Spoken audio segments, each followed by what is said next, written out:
Little snake, little snake.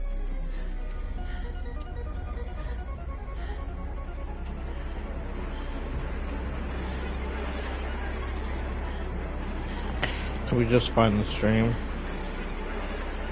There we Great go. bells, blah.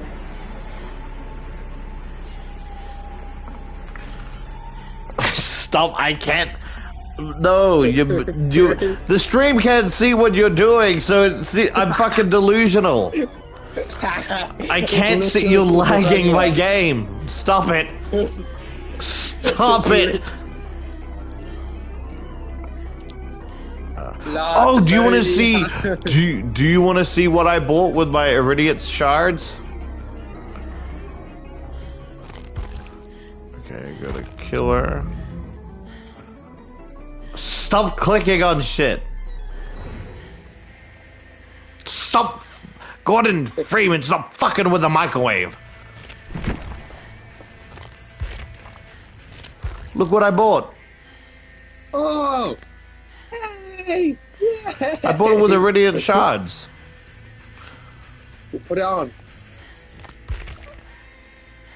It's, by the way, my thing is so low quality, but it still looks it looks very cool. I don't know why do I only get a mask? Where's the, like, outfit?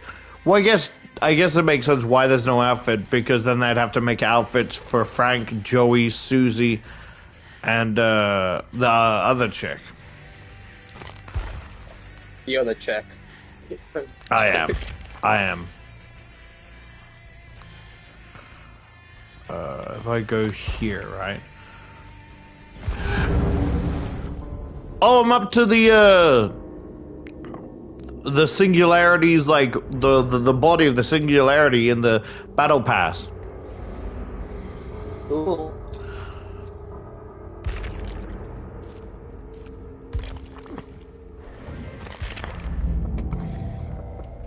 So a number 5 collection. Okay, let me know when you're ready. I'm ready. So we're listening to your backstory, Henry. Let's go. Yay. I don't mind if you're doing that here, but I really don't want you to do it while we're watching the fucking movie, because I really want to pay attention. Stop clicking on shit. Henry, no! Echolocation doesn't work in the digital format.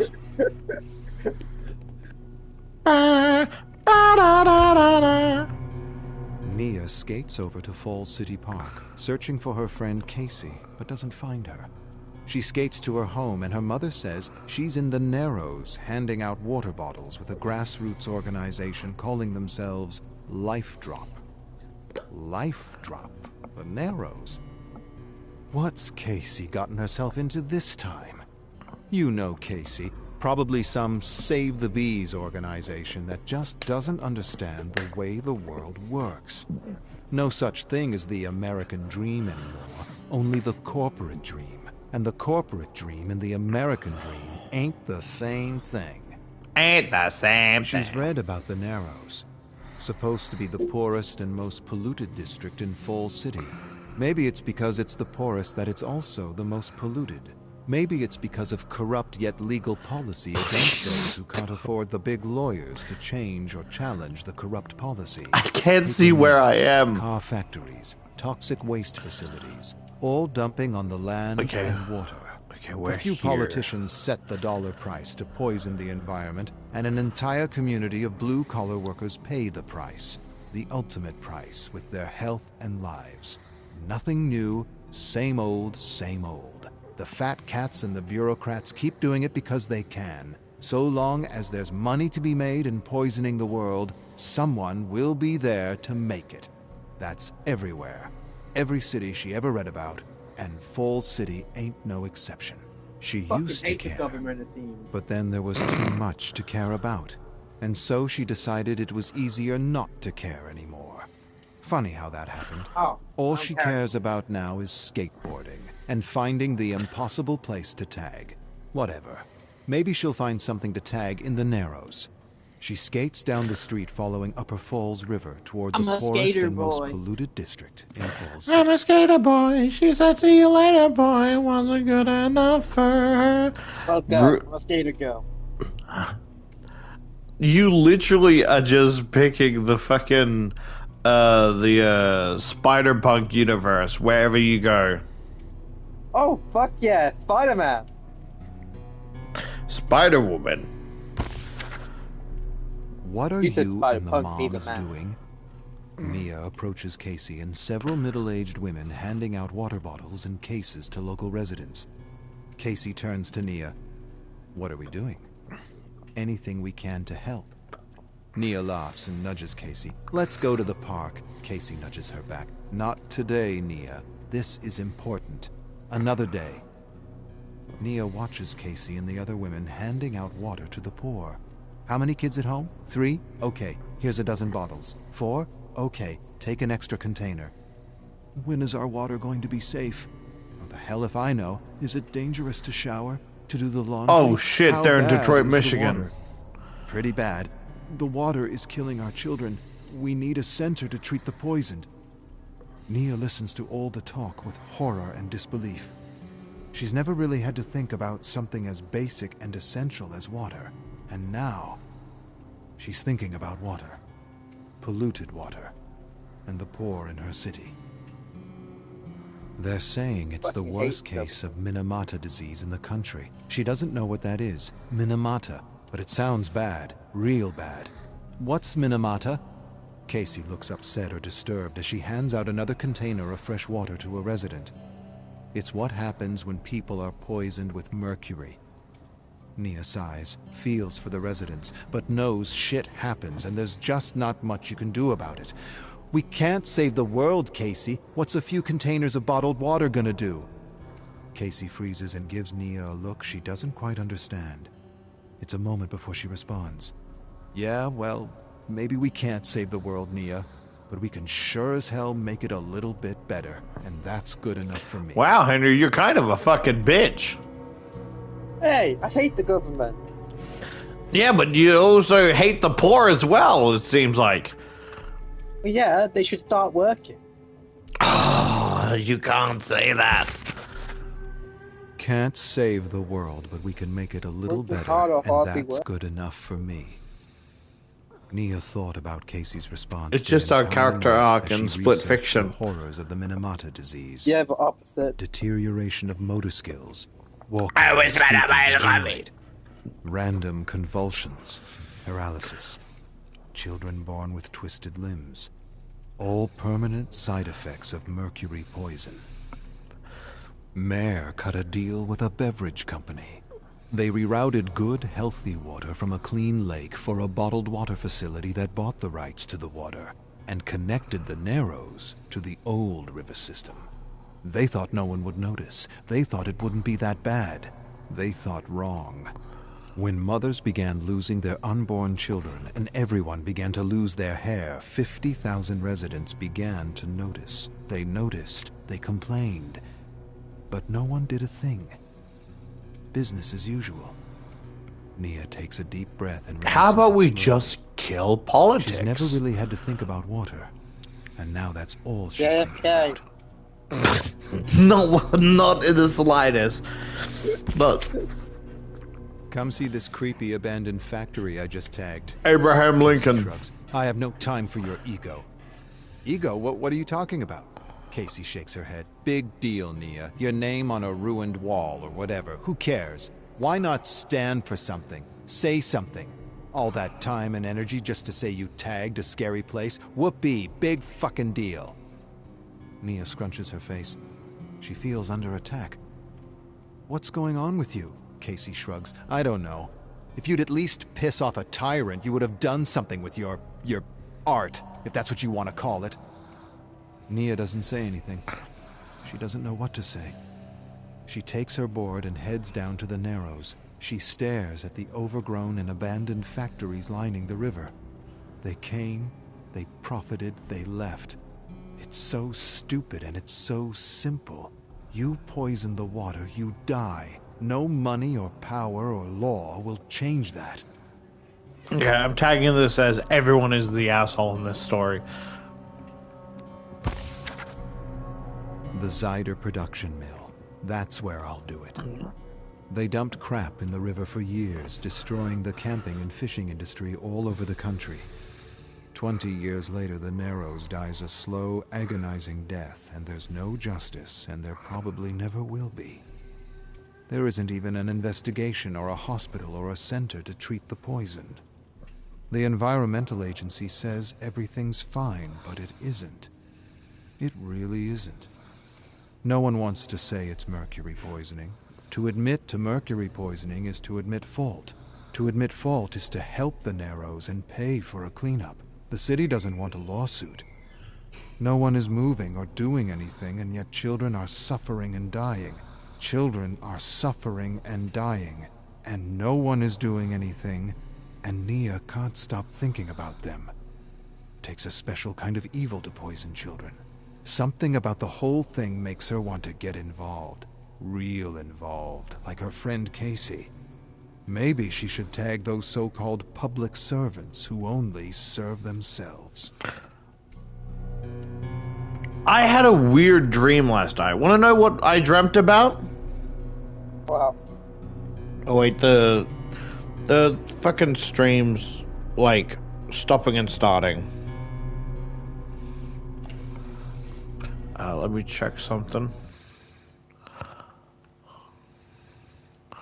Everything seems fine at the moment. Why is it doing that?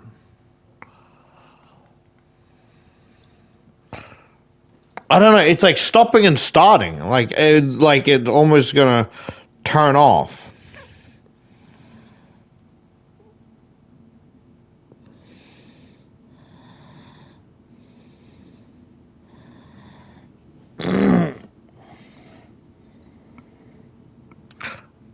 Sorry. Yeah, I had the weirdest fucking dream. I had a dream I was playing, like, Survivor and Dead by Daylight, right? But you know who the fuck the killer was? Well, Do you want to take a guess who the killer that was chasing me in my dream was? Freddy Krueger. No. Me. No. Not Connor. Nope. Then I can't guess. Do you want me to tell you? Yeah. Undying the Undying. Damn, that would be terrifying. Just imagine like you're fixing a generator and you say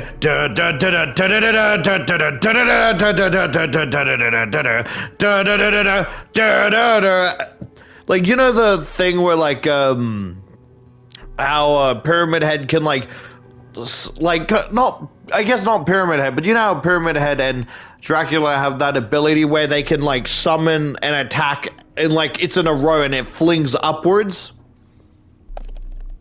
Yeah? Like, imagine that, but with her spears. Yeah. That would be good. Please, I can't concentrate when you do that, Henry.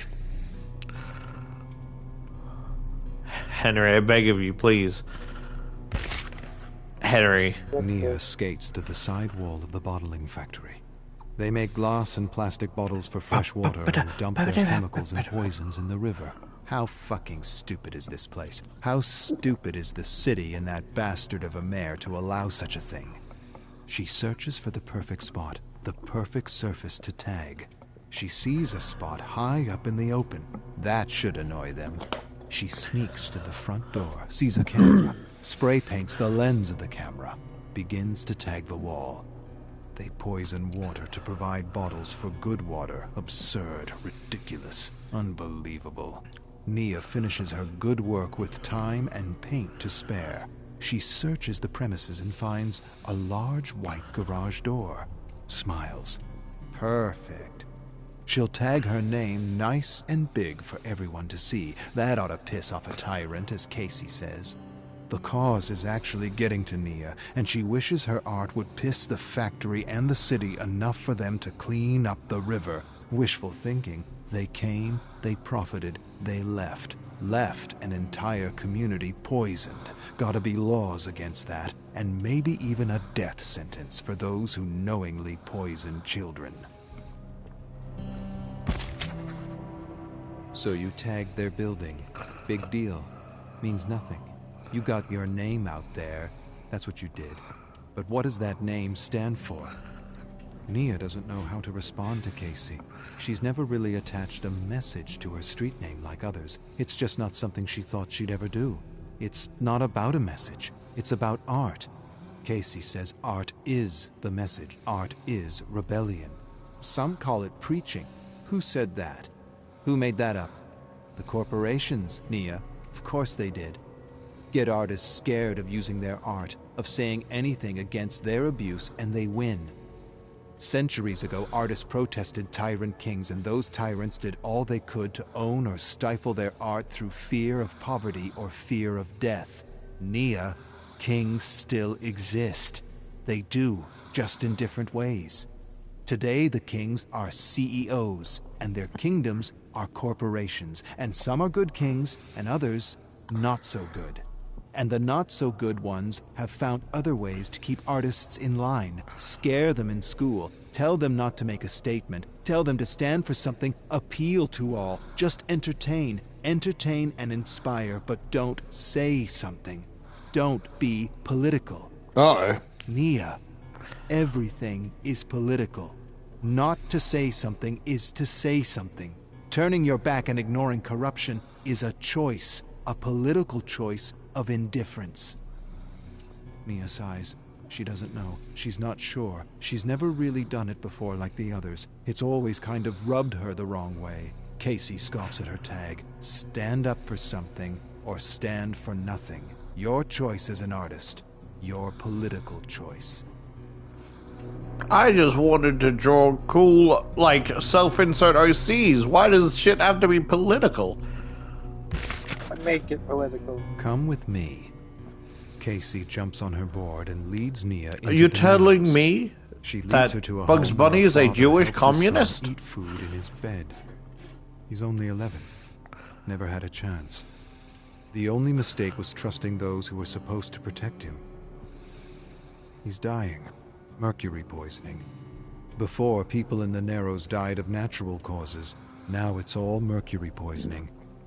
Casey sighs and shakes her head. You sign your tag over the culprit's garage door and all you've done is advertise your street name. I heard your bullshit about not using your tag for a cause. What's the use of a tag then? What's the use of a voice if you ain't gonna say anything? Ain't gonna stand up Well, for some of us are something? mute, so that's Art really is insensitive. An act of defiance, not an act of profit, not an act of fame.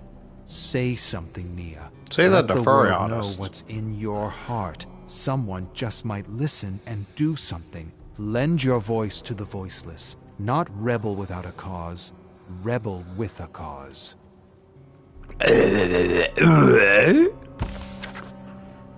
Nia thinks about what Casey said as she lies in bed staring at a glass of water. Casey's right. And Nia remembers a time when she wanted to say so much as a street artist. Somehow that got stamped out of her. She tries to remember how it got stamped out of her. The only thing she can think about is school. No messages, no politics, nothing. Just inspire and entertain. Yet corporations have messages in politics. Politics of selling. She remembers being told not to use art for politics. Yet who does that benefit? Kings. Tyrant kings trying to own voices or stifle voices by creating an inner self-editor that begins in school. Keep politics out of it. Keep politics out of it. Everything is politics. Even the act of trying to stay out of politics. Politics. Fucking politics. Fucking corrupt politics. mayor. Bastard didn't just switch Fucking good hate water for politics. poison water. Fucking millennials. He sold Fucking the good politics. water to a corporate king. Absurd. Ridiculous. Unbelievable. She never heard of such a thing. No one should own the rights to water. No one. Water belongs to everyone, to all living things. Nia stares at a spray paint can on her dresser. She thinks of something to say. Something to make people stop and take notice. For the first time in a long time, she doesn't care if it's a message or a political statement. Screw her high school art teacher who made her feel insecure about making statements with her creations. Water is health. Water is strength. Water is a human right. Water is a human right. A basic human right. You know what the voice actor, like, voicing this shit kind of gives the vibe of? Wow. It's like, in the first time in forever, the kings felt true, genuine fear. Doesn't it kind of give that vibe? I feel like they're it. Nia is amazed at how many poor communities shower, bathe, cook, and do their laundry in poison water because a few kings bought the rights to their good water. It's absurd, ridiculous, unbelievable. She's never felt so involved in a cause before, and she likes the feeling. Possibly her first cause since school tried to stifle her voice with fear of making mistakes, of saying something, of having a message, of going against the corporate dream. Not the American dream, the corporate dream. Nia surfs the net and reads about the kings and their scramble for fresh water all over the world. She's happy to read it's not going so well. In every country where these tyrant kings tried to own fresh water, they were kicked out by the people. Yet these stories are difficult to find. Kings losing battles to peasants is rarely breaking news or news at all.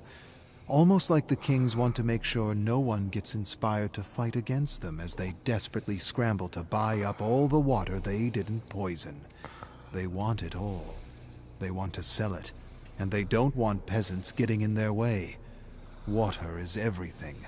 Owning water is like owning life. Owning water is deciding who lives or dies.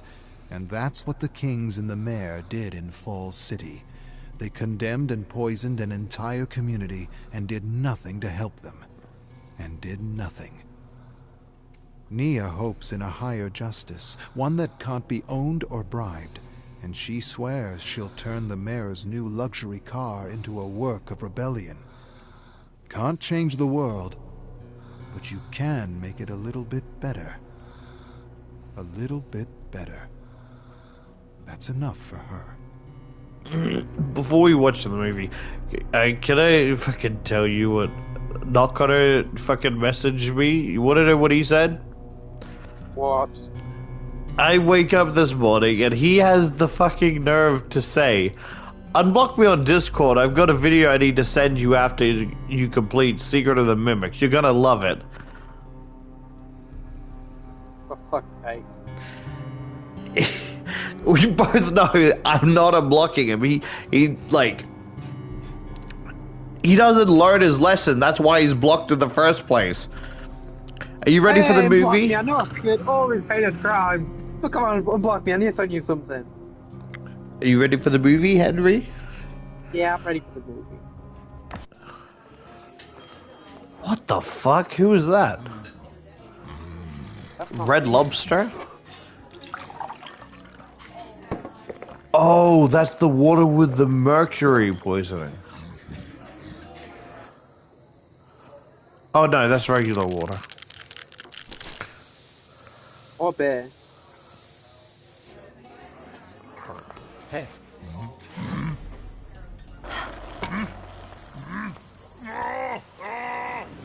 Sounds like he's turning into the Hulk. Bro, you can't be serious. It's just a fucking car.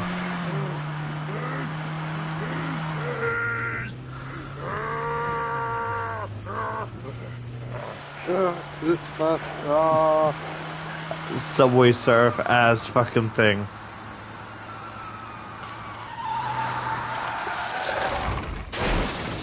Damn! Ain't no way. Oh shit! He did that to himself. Yeah. They were chasing him for speeding.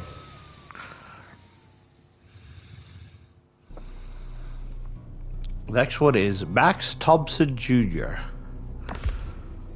Why is he so In the darkness of long? his cell, he hears footsteps approaching. He hears laughter and gossip. His father, with others. He's not sure who he's with. He puts his ear to the door and hears a laugh. A deep, guttural laugh. He feels his skin crawl and his stomach twist in knots. It can only be Chief. He hates Chief, especially when he's with his pa. They make him do all kinds of things for fun and laughs. His pa brags about his killing tool, as he often calls him. More laughter. Other voices. Chief brought some deputies to enjoy the show. He wants to smash them all to bits just to make them stop laughing. Everyone laughs at him. The whole world laughs at him. He grinds his teeth with frustration. They ain't supposed to laugh. They're supposed to protect him, and he knows it. He's seen it on his TV. The only thing that calms him and keeps him company when he's done his work. TV is something special. The friend and parent he never had. But Chief ain't like those on TV. He's another kind of chief of police. The kind that works with Pa to clean money. He doesn't even know what that means, but he overheard them by the pig pen talking about cleaning a whole load of money and sharing that load with a judge and other men of the law. They clean money together. That's why Chief lets Pa and Ma do whatever they want to him. Chief is crooked, his pa always says. Crooked like his boy's face. The laughter grows louder. They approach his brick dungeon and he shivers at the thought of more slaughter. He's tired of killing to make a few deputies laugh. Real tired. He feels his blood boiling, feels it rising through his neck, feels it pushing up his face like it wants to burst through his skull. A sudden high-pitching whistling noise fills his ears. He hits his head over and over again until the whining stops. Silence returns. For a moment, just a moment, and then a chain rattles. Bolts snap loudly and he loses balance and falls back to his haunches. The door opens, filling his brick cell with blinding sunlight. He covers his eyes with his arm. His paw steps inside, grabs him, and yanks him to his feet. "Come on, boy. Let's show these deputies your worth." So at first I thought it was the person was in a jail cell. I mean, it technically is, but it almost feels like rather than an official jail cell, it's more like a basement jail cell. You know what I mean? Yeah. In the sweltering barn, he stares at the blood dripping from his hammer, feeling as though he were in a dream. Strange, weird, unhinged. No, not a dream. More like he's living on a TV show, watching himself from a distance. Slaughtered cows, thick and wet, all around him. 7 or 8 of them writhing helplessly in warm, coagulating blood. Aww. Heads cracked open, brain and gore spilling out. Flies buzzing around him, buzzing in his face, buzzing in his ears, telling him this slaughter is who he is. This senseless slaughter is his worth. His only worth. Kill. That's what they love to watch you do. Kill, kill, kill.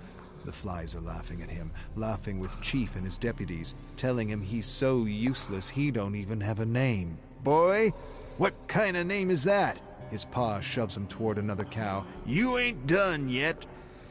Boy raises his hammer and shakes blood from his eyes. He feels strange, weird, unhinged, fed up.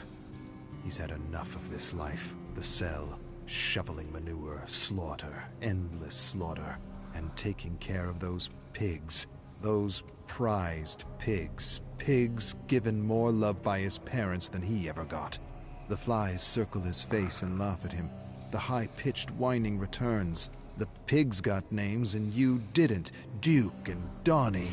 He swats the flies. Pa nudges him. "Come on, boy. Show him you can do more with that hammer." Boy. That's what Pa calls him. Boy. That's what Ma calls him. They think he's too dumb to know he doesn't have a name. A real name. He knows. All his life he knew. He knew and imagined himself as Max. Max Thompson. Imagined his pa was so proud of him that he gave him his name. How he dreamed to have his father's name. How he dreamed... Pa shoves him. "Come on! Show him now!" Boy feels his face fill with blood, his veins swell with fury, his temples throb maddeningly. The next moments are a blur. blood and screams everywhere. Not bovine, human. The whining begins again and he's confused, searching for his paw, but not finding him. The whining stops and everything is muffled. He turns to see Chief charging him. What have you done? Boy doesn't really hear him. It's like when Ma held his head in a bucket of water to teach him not to call or cry for her when he was a child. Everything's muffled, distorted, surreal. Chief tackles him and grabs the gory hammer out of his hand. You killed him! Your pa, Jim, Don, Ray, my men! My fucking men! Boy pushes Chief off and tumbles out of the barn drenched in blood, heading toward the main house, screaming for his ma in the growing dusk. You killed my fucking man! Your pan! That's not cool! Ma sobs on the ground with a mouthful of cracked teeth. Boy lifts her with one arm and a flood of inarticulate words rush out of his mouth. Words he only understands. Words the TV taught him. He wants to know his name, his real name. She just stares at him, confused, lost, desperate. She gurgles blood and chips of tooth slip down the side of her face as she begs for her life. Even if she understood what he was saying, she could tell him nothing. My name, what's my name? Boy slams his maw against the ground again and again. What's my fucking name? Hurdles her against the kitchen table. It breaks under her weight. Blood gushes from a wound in her leg. She loses consciousness. He feels bad and holds his limp body. Why did you hate me? What did I do to make you both hate me so much? Her face is beautiful and hideous at the same time.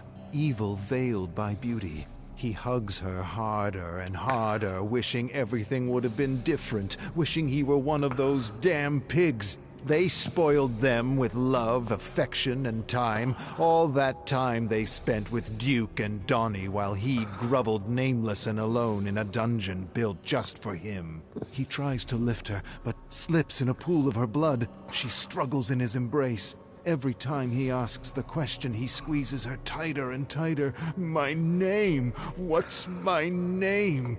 Her struggles cease, and she jerks spasmodically. Tense arms and legs go limp. He releases her slowly. Her head thumps hard in a puddle of blood. She stares upward with blue, vacant eyes. Beautiful blue, vacant eyes. Eyes that only saw a monster, a thing, a beast of burden to work the farm. Never a son, never her son. He hates those eyes. Those hateful eyes. He rips them out and squeezes. They pop like bovine eyes. He smiles and doesn't really know why he's smiling. He wipes blood off his face and likes the mushy feeling in his hands. He hears a foot pound the floor behind him. Chief suddenly rushes into the kitchen. I'm gonna smash your head with your own goddamn hammer. But as he lifts the hammer, he slips in an inch of warm blood. Boy panics and rushes outside into the darkening woods, with Chief screaming and cursing and bullets whipping by him. I thought it was gonna be like he slips on the blood, the hammer flies through the air, and fucking smashes his own skull in. Damn. Boy doesn't know how long he's been running, but he's tired. He hears Chief yelling and hollering after him in the distance. Says he regrets the day he told his parents to keep him as a farmhand. Says he told Ma and Pa that a monster kid would make a damn good worker. Says other things too, things Boy doesn't want to hear. Your parents tried to kill you, let a pot of boiling water spill over you and told us you were a clumsy child. They says you pulled the pot down from the stove, but I knew better. I seen right through 'em. Too embarrassed of their deformed kid that they poured scalding water over him. Tried to kill you. Tried to make it look like an accident. Boy covers his ears. Flies buzz about, laughing. He doesn't want to hear this. A high-pitched ringing echoes through his mind. Stop, stop, stop! But it won't stop. He knows he's the only one who can hear the whining and laughing flies. He knows he hears things. He knows his pa hurt him, hurt his head, screamed too loud in his ear when he was a baby, screamed mean things like he wished Ma's belly cord strangled him completely and not just halfway. Oh, He like my takes a brother. moment to gather himself. He hears other voices. Chief called in more deputies. Doesn't matter. Let them come. They all deserve to pay for doing nothing while his ma and pa made him suffer. Boy squeezes the neck so tight, screams quickly fade into pathetic whimpers. Easier to kill a man than a cow. Only a man makes much more of a fuss. Boy stares in the deputy's panicking eyes and knows this one. Knows him well. This one laughed at him many times, laughed at him when he should have helped him. Who's laughing now? Didn't you watch TV? The police are supposed to help, not hurt. Laugh at me now! Boy lifts him off his feet and pounds the back of the head against a tree, over and over Damn. again. Laugh now! Laugh! Laugh! The skull splits open like a melon and brain mass hangs from one side. Boy releases him, and the dying deputy can barely keep his balance. He toddles left and right and stops in front of Boy, and for a moment he stares at him as though seeing something more than a tool or a freak show. Something smarter than a mule. Smarter and deadlier. The deputy seems lost and confused, like a mindless zombie on TV. The trembling, confused deputy shuffles forward, feeling his fucking wet, brains mushy hanging out head. the side. Boy moves to the side to let him pass, and stares at his good work, stares at the gore dripping from his skull like putty, watches him stagger left and right in the moonlight. If he were a cow, he'd end his suffering. But he's not a cow. He's something else. Something vile and corrupt. Boy watches him disappear in the shadows. He stares at the darkness until he hears a thud. A strange feeling fills his heart and he laughs. Feels good to fight back and show them his worth. His real worth. Boy hears Chief searching frantically for him. He sits by a tree covered by bramble, squeezing a handful of deputy brain. It's got the same texture as cow brain. He probably couldn't tell the difference if he had a lump in each hand. He squeezes and likes the feeling. It soothes him, calms him, relieves his anxiety. Nah, he just has starts wandering to ADHD. his favorite TV shows. Ma and Pa let him have a TV to shut him up. They got tired of him smashing the wall and crying for them. Nothing worked. Not the gag or the rope that he always managed to get out of. Only the TV. TV was better than any constraint. It kept him sitting down, passive, complacent, and quiet. Ma said it hypnotized him, and that was a good thing. The TV showed Boy so many things. Showed him how different his life was from other children. Showed him what parents should have been like. He wishes his parents were more like Clark's parents. They made a hero out of their son by just being good to him and raising him. Oh, right. talk about They took Superman. good care of him, and he wasn't even theirs. Or the other parents, the parents of that other boy, Beaver. He had a good family, but he wasn't like them. He wasn't like Clark or Beaver. He came into the world hurt, deformed, and weak like a runt. His pa told him he had wanted to stuff him in a bag with rocks and throw him in the lake. Tough love. Tough life. I don't know who Beaver is, Tough though. everything. He hears deputies shouting in the distance. Boy feels scared and does what he usually does in his brick cell. He closes his eyes and thinks of Clark and waits for the greatest of all heroes to save him. He That's never kinda comes, sad. and it's not like TV. He's always there to save the day. He's always there to help those who need help. But TV ain't reality, and he's alone. He's alone because he was born a crooked little beast. Boy opens his eyes and stares at the gory lump in his hand. Doesn't matter. Enough waiting. He's his own kind of hero today. So, you know what I was thinking? Like, imagine, right? Imagine, like, if they added, like, imagine if they added, like, hear me out, right? If they added Superman to Dead by Daylight, and you got to meet his idol, except the plot twist is it's Injustice Superman. What do you think? I wasn't listening. There might be a cat in our house that isn't ours, so I'm gonna quickly go deal with that. No, what I said, but okay.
It's just an image of the "Let me do it for you" dog, but above it just says "false god." I gotta take a screenshot of that. It's just the like "Let me do it for you" dog, but above it is like, oh, it's like a title. It just says "false gods."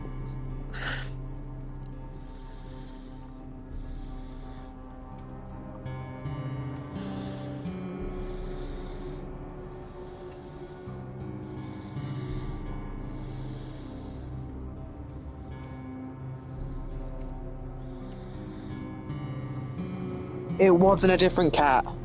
Okay, that's good. It was my cat got in a fight. Ah. Alright, I'm ready. Yeah, I was saying, like, imagine if they had Superman, and this character got to meet their idol, except it was Injustice Superman. How would you feel? Oh, yeah. Yeah, that would, yeah. Or the fucking Owlman universe of, like, Ultraman?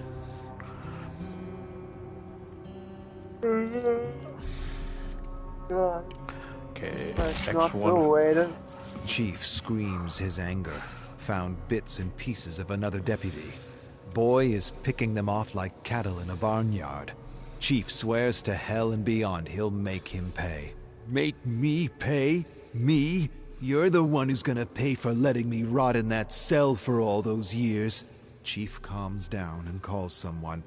Tells them to bring the dogs. Bring them. Won't make a difference. No matter what, he ain't ever going back to that cell or any other cell for that matter. He'll die 1,000 deaths before they ever lock him up again. He wants to rush out of the darkness and grab him, but something tells him that's exactly what Chief wants. He's trying to lure him with hurtful words. Boy sits in the shadows and stirs the dry leaves with one hand. He sees a deputy approaching with a flashlight. He grabs a thick branch and slowly rises and inches toward him. A hare springs in the air and bounds away. The deputy trains the flashlight on the rodent. He releases an anxious breath just as Boy swings the branch like Babe Ruth. Head and neck are smashed open, and the dark contents splatter on the trees and ground. Yet the deputy doesn't fall. He stumbles here and there with his smashed head barely hanging by sinews of flesh. His hands desperately reaching out and feeling the cool night air. Reminds Boy of a decapitated chicken fluttering about the yard searching for its head. Boy smiles and feels liberated. He laughs to himself. Another deputy made clean. His pa cleaned Chief's money. Now Boy cleans his deputies. Like father, like son. He thinks of Chief and loses his smile. He could have helped him. All those years, he could have helped him. Like, I don't condone his actions, but is it weird that I feel very sympathetic for this person? Like, you ever think that if maybe at the start, if they were raised with love instead, that this would have never happened? Yeah, but that's coward. Pardon? Yeah, but why would you? That's kind of a harsh thing to say. LMG. Boy, you want to know your name? I knows it. Come out and I'll whisper it in your useless mangled ear. Chief's playing games with him and he ain't gonna be fished. Chief swears he's gonna hunt him all night and that he's got dogs coming. Dogs that can track a cricket fart in a pile of manure.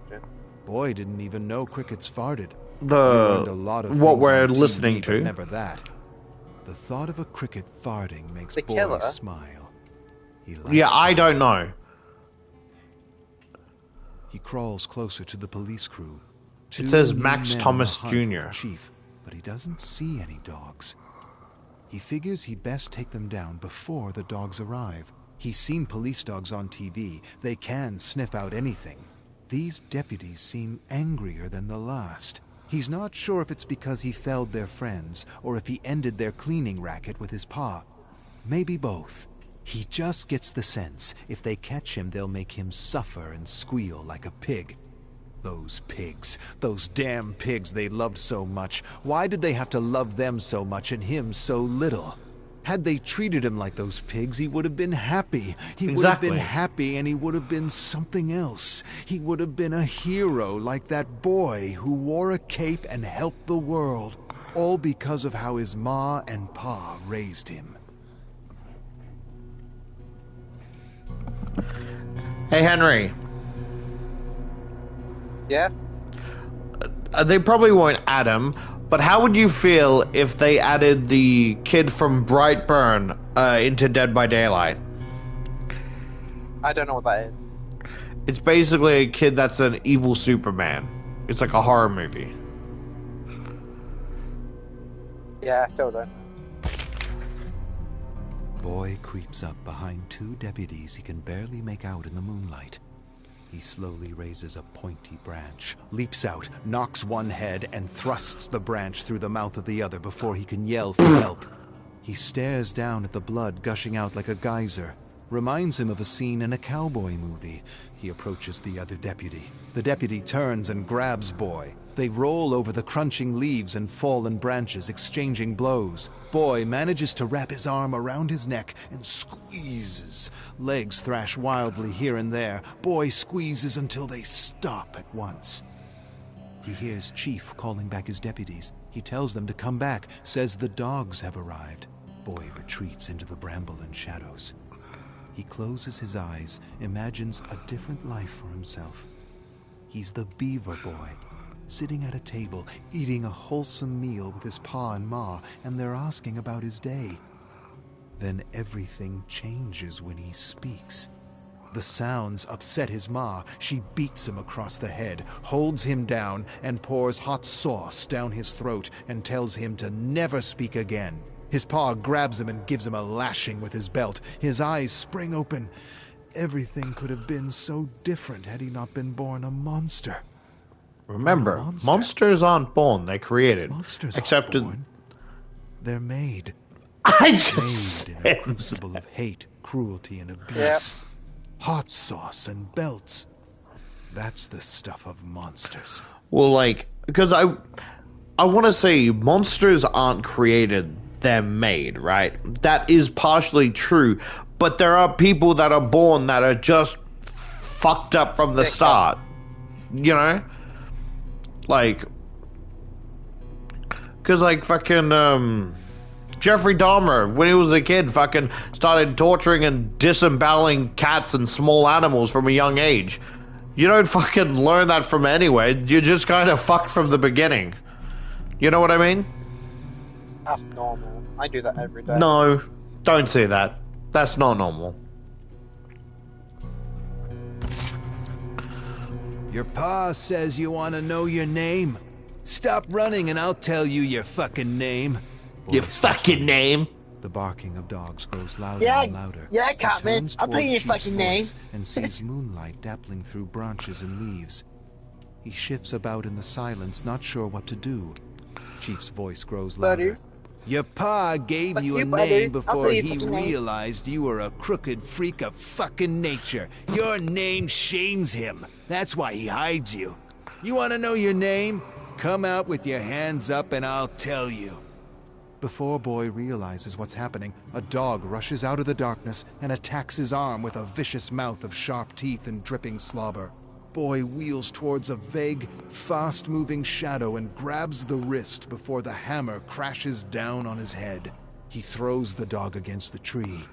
He's never felt such strength, such power, such resolve. I have a name. He shakes the wrist, and the hammer falls with a thud in the gloom below. Boy wrestles Chief to the ground. Chief pulls out a knife. Boy grabs Chief's wrist and forces him to plunge it into his own belly. See my worth now, Chief? See my worth? Chief pulls the bloody knife out, but Boy doesn't give him a chance to react. He plunges his hand into his warm gut and squeezes something he doesn't quite recognize.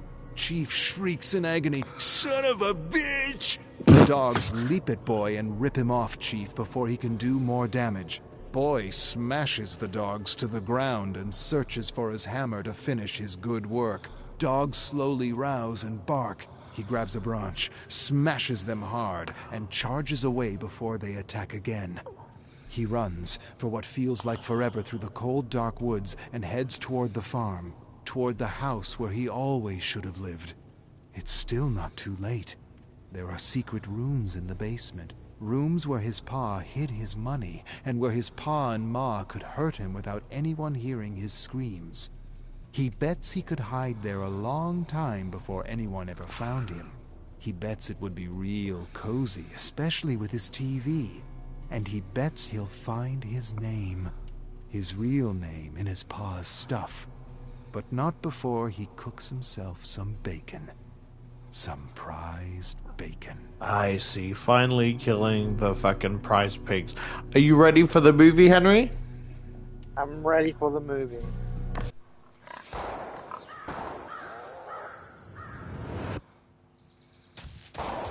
Oh, it's the hillbilly! Oh.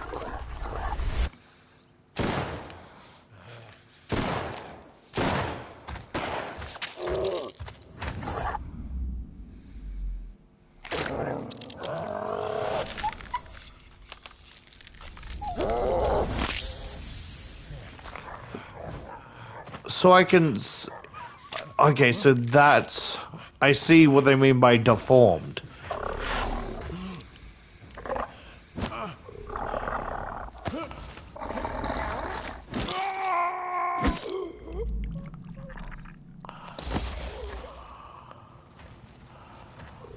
That's sad.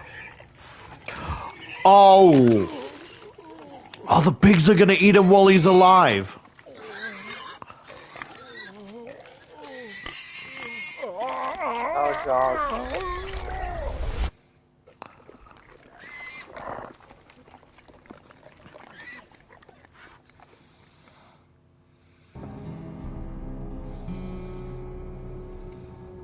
I remember like a Reddit story where someone basically made a joke about they got in a fight with their girlfriend, right? And they had a group chat with another coworker and saying like, "Oh, well, my family is a farm. We could basically knock her out and have the pigs eat her and just remove her teeth because the teeth are the only thing that the pigs can't digest." Is that fucking horrifying? Like, why do pigs have the ability? So, like, you're saying pigs can eat every other part of the fucking skeleton but the fucking teeth? Yeah, so that's fucking depressing. Did you expect that to be the hillbilly? No. Because when I said deformity, I was thinking like a light deformity, you know, like maybe Down syndrome or something like that.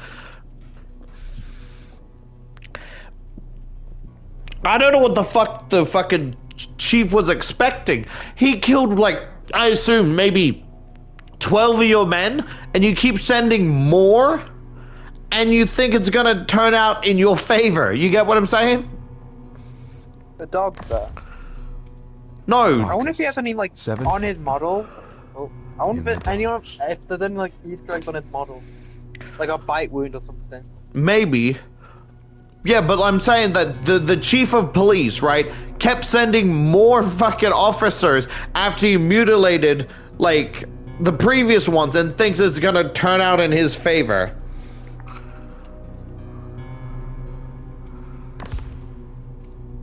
It's hard to say what came over me, and I can hardly recollect the last few hours, perhaps even days. I awoke with several empty whiskey bottles and dead bodies sprawled across the roof. Not too far from the scene was my gory 9-iron and a phonograph playing a solemn French song about life in a city I will never truly know. I turned the bodies over one by one, and they vaguely resembled those who had forsaken me in this infernal prison. I must have conjured them and destroyed them in the same evening. But with a 9-iron, I imagined far worse fates for them. I even have a journal devoted to dark and creative ideas on how I might actually one day make them pay for their corruption and impertinence. Is he talking about the council? Like, you know, he was talking about the council before? Arcus 337. At first glance, the endless bloodshed seems to be an act to satisfy some destructive instinct within the entity. This seems to me a reductionist distortion of something more sophisticated, something more intricate, something even sacred. Beyond the horror, the shedding of blood, and the very real appearance of death puts us in touch with life, and can be an intoxicating and highly addictive experience on the deepest and most archaic levels.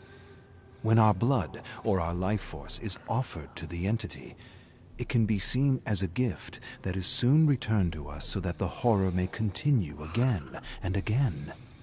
The world constantly churns with life and death and life, the circulation of blood through an old one from heart to body to kidney, back to the heart again to be purified and begin anew. Arcus 1007. A new doorway has opened. For how long? I'm not sure, nor have I ever been right, even with my best guesses.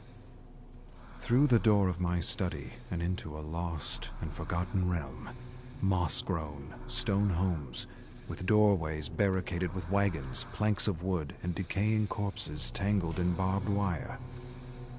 I walk by the homes, gazing at the residual memories of soldiers killing villagers with swords for no other reason than the thrill of it. I can't make out which era or terror world this realm is from. I search the realm for hints of how one may open an actual doorway back home. Somewhere in these memories and forgotten realms is the answer to my salvation. But which ones? Which ones indeed?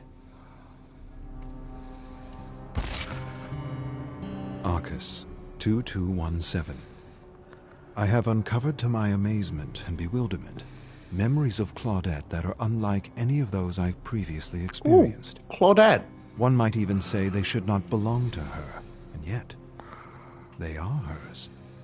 I surmise these memories may belong to another Claudette from another terror world, suggesting that this old one may have clear preferences at the cosmic buffet for certain souls.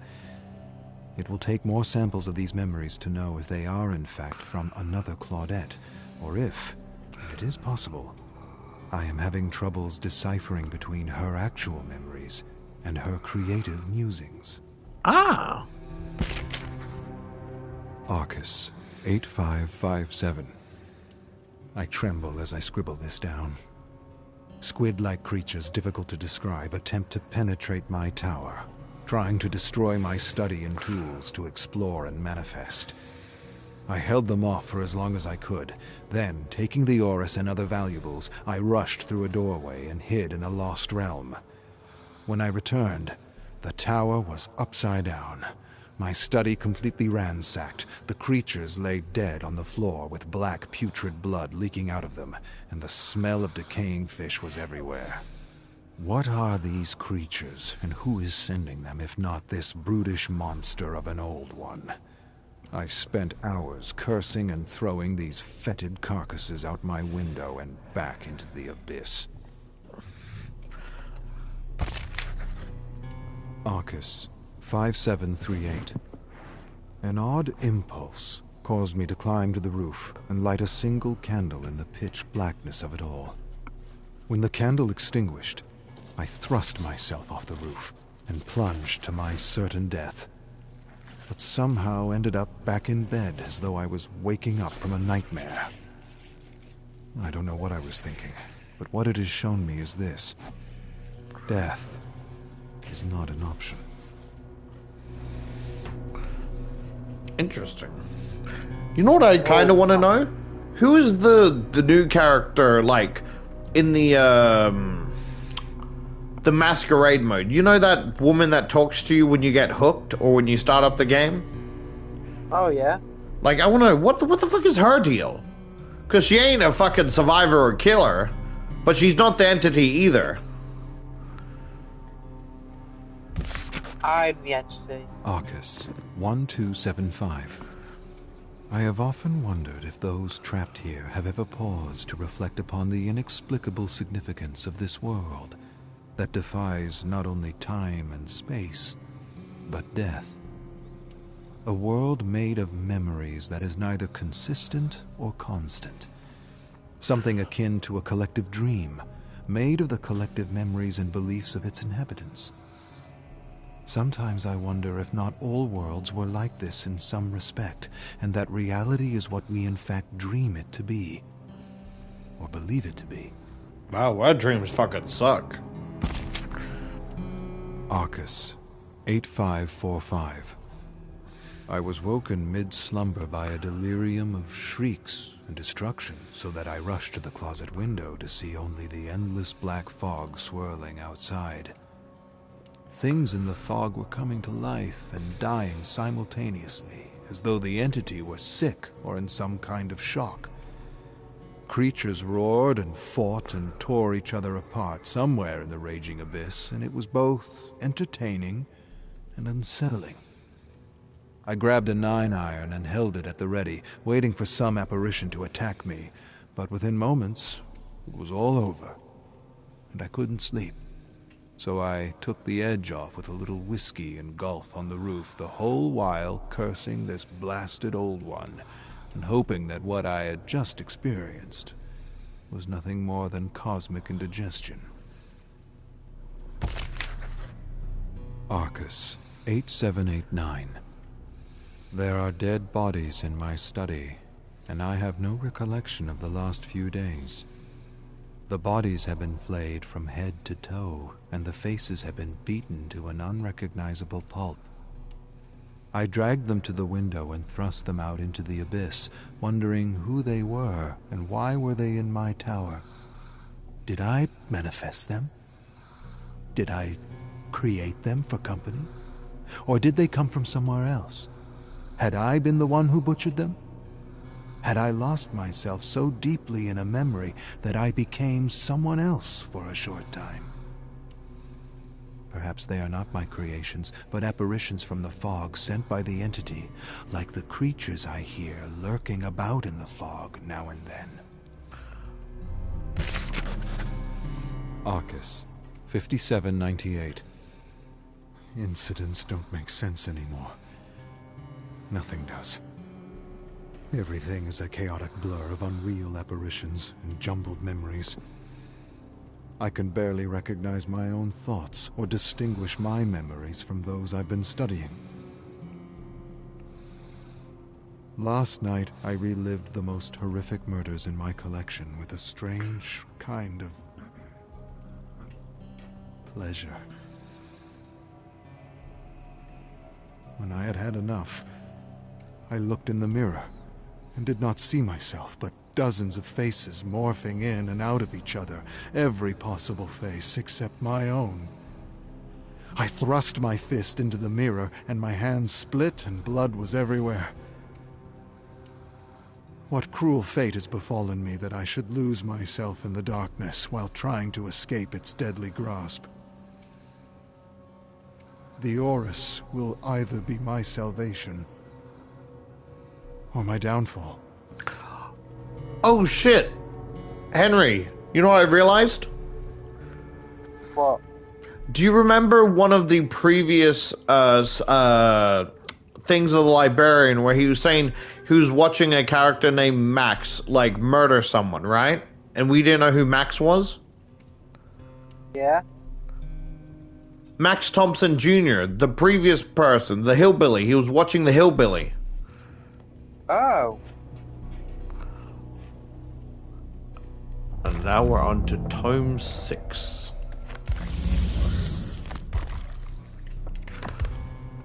Oh, there's only 3 of them in this one.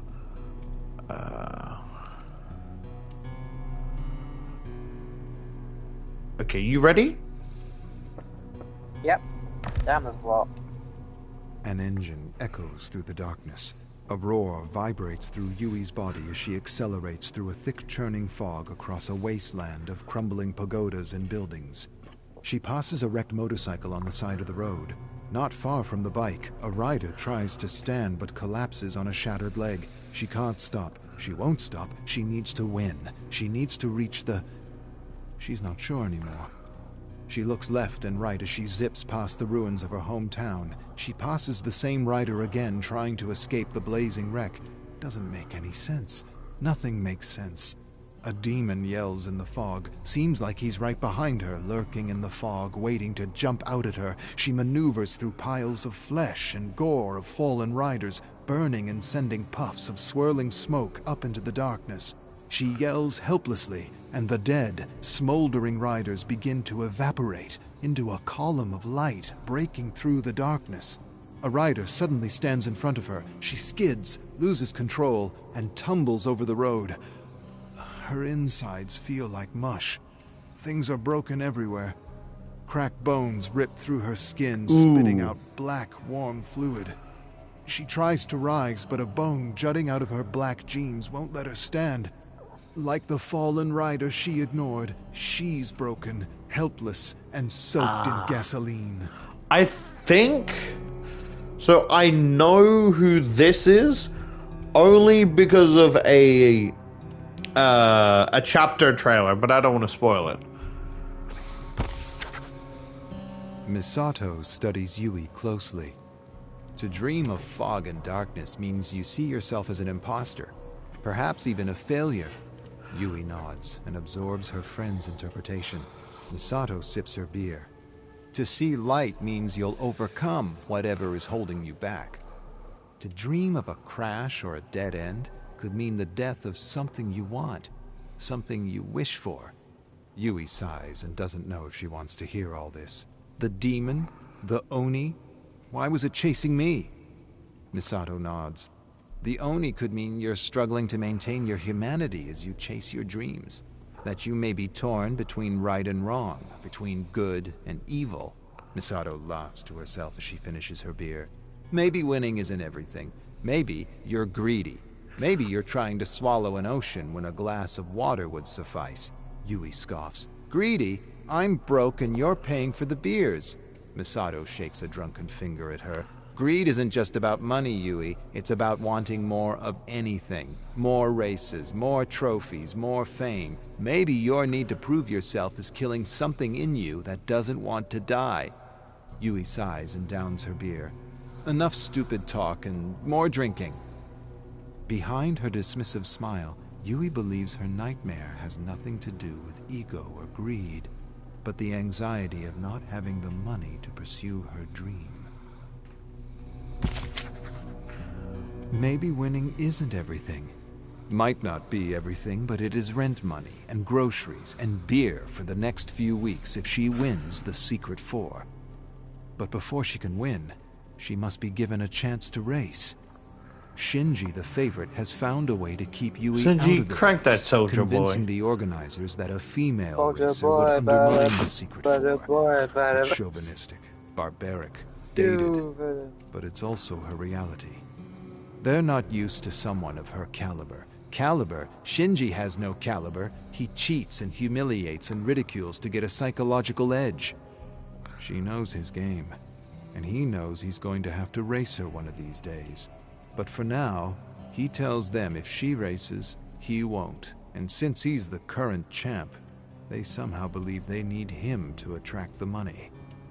She's sitting out tomorrow's race, but she'll be there to cheer her good friend, Hiro. Some legends Shinji are told. trash talks Yui as she fills Hiro's ears with fighting words. Fighting words. That's what her grandmother used to call them. Words with wings that filled the mind and lifted the spirit. Words. Words are more than words. They can build, they can destroy, they can empower. They can turn mice into gods and gods into mice. Shinji tells Hiro he's going to make an example out of him because he supports Yui. Hiro acts tough, but Yui sees those fear-heavy words crawling into his ear, feasting on his confidence and weighing him down. Shinji turns to Yui and makes fun of her hair, winks at her, and asks if she came to watch men ride. She doesn't dignify his shit with a comeback. She wants Hiro to win. But the termites have taken hold, and he's a shell of a rider on a bike about to crack. She whispers winning words in his ears like her grandmother used to do with her. But he doesn't know how to make those words work for him. He's lost, and the race hasn't even begun yet. 4 a.m. Yui watches Hiro speed off 2 hours to go take the before lead. it's, Shinji and others follow close behind. Maybe her words did help. Hiro rounds the bend. She watches Shinji race beside him and lean in. He leans in close, extends his arm, and touches Hiro's shoulder. Just touches him, not to push him or hurt him, but to annoy him, to distract him. Hiro swears, loses his focus, loses control. An instant later, he's skidding across the pavement with a wrecked bike, leaving a trail of sparks and oil. His helmet is disintegrating layer by layer against the rough pavement like sandpaper. He needs help, but the other racers speed past him, all trying to win the prize money. Hiro stands and staggers stupidly into the road. His helmet doesn't exist anymore, and his face has been razed to the bone. His mouth and lips are gone. They're just teeth where lips used to be. A shriek sends a shiver of fear up her spine as a car slams on the brakes, loses control, and hits her good friend. What the fuck? Yui accelerates through the fog with a red-eyed demon chasing her. She skids out of control, breaks her legs, and drags herself helplessly through the fog. Footfalls thunder toward her, shaking the ground with every step. She looks over her shoulder, but all she sees is the thickening fog. A boot crushes her hand. She looks up to face herself.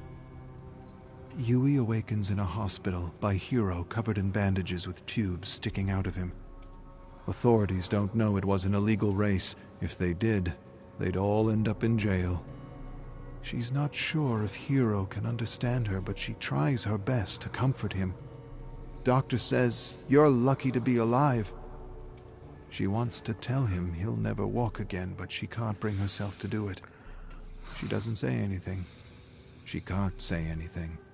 One lapse in judgment, and he lost everything. Could happen to anyone. Yui closes her eyes, and for a moment imagines a world where she hunts that bastard down and kills him like a dog. Misato delivers some good news while they walk towards their favorite noodle dive. The organizers want her to race the Secret Four. An unknown benefactor wants to see what she can do. Rumors echo of a billionaire wanting to help lifers realize their dreams. None of it makes sense. Yui feels many things right now, but an overpowering need to put Shinji in his place distracts her. But she knows she must put the mental lens of her focus on winning. Not payback, not vengeance, not even gossip or trash talk. Everything on winning. Not just to impress an eccentric billionaire, but to pay the rent and grocery bills. Yui walks up a mountain path she recognizes and sees a woman standing at the edge of a precipice. She reaches out to the woman, knows something's wrong. The woman turns to her slightly and Yui realizes she's staring at an older version of herself. Gray hair, bloodshot eyes, tears streaming down her face. Older Yui stares at younger Yui with longing. Then older Yui shakes her head, turns, and jumps. Younger Yui rushes to the edge and stares down at countless bodies busted and broken over jagged rocks. All of them her. She has sudden flashes of a life she doesn't recognize. A life where she never left Hida or pursued her dream. A life where she became a teacher like her father. None of it makes sense. What the fuck? She covers her face with her young hands and screams and suddenly wakes up in her bed, lying in a pool of sticky, cold sweat. Every time I listen to these stories, is it weird that I keep getting Fazbear Frights or Tales of the Pizzaplex vibes? Maybe it's because it's just like it doesn't have pictures and it's just words. Misato smiles at Yui. Maybe it was a dream. Maybe it was a glimpse into another world, a world where you take a completely different path. In one, you become a vengeful red-eyed brute, and in another, a coward that doesn't follow her dreams. Yui shakes her head.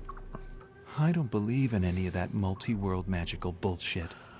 Misato scrunches her face when she hears magic. Not magic, quantum. Quantum bullshit. Misato munches on peanuts and sips her beer. If it's a dream, it probably has something to do with something you are moving away from, something you left behind. What do the cliffs signify?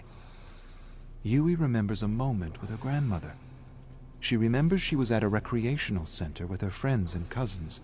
She lost a relay race because her best friend stopped to see if their competitor was okay when he tripped and fell. Her teammate helped the boy up while another team took the lead and won the race. She was furious and they hadn't spoken for weeks. Yui remembered going to the precipice where they liked to talk, hoping she would be there, but she wasn't. Her grandmother went up to see her and listened to her side of the story and sided with her friend. Yui vaguely remembered the talk. Her grandmother sat beside her, staring below at the jagged rocks, laughing nervously. You love danger. And more than danger, you love winning. Always have, always will.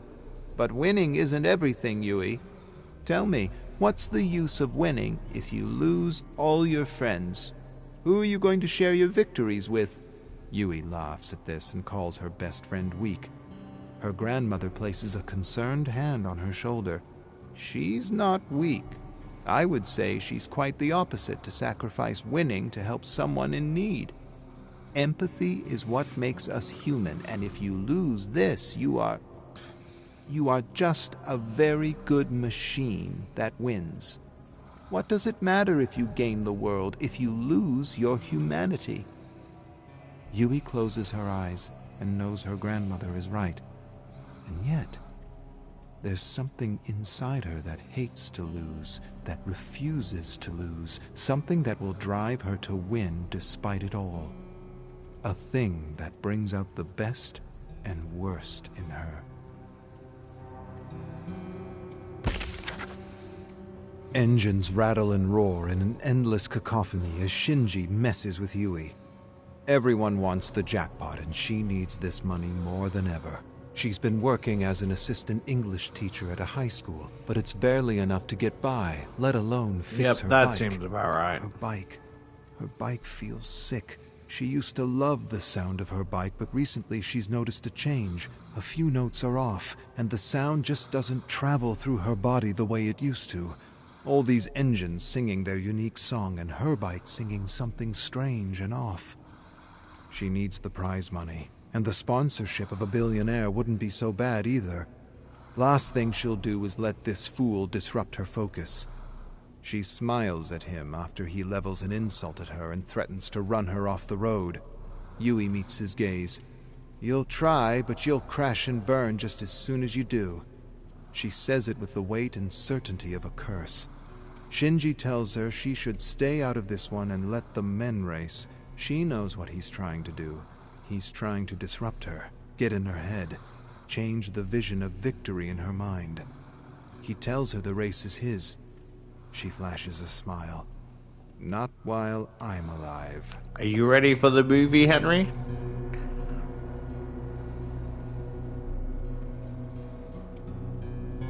Henry? Yeah. Yeah. You ready for the movie? Yes. Yes. Oh, yes.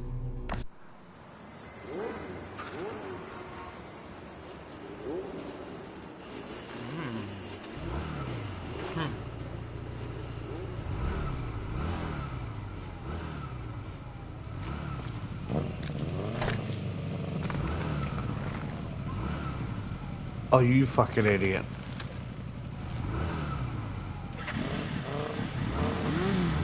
Oh, is she also an idiot? Everyone's Yeah, they're both idiots.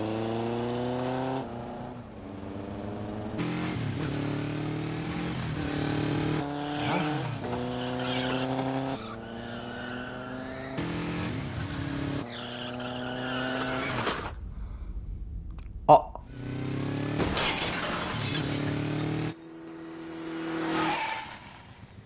Akira slide. Akira slide. Yep.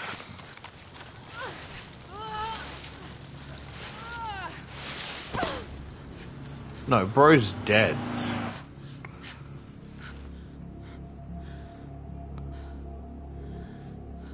Money to leave him?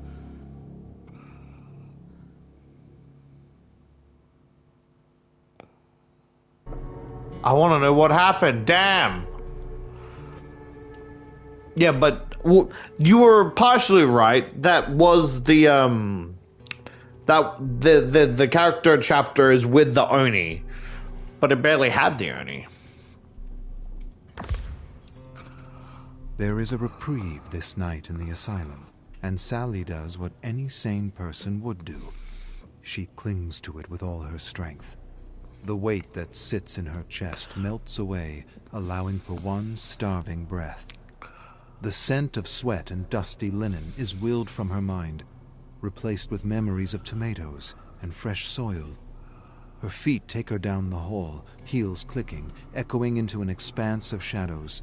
She does not allow herself to see the stains on the walls or the fracture in the window's pane. Who's pissing on the She walls? could draw them from memory, but for this moment, they cease to exist. As Sally reaches the end of the hall, she peers into a patient's room, illuminated by a blade of moonlight cutting across the floor. A young girl, sitting atop the bed, flinches at the oncoming shadow. Only as Sally walks into the moonlight does the girl release her grip on a bundle of sheets. Sally offers a sympathetic smile to her. The anxious girl. The asylum's file lists her name as Marion, but the staff have codes for each patient. The catatonic boy, the sweaty codger, the anxious girl. Everything they are summarized into 2 words. Sally sits on the edge of the bed, braiding the anxious girl's dry, brittle hair. Did you visit the community room today? The anxious girl hugs her pillow. I stayed here. A light moan carries through the hall, the first indication that peace will soon be broken. Sally does her best to ignore it, weaving one strand of hair over another. Did you know that room has a chair by the window? You can see the robins building a nest in the trees. The anxious girl looks to the hallway, her shoulders tensing as she listens to the distant moan. Sally gently rubs the girl's shoulder, wordlessly offering her sympathy. They sit for a short time, until a scream carries through the hallway. Sally marches down the hall to the source of the scream.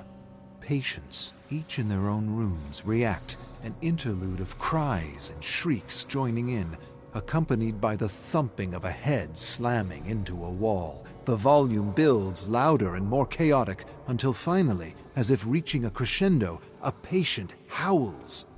Sally rushes into a room, moving towards a hideously scarred woman restrained to the bed, whose scream slowly dies into soft, mirthful laughter. Did you enjoy the song, sweet nurse? I call it Concerto of Lunatics. The asylum is wide awake now, alive, anxious. The scattered shrieks and moans of patients ricocheting through the halls. Sally's chest tightens as she struggles to breathe. Why must you rile them? The broken woman smiles beneath the swathe of bandages over her scarred face. Through two small holes, mismatched eyes, blue and orange, sparkle. Oh, sweet nurse, what are the gestures for, if not a laugh? Sally knows to step away, knows there is nothing to gain from arguing, yet she cannot restrain herself. They are humans, and, sick as they may be, they deserve sympathy. This is a line Sally has told herself many times over the years, though that is all it has become, a line. A series of carefully rehearsed words pushed through chapped lips. Perhaps this is why the broken woman chuckles as if trading quips with a friend. They deserve sympathy? Most have contributed nothing but pain, and the others have contributed nothing at all. Sally makes no attempt to suppress her disgust as she looks at the broken woman's smile. You would criticize your fellow patients for bringing nothing to this world, yet what have you provided? The broken woman awkwardly sits up on her bed, pulling at her restraints like a restless marionette. I have provided more to this world than 1,000 missionaries. When I saw sickness, I did not coddle it, feed it, wipe the tears from its eyes. I cleansed it. The broken woman sees she has Sally's attention. If we want humanity to survive, we must be its custodians, sweet nurse. And yet, we have allowed an infection to fester, the evidence pervading these walls. The broken woman pauses, allowing her point to settle. Shrieks and moans from the mentally insane echo through the halls. Sally feels her nerves tighten with each chaotic noise that comes her way. She has little desire to argue, yet duty compels. Are you not within these walls too? Would that not make you part of the infection? The broken woman smiles, as if expecting this question.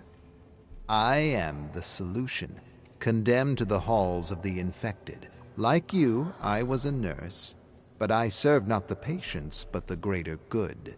With one simple injection, I removed the weak from the gene pool. I watched them in their death throes, knowing my actions were backed by honest science so few have the strength to trust.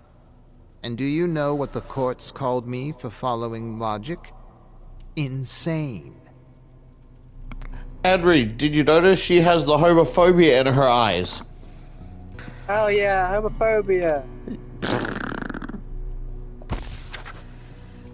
The days pass, but Sally's unsure how many. She always finds herself back in the asylum, tending to the frantic, the violent, the feeble. Down the hall, the bad man has slipped his restraints again. Like a wolf, he shows no motive but to prowl for the weak, and it appears he's found his prey. He drags the naked body of the rancid son by the ankles. Blood spills from the son's head. Sally does not know if the man is dead. Calling for help, she sprints down the hall with a syringe filled of sedatives. There are no other nurses to come to her aid. Financial restrictions have seen to that. She considers that she is running to her death this time, but there is something involuntary in her movements, as if she has become a spectator. The bad man lets go of the rancid son's ankles and turns his attention to Sally. He fails to notice Harvey Cavanagh, the plump orderly, round the corner behind him. Harvey slams the bad man into the floor as he's done to so many patients. Sally jabs a sedative into the bad man's neck. The bad man sags in place. and with a look of bewilderment, falls to the ground. The decrepit hall is silent. Sally looks over the scene at her feet. Kavana's sizable frame hefts up and down as he catches his breath, thick arms slung over the bad man who rests peacefully. The rancid son, either unconscious or dead, lies beneath them with Kavana's boot pressed against his nostril. The smear of blood from his head goes on for 30 feet down the hall before curling into an adjacent room. Sally laughs to stop herself from screaming.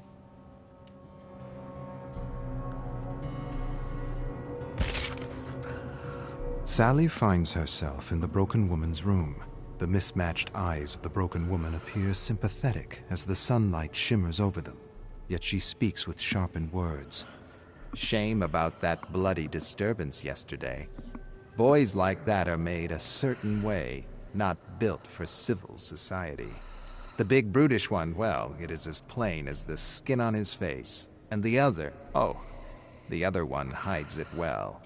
But have you looked at his family's name? That will explain everything. Sally wills herself to think of a gentle lake, lilies and... no. All she can see are the grimy asylum walls and bloody bandages. There are no gentle breezes to distract her, only the broken woman's voice, prodding deeper.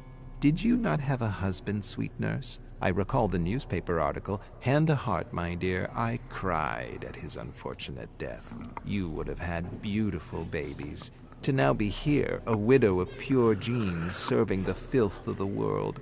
Such a turn of events.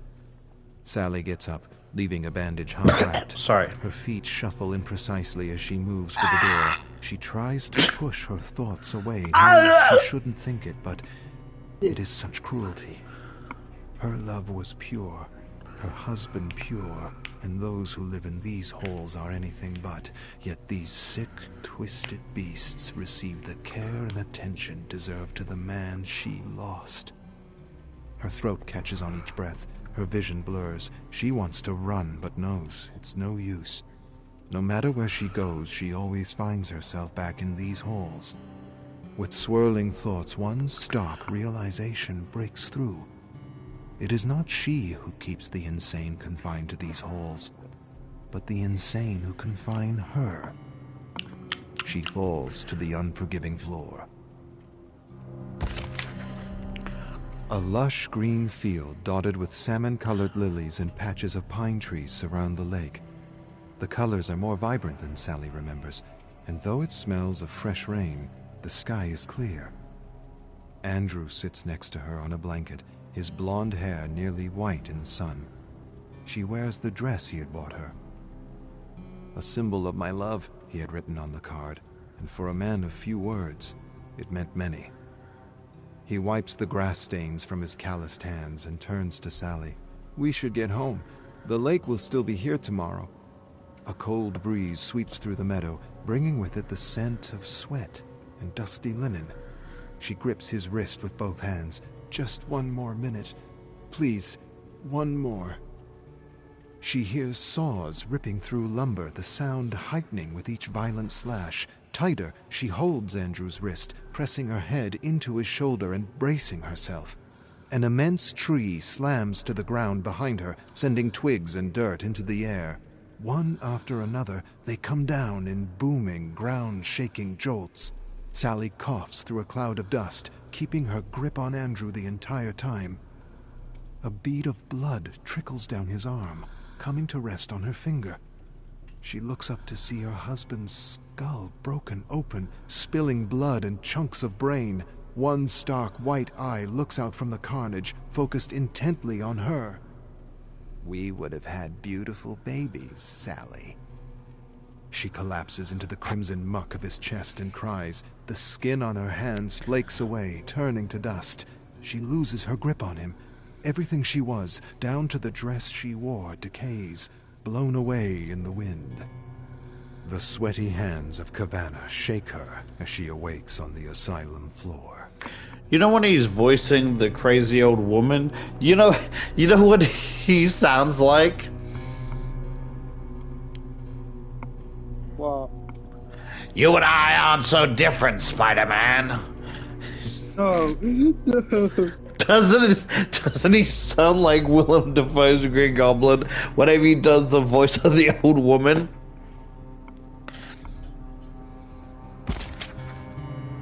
She's in the hallway again. The scent, the stains, her heels clicking. It's the same. Occasional moans and shouts carry from nearby rooms, short bursts of mania or terror that Sonic Mania? intermingle. The concerto I'm of lunatics. me. Sally enters the anxious girl's room and sits at the foot of her bed. The girl flinches, but after a second's pause, lifts herself up. Illuminated under moonlight, she offers a timid yet warm smile. Sally takes 3 strands of the girl's hair and begins to weave a braid. "Did you see the robins today?" But Sally doesn't wait for the girl's answer. "Another day hiding, wasn't it? And what about the robins? They will be dead by the time you leave this room." The girl's shoulders tense, and Sally feels herself do the same. She takes a deep breath, attempting to calm herself.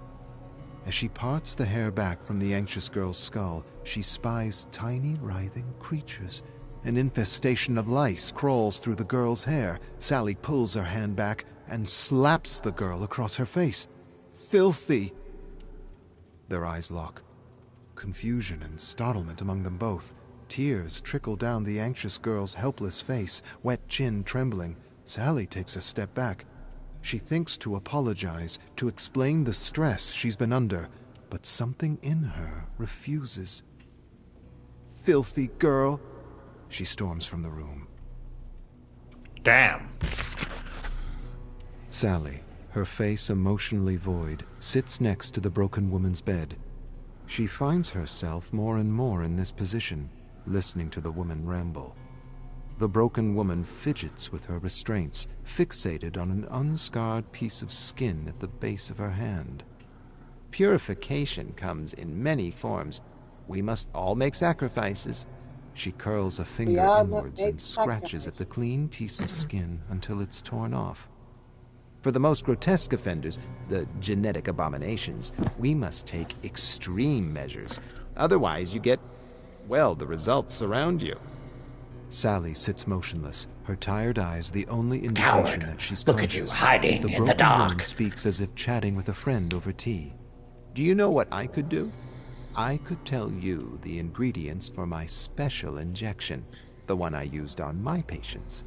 A quick little prick and they'll writhe as if a purifying fire burns within. A fitting way to deal with inhuman filth, wouldn't you say? Are you hearing me, sweet nurse? You don't have to be their servant anymore." Sally feels the asylum closing in on her.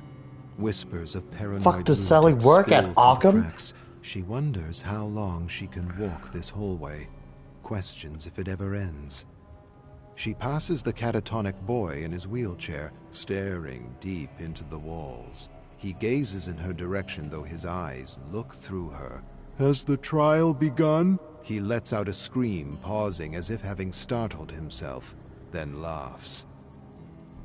Harvey Kavana, the fat orderly, emerges from a patient's room and gives her a smile. The skin on his neck dangles as he moves, glistening with sweat. A thick coat of hair covers his arms and curls over the collar of his shirt. His eyes move from Sally's feet upwards, pausing on her chest until he realizes she's watching him. His eyes dart to examine the floor as he nervously licks his mouth. Oh, disgusting. Ahead, the foul girl skips gracefully, enjoying her first day out of restraints in a month. She hums a pleasant tune, tracing her hand over the wall. As Sally approaches, the girl tilts her head forward. She lets out a long, guttural sound, heaving her diaphragm until vomit splashes onto the floor. Content with herself, she smiles and skips on. Sally continues, giving no thought to cleaning the mess. She sees the shoeless imbecile sitting by the broom closet. Thick strands of blood drip from his mouth. With precise rhythm, he slams his jaw into the door frame 6 times, digs at his gums, and pulls out a tooth. He peers at Sally as if she's the strangest thing he's ever seen. Sally looks out at the hallway, stretching on forever. She stops, accepting what she's tried to suppress. The sickness can grow no more. Sally fills the syringe as the broken woman instructed. Alright, this is just Thick, Harley Quinn and the dark Joker. liquid swirls within, a night sky void of stars. The helpless anxiety that crippled her vanishes under a sea of calm. Though her heels click with each step, she feels as if she floats, as if everything she's to do has been determined, requiring only the gentlest breeze to push her forward. She sees the sickness clearly. It has infected all, but the most hideous is the one who refuses to face it. The dog that doesn't know it's a dog, and so she makes her way to the broken woman's room. Strange how, for all the woman's wisdom, she is blind to her impurities. Though she removes the blemishes from her skin, she fails to judge the mismatched eyes that gaze at her in the mirror. But no amount of carving can remove genetics. Such a case requires extreme measures. Sally grips the syringe and prepares for what's to come. There is such filth that permeates the asylum. If she is to cleanse it all, she had best begin. You ready for the movie, Henry? Yeah.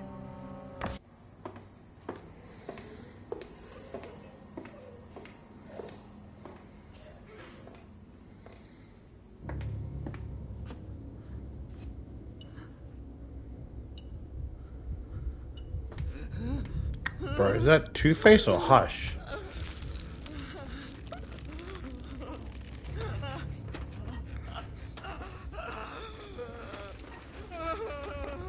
Don't worry, you'll become Deadpool. This is why he's not in Marvel Rivals.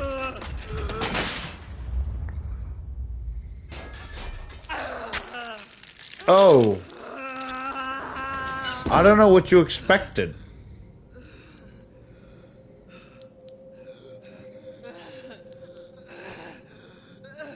Why are you mad? You literally talked her into this.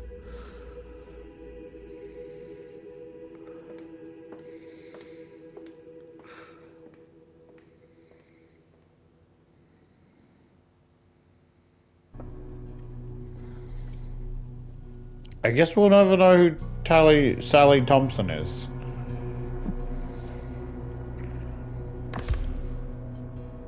Arcus, 2.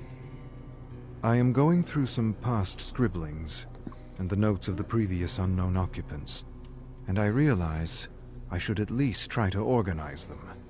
Reading these notes, I decipher several voices who I am aptly calling the unknown few, who, like myself, had a fixation with the entity, and who, like myself, had an ability to experience the memories encoded in the fog. I will include my past scribblings and number them as best as I can, referring to them as notes obscura, or just obscura, to try and piece together how long I've actually been here. I think I may have found my first ramblings amongst the half-destroyed journals of the unknown occupants, who struggled with infinite possibilities of whiling away the time, except the one they probably miss the most. The one I miss the most. Friendship. Companionship. Sitting with my father drinking whiskey and watching the ancients swim across the night sky, or just losing time with a friend in a hearty conversation about the merits of art, music, laughter, and stories. All I have now are the memories of others. Second-hand experiences that constantly remind me of things lost and half-remembered. Obscura. Unknown prisoners. I've found scattered about this tower countless journals from previous occupants. Occupants might not be the best way to describe them. Prisoners would be more fitting. 8 or 9 of them from the distinct voices I deciphered in the manifold journals I read with surprising interest and alacrity. Some of these unknown prisoners shared my unusual penchant for beer, whiskey, and stories of the macabre. Others seemed to be raving lunatics, writing not journals, but senseless notes. Notes from the absurd, I call them.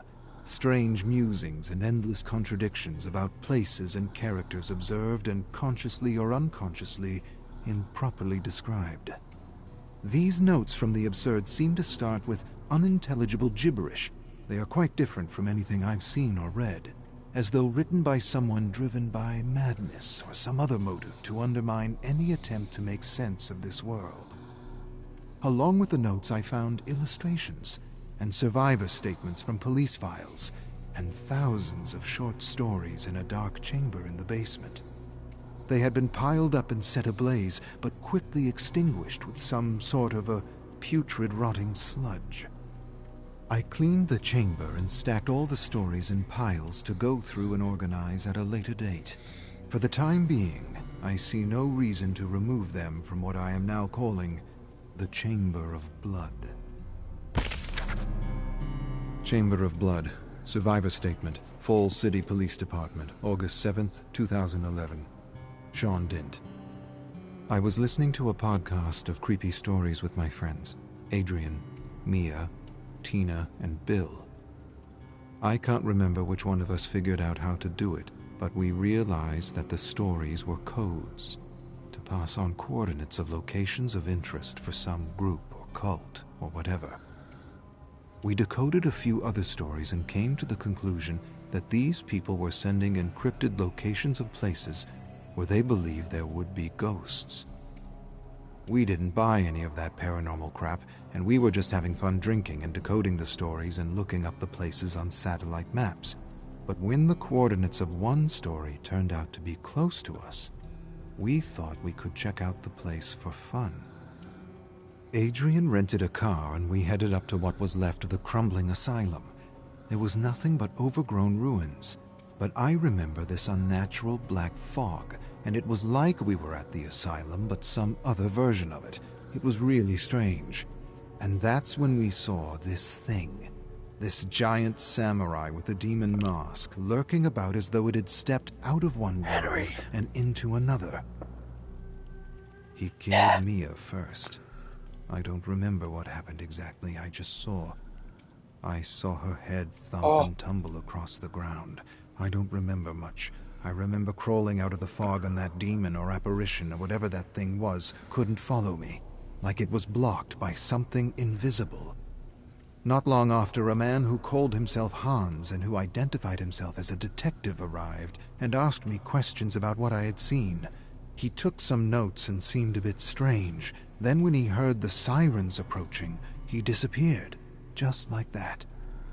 When the police arrived, the fog was gone, leaving only the hacked remains of my friends. Oh. And now I'm here, and you're telling me that you don't know who that detective was and that you want me to show you how to crack the code of the podcast. But I can't because I don't know. That was my buddy Tina, and she's hacked to pieces, you assholes. Chamber of Blood. Notes from the Absurd. Emperor Dwight. Emperor Dwight? Bubblegum tuna on Tuesday. Sir Regal Dwight, in a thicklish purple robe and golden crownee, steps out into the courtyard and greets all the peasants with good words and pizza. The kingdom cheers and roars. You know damn well someone's gonna, start a coup. Chamber of Blood. Harbinger of Hell. Evil Eyes. 1. Hattie Kaur lifted her chai tea, let the steaming, spicy cardamom and cinnamon Spider-Verse reference down her throat, and set down her stainless steel cup in a small tubba near her ancestral village of Mohi. The tea warmed her insides, yet she shivered cold with a nameless terror that mocked and poked at her like a formless apparition, reminding her that all wasn't what it seemed, and that there were nameless things that went bump in the night. Ever since Hattie could remember, she had seen and heard things beyond the veil, and she even had vague recollections of the day her parents disappeared while they were vacationing when she was 5 years old. She remembered the whispers, the approaching darkness, and the sense that somehow they were in another reality. She didn't remember much about that time, but she remembered being taken in by her French-Canadian godparents, the Roy, who raised her with their son, Jordan. Now Hattie and her older stepbrother Jordan were in India, filming episodes for their fairly successful web series, Harbinger of Hell, with their uncle Stefan. A fan had sought them out after having watched one of their episodes about interdimensional overlaps which Hattie could sense, feel, and even explore if her focus was right and she was able to tune in, as she so often described her process. As their luck would have it, this mysterious benefactor had funded an entire expedition all over the world, giving her brother and uncle access to countless remote and classified areas of known paranormal activity and unexplainable disappearances. Hattie sipped her tea, listening to the villagers speak a language that reminded her of her disappeared father. And she suddenly heard a familiar voice and Quebecois accent that stood out from the rest, calling out her name. A moment later, Stefan entered the tubba with Jordan. "I found the site of the massacre," Stefan said. "Finish your tea and let's get out of here." Hattie sprang to her feet and followed her uncle and brother into the scorching hot day. Chamber of Blood, Harbinger of Hell, Evil Eyes 2. The thugs were ambushed in the valley near the ruins of the old signaling fort, a turbaned man with a beard said. "I'm not sure what you hope to find here. Most stay away from this place like the plague." He stared at the older teens as if they were mad. "You should have returned to the hotel like your uncle. Nothing here but the eyes, and they're probably watching us right now." Hattie and Jordan didn't answer, or want to explain that their uncle didn't have the stomach for adventure, that he was more of a producer and that he was trying to finish off a horror novel he'd been working on for the last 10 years. Ignoring the guide's nervous ramblings, Hattie studied the white stone bricks of the ruined fort and the surrounding caves, with a strange feeling that they were being watched. The guide said, "The official story is a unit of British soldiers died fighting a band of thuggies." "And the unofficial story?" Hattie turned to him. The guide stared at her for a long moment. "The unofficial story is they turned their rifles and swords against each other. Something in these caves drove them mad." Hattie absorbed this and closed her eyes, while Jordan filmed the ruins and the caves, calming her heart and silencing her mind. She began to hear the rising screams and cries of people being butchered. When she opened her eyes again, she could see the scintillating orange residual memories of British soldiers cutting down thuggy rebels. One thug seemed to be holding something important in his hands as he escaped the massacre. She walked through residual memories and approached the thug, staring at a piece of broken pillar in his hand. The thug desperately clambered over the rocks and rubble, charging into a nearby cave with the soldiers in hot pursuit. Jordan stepped up behind her. "Did you see anything?" Hattie nodded and pointed at the cave the thug had run into. The guide raised his eyebrows. "And that's my cue to go," he said, turning his back on the siblings. "Not that I think you're both crazy, which I do, but I need to get home before my wife realizes I'm gone. It's my day to make rotis and pick up the kids from school." Hattie and Jordan watched the guide disappear down the rocky, sun-baked valley. Then they turned and approached the gaping mouth of the cave. For a long moment they stared into the darkness without saying a word.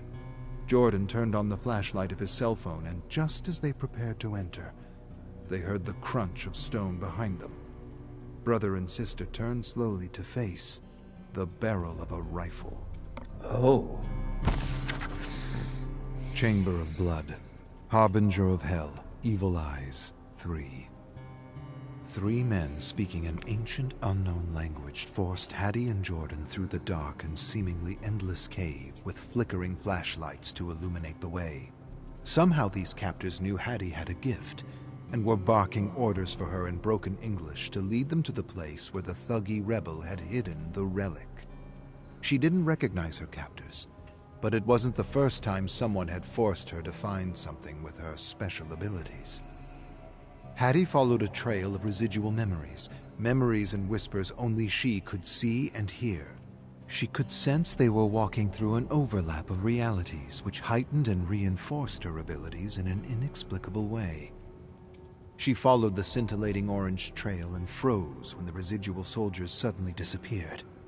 Then she started when the soldiers blinked back into existence, and she heard desperate screams as something she couldn't make out attacked them.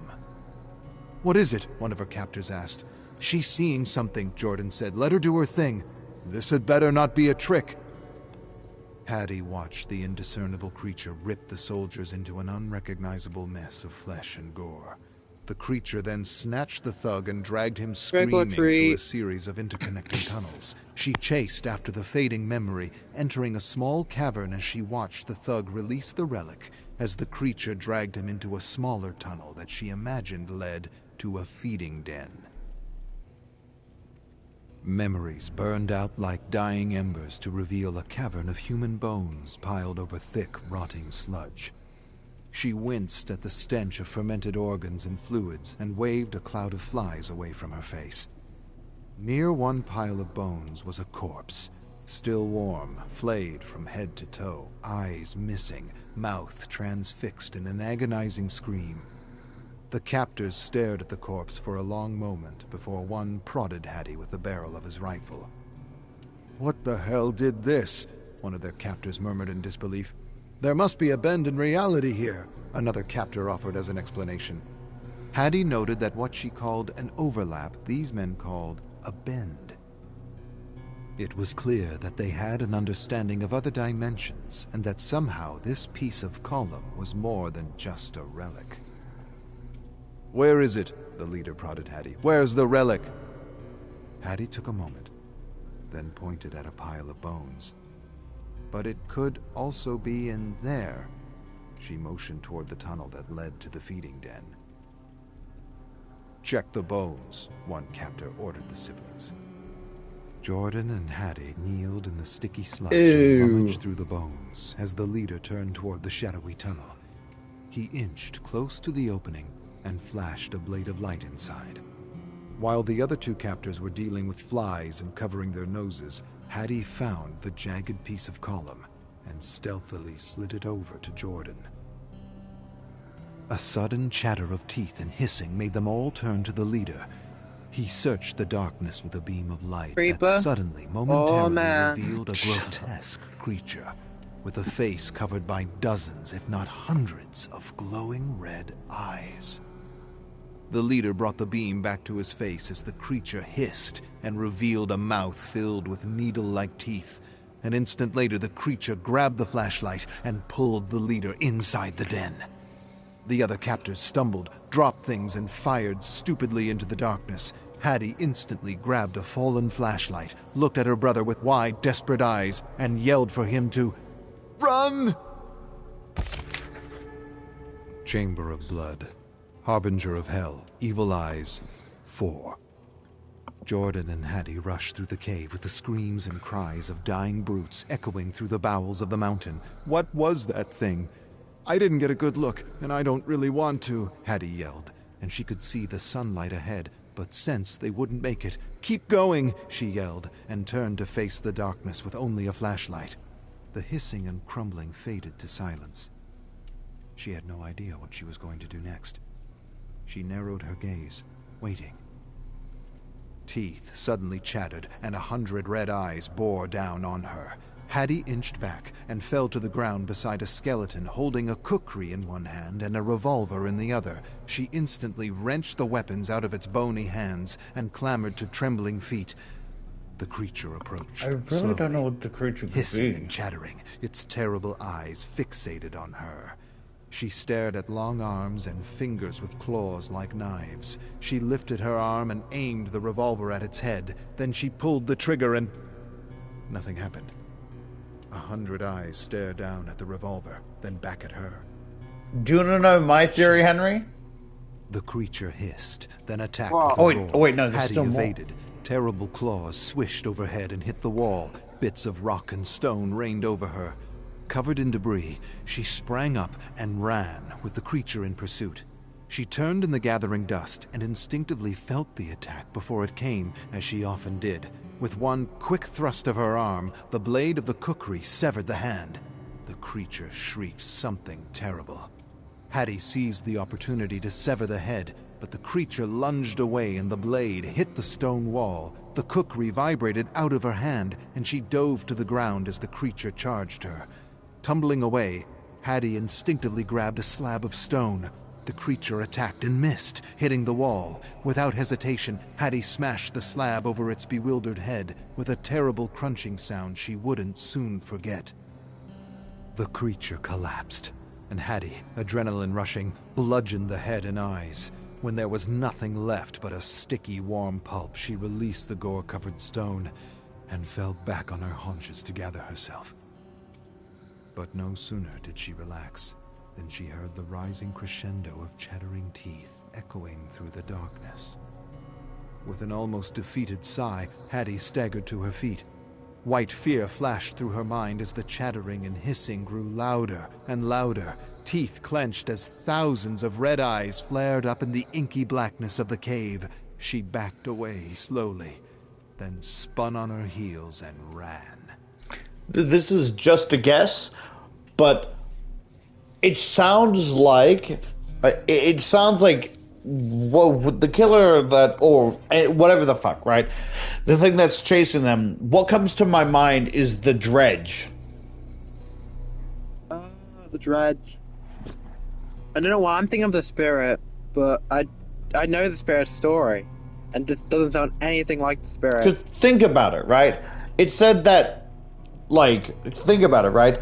Because she's saying that whoever Hattie, this character, cut off the dredge's hand. And remember, the dredge has one hand and the other one's like a knife blade.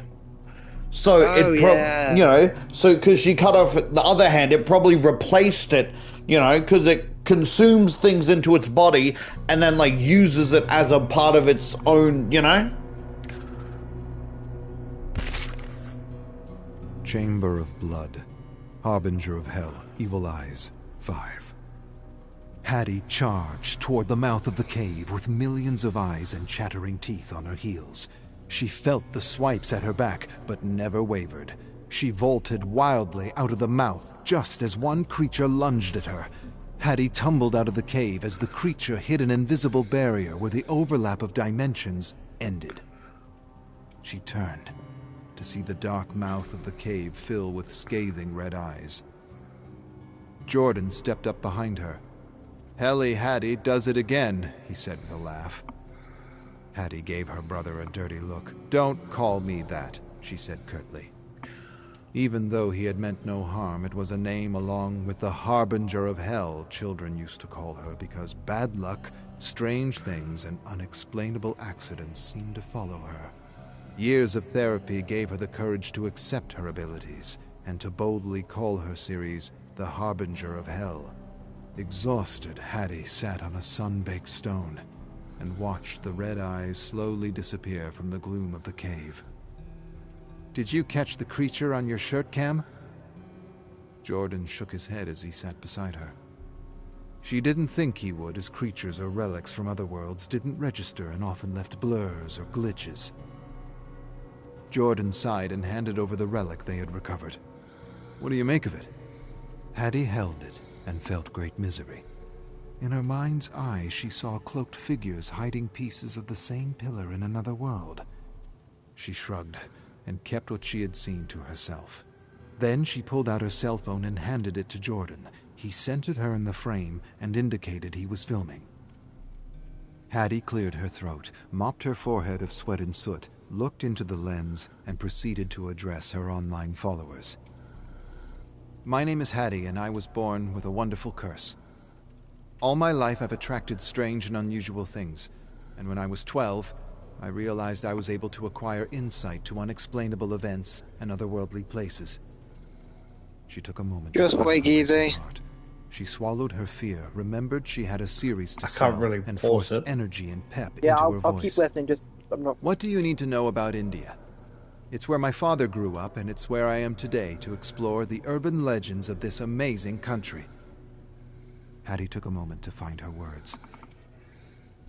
Our adventure begins in northern India, at a strange place locals call the Eyes, or the Valley of Evil Eyes, where hundreds have disappeared or died, including a unit of British soldiers in the 1800s. What happened to these soldiers? Where did they disappear to? And is there any merit to the accounts of a cave-dwelling demon with eyes around its head that burn right through the soul?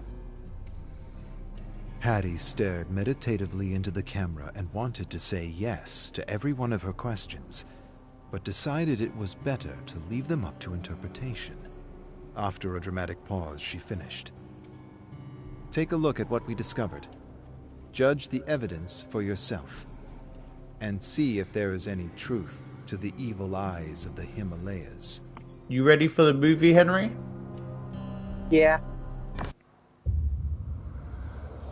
Because I really want to know what could be...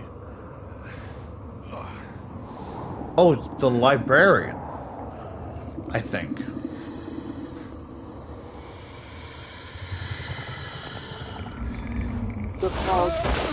Oh, shit.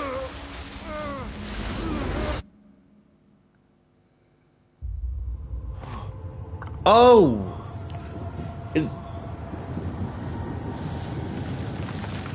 What the fuck?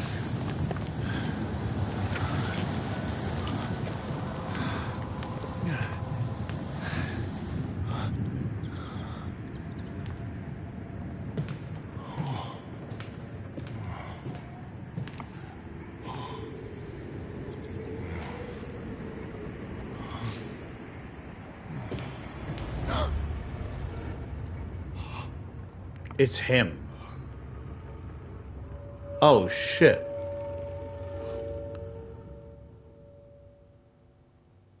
That's trippy.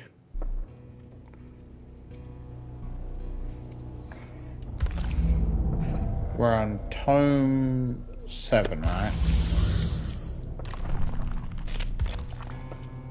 Over.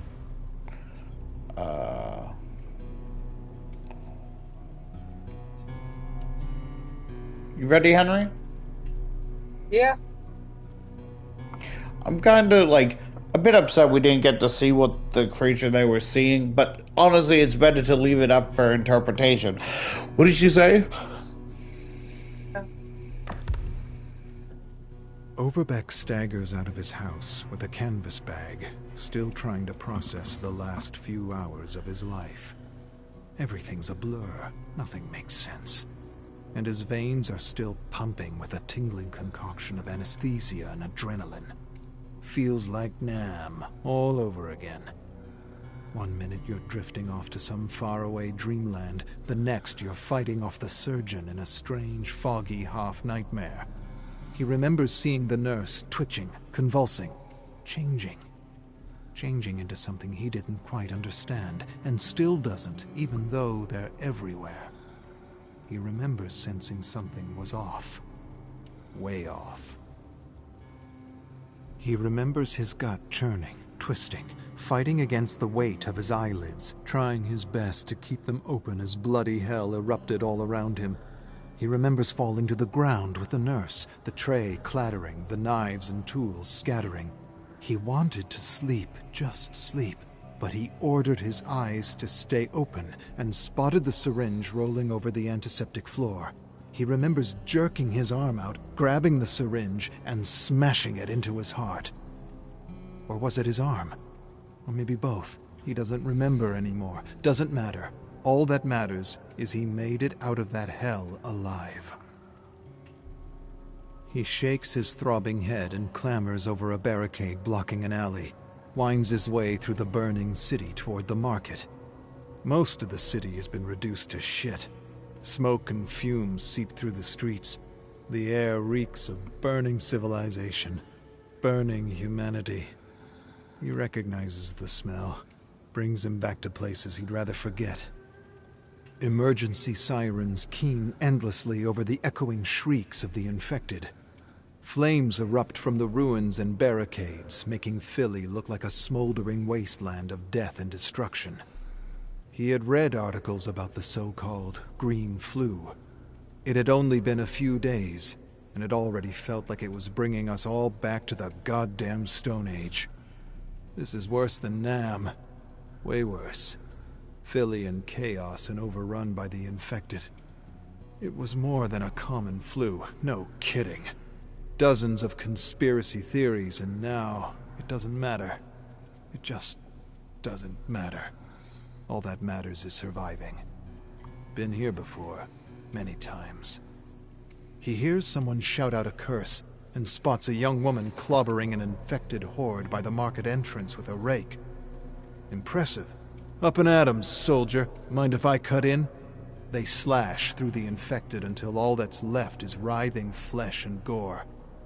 He stares at her. She approaches him. Not bad, old man. Name's Zoe, last woman on Earth. Not really, but it feels like it. She laughs and wipes chunks of putrid flesh off her arm. She reminds him of a kid he knew in Nam. Strong smile and beaucoup funny. Beaucoup fierce. Just like her.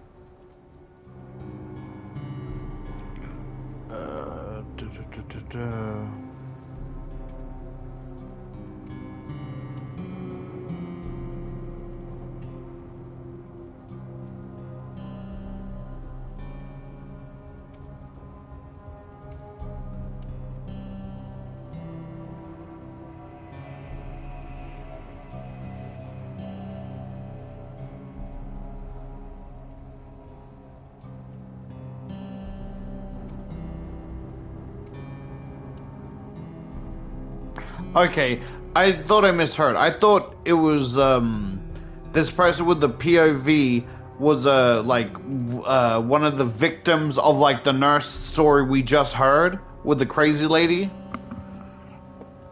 Yeah. But like, it's in this world, it's basically a zombie apocalypse. Hello? Anyone out there? I need a hand over here. Bill hears the cries for help above the agonizing... Oh shit! Oh shit! I just realized what this is! What? It's Left 4 Dead, baby! Fuck yeah, Left 4 Dead! It makes sense because of the zombies, plus, you know, the other person is Zoe, right? Or did it say her name? Okay, let me see. Her name's Zoe. Last woman on Earth. Yeah, because literally that's what Bill says. Up and at 'em, soldier. Hello? And that's what he says when you die, right? And you are brought back, but you need someone to open the door for you. He says, I need a hand over here. Oh, cool. Bill! Hello? Anyone out there? I need a hand over here. Bill hears the cries for help above the agonizing groans of the infected. He spots a cage in the middle of all the chaos surrounded by the infected. He grabs his rifle and fires, splitting infected heads like watermelons. He approaches the cage with Zoe, where he sees a man covered in blood. Out of the frying pan and into the cage, he laughs to himself. How'd you end up in this shithole of a thing? The man sighs. Quit yapping and get me out. Zoe looks around. Yapping. Something ain't right about this. She's got good instinct. Bill's feeling the same knot in his belly. The man smashes the cage. Just get me out of here before they come back. Bill lifts the butt of his rifle and smashes the padlock off the latch with a mighty clang. Merry Christmas, kid. The man smirks. I like that one, Gramps, and I ain't a kid. Francis! Francis steps out of the cage, repeating, Merry Christmas, Merry bloody Christmas. Bill spits over an infected corpse sprawled over the rubble. That's my line. Find your own. Francis's smile grows. No copyright on a line like that. Bill knows what he's doing. They're kind of a pack, and this ain't about a line. This is about who's calling the shots. A lot of brass for a civilian. Truth is, no one is really in charge in this shitstorm, and we all gotta take the lead in some way or another, and he's too stupid to understand. He ought to break him now before things get nasty. Set him straight. He inches closer to the man. Zoe sighs. Boys, it's just a goddamn line. A sudden clicking sound behind them, and Bill senses they're screwed. They turn to face 3 men with guns trained on them. Out of the cage and into the blazing goddamn fire. Francis sighs. Shit. Canadians. Bill looks them over. A group of men in makeshift hazmat suits and rifles. We ain't Canadians. Now move. Bill looks to Zoe and Francis and goes sotto voce. They're survivalists. Francis scrunches his face. So, what are you saying? You saying they're worse than Canadians? Bill doesn't know how to respond to this. He fought with Canadians, damn good soldiers. What's your beef with Canadians? Francis shrugs. What is it? I think this is cool because, like, this gives... I don't know if it's retelling lore I don't know about, or if it's giving more lore to the Left 4 Dead characters.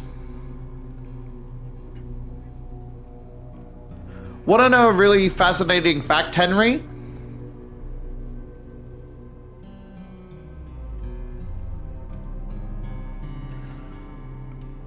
Okay. Yeah, what? Well, want to know a fascinating fact?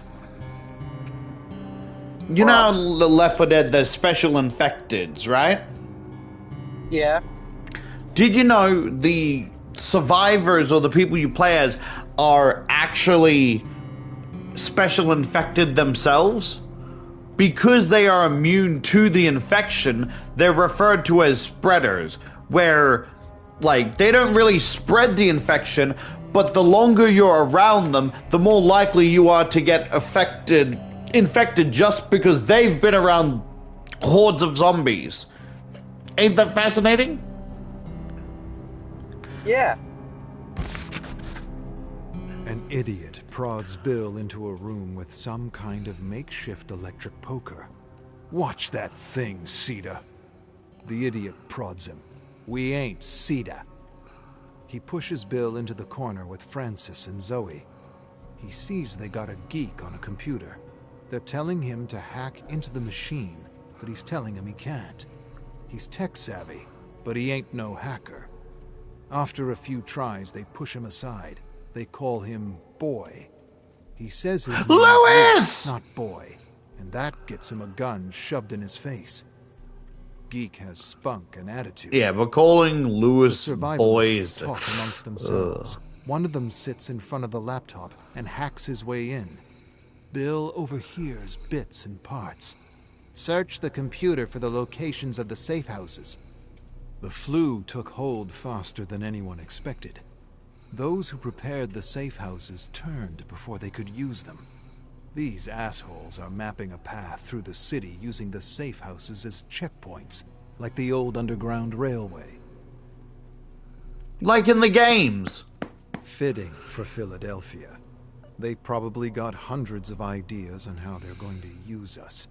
One of them grabs Zoe and has his own idea.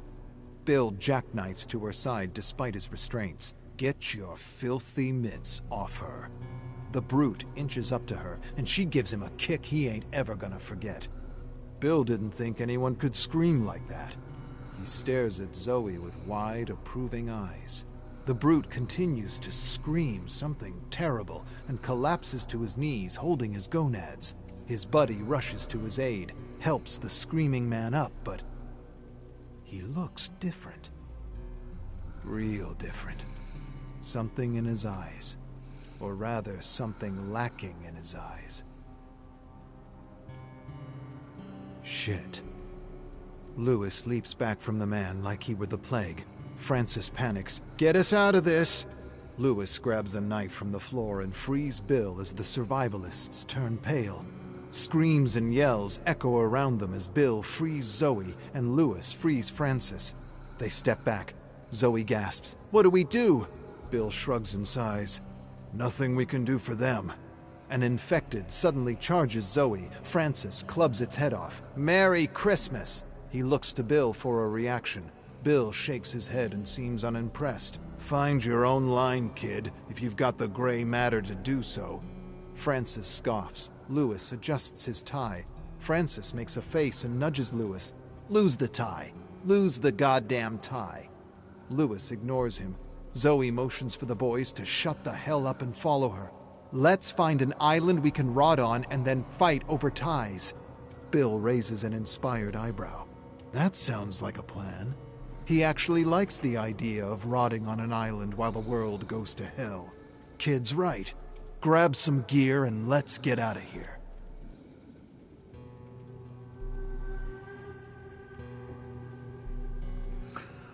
Want to know, so basically, when they asked to use Bill for Left 4 Dead, basically they made a deal where it's like, if Bill gets any cosmetics, it has to be completely for free. None, like, no paid cosmetics.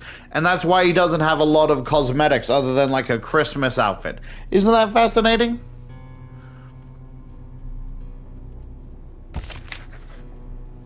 Bill leads the ragtags through a city he doesn't recognize anymore.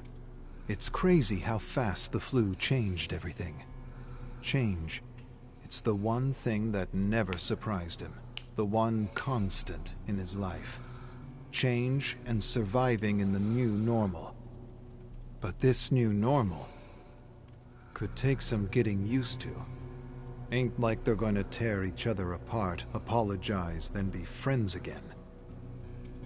He stares into the gloom and goes over the last few hours of his life in his mind. He didn't catch anything. They didn't catch anything, and by all accounts, they should have. Then it dawns on him. They're immune. They're asymptomatic, ticking bombs just waiting to spread the flu. I brought the flu to them. Poor bastards.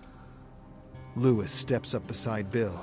"What now, Pops?" Bill contorts his face. "Don't call me Pops. Old man, I don't mind, but not Pops." Bill marches on. "I tell you what now. Now we find a safe house and get some rest. But not before you punch Francis in the mouth for talking more shit than a sewer." Bill laughs. "I'm messing, kid, but I see you getting pissed with all the tie jokes. Don't let him get to you. His way to cope with all this shit. I knew guys like him and Nam. They're just scared to die and distract themselves by messing around with others. But what really gets me is he stole my goddamn line." Lewis laughs. Bill doesn't find it very funny. I know. Imitation is the sincerest form of compliment. But that civilian using my line, that just ain't right. Safe You still here, houses are Henry? abandoned, but there's still treasure troves of supplies. Yep. This beast of a flu hit fast and took no prisoners. Bill sighs and doubts evacuations are still running, counter to Zoe's belief that the government actually still gives a shit. World has gone to hell, and the government don't care, but he ain't saying anything. Last thing he'll do is rob them of hope as they creep through the bowels of the fallen city. He liked Zoe's other idea about finding an island to rot on. If you're gonna rot anywhere, an island, any island, ain't half a bad idea, especially one with coconuts. But if she wants to hope for the government, she can go right ahead. He ain't gonna take away her hope, even if he knows enough about the government to know they ain't worth a second thought, let alone a second chance. But he'll shut up for a civilian that still believes in the system. A system that was broken long before the flu spread. Besides, while she hopes for the government, he'll figure something out. He always does. Zoe regards him. There's gotta be more like us. Areas that have to be protected, quarantined. It can't be that all cities are like this. Bill suppresses a cynical remark. There's something in Zoe he respects. She reminds him of someone he used to know. Someone he used to be. Someone who had all kinds of ideas and ideals. before he had seen the true face of governments, of humanity. It's nice to see that in her. Real nice. He hopes it lasts and this hell doesn't stamp it out of her. A heavy wind moans dreadfully and carries with it an all too familiar smell. The smell of rot, the smell of filth, the smell of death. The infected, dozens of them, maybe hundreds. Bill acts on instinct, eyes open, guns ready. Before he can say another word, the infected close in on them. Gunshots clap through the dead city. Heads crack open like rotten, festering melons, and the infected lay strewn all around. One lashes out of the shadows towards Bill. Without hesitation, Francis blows its face off and turns to him. "Merry Christmas!" Bill sighs deeply. Bastard saved my life and now he's trying to rub it in my face. He gives Francis a stern, grizzled look. "All right, the line's yours, now shut the hell up and shoot." Bill curses under his breath and continues to shoot dark silhouettes charging through the deep orange dusk. Damn, I miss this. Are you ready for the movie? Yes. Yeah.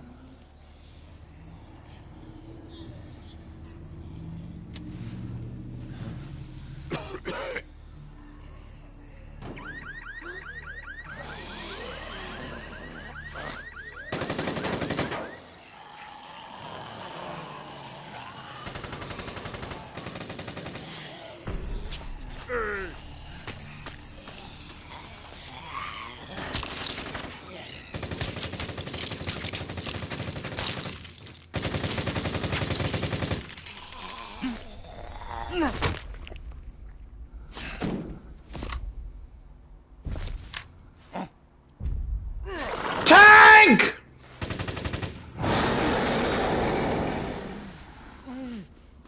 Do do do do do do do do.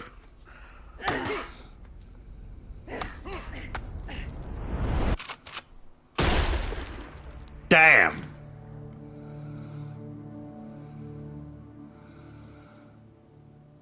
This must be way before, because he looks a lot younger than he does in the actual game. I was hoping they were like, we're saying, one of them lunge from the shadow. I'm like, that has to be a fucking hunter. I was hoping at least mention one special infected. Because it's like, I'm surprised like a collaboration character.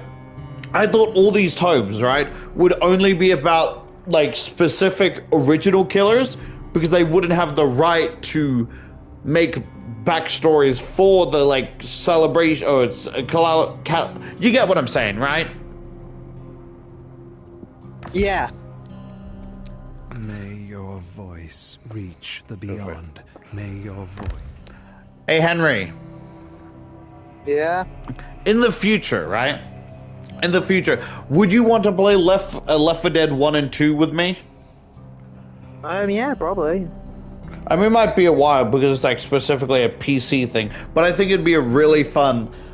Like, I'm thinking you, me, and if people want not Connor, right? I don't want him there, but you gotta think of how comical it'll be of him shooting a car, us yelling at him, and then him getting charged by a fucking charger off the edge of the map. Yeah, it would be fucking hilarious. Again, that's what I was saying before. It's like we don't really want to play with him, but like I'm more asking as a community thing. It's a community vote if people want him in this specific series, or if they don't. You know, that way it's a properly voted thing. What do you think? Yeah. I think that would be great. It's just a little May your fucking voice marker there. reach the beyond. May your voice reach the beyond. May your voice. Adiris speaks this line until it becomes a single word, babbled in harmony with her fellow emissaries in faith. May your voice breathe the beyond. May your voice breathe the beyond. 13 women stand in a circle around a stone altar. Adiris's chant falters as time passes, her raw throat the only indication she contributes. Each enunciation, agony. She's nearly forgotten the naked man writhing face down on the altar, leather straps binding him. What the fuck? The high priest Haban raises a hand. Adiris, along with each of the emissaries, stops, bows her head. She reminds herself, cherish the pain, a sacrifice to the sea-goat, the god of water and creation. The emissaries disperse, and Adiris wanders to the man on the altar. Tears stream from his bloodshot eyes. She wants to lend comfort, assure him the gods love him, perhaps even pull him from the altar away from the coming pain. She smiles at him as she would a child. If only you understood the importance of your sacrifice, you would laugh with joy. Tenderly, lovingly, she kisses his forehead. May your voice reach the beyond. You know what I was thinking? Of like, what if, right? What if they added the smile demon from the movie Smile, right? Where, like, only one person can see him at a time? But I'm like, I don't know how that would work. That doesn't seem fair, you know? The Invocist comes forward. Small, wrinkled man, buried under a scarlet, no, white but bloody cloak. Adiris bows her head, joins the whispers around her. May you swim through sea and stars.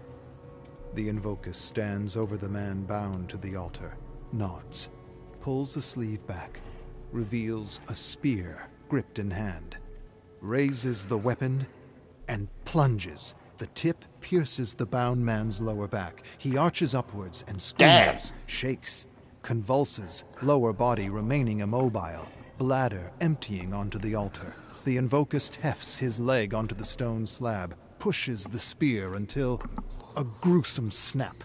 Shrieking, howling, pleading, something beyond that. Indescribable.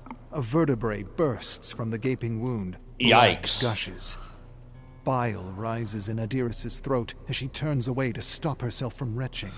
Her fellow emissaries look upwards. Praise, glory to the gods! Nothing is heard over the screams of the man. His voice will surely reach the beyond. The worm in Adiris my composes backyard herself, when I need to piss recites sacred outside text thinking in it's her raining. mind. The plans of the gods shall not be questioned, for they know beauty the human eye cannot perceive. The plans of the gods shall not be questioned, for they know. Trust in them, Adiris. Trust in them. She relents to her faith, joining the others to celebrate, but notices Haban. He covers his face too late, and she sees it.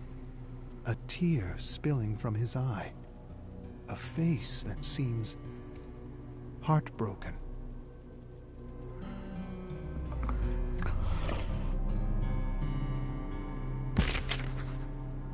Adiris splashes water over the altar and scrubs. Red circle swirling, bright. Like the sun the day she was left at the temple door. Stifling heat, painful steps on burning sand. Mother and father, a missing piece in the memory, unfocused, replaced by Haban. A crowd of imposing high priests, and only he peers warmly. She cries, so he lifts her, removes his hood. In the courtyard, he lets her touch the statues of the gods. Rishon, keeper of the stars. Ortares, sentry of the desert. Atil Alara, mother of humanity. Deities who would watch over and protect her. Haban becomes teacher, father. He tells of their religion, formed by exiles who believed other faiths had become corrupted by politics. They brought new insights to the afterlife and unified all gods beneath the great creator, the sea-goat. She finds guidance in his teachings, meaning in servitude, comfort in knowing suffering is love. She may shudder at connecting compassion to bloody sacrifice, but she works continually to overcome her doubts. Yet over the years, as her faith grows, Haban changes in a different way.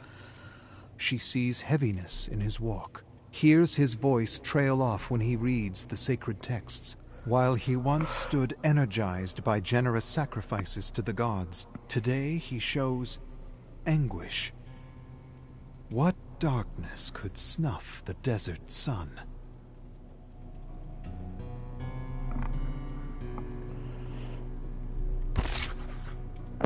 Adiris sits in the courtyard, Haban seated across from her.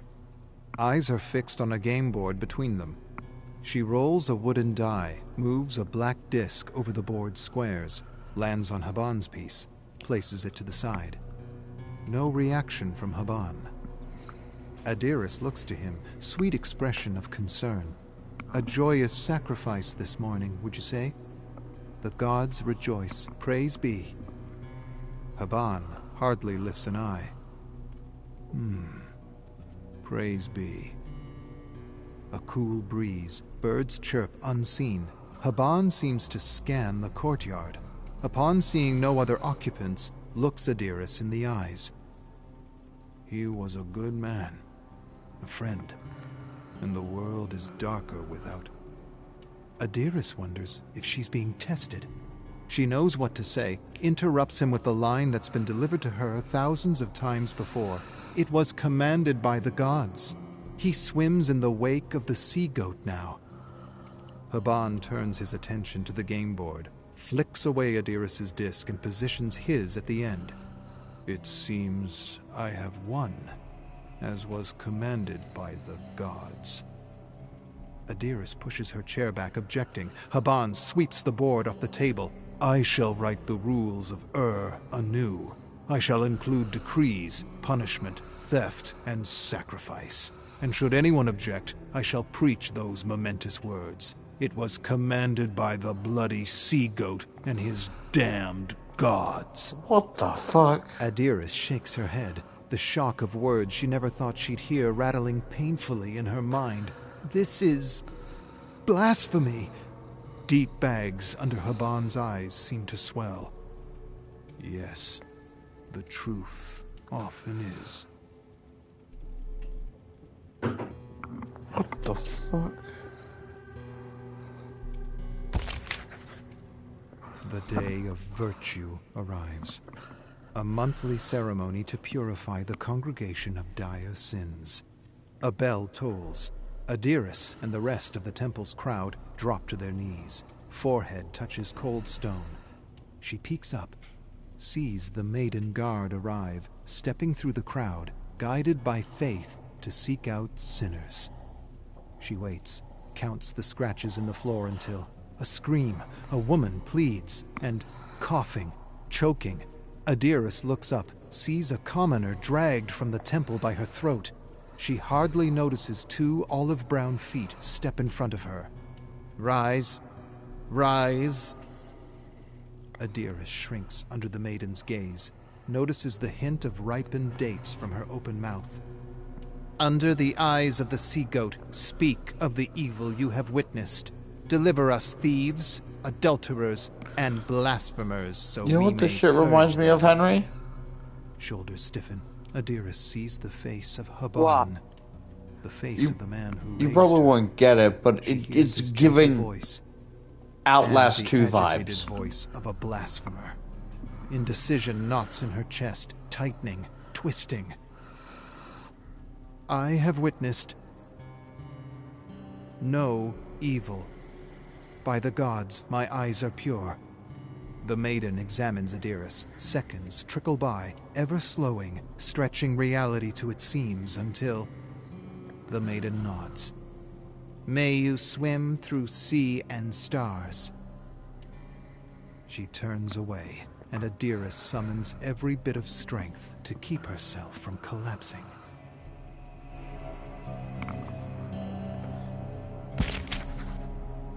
Adiris sweeps dust from the altar floors.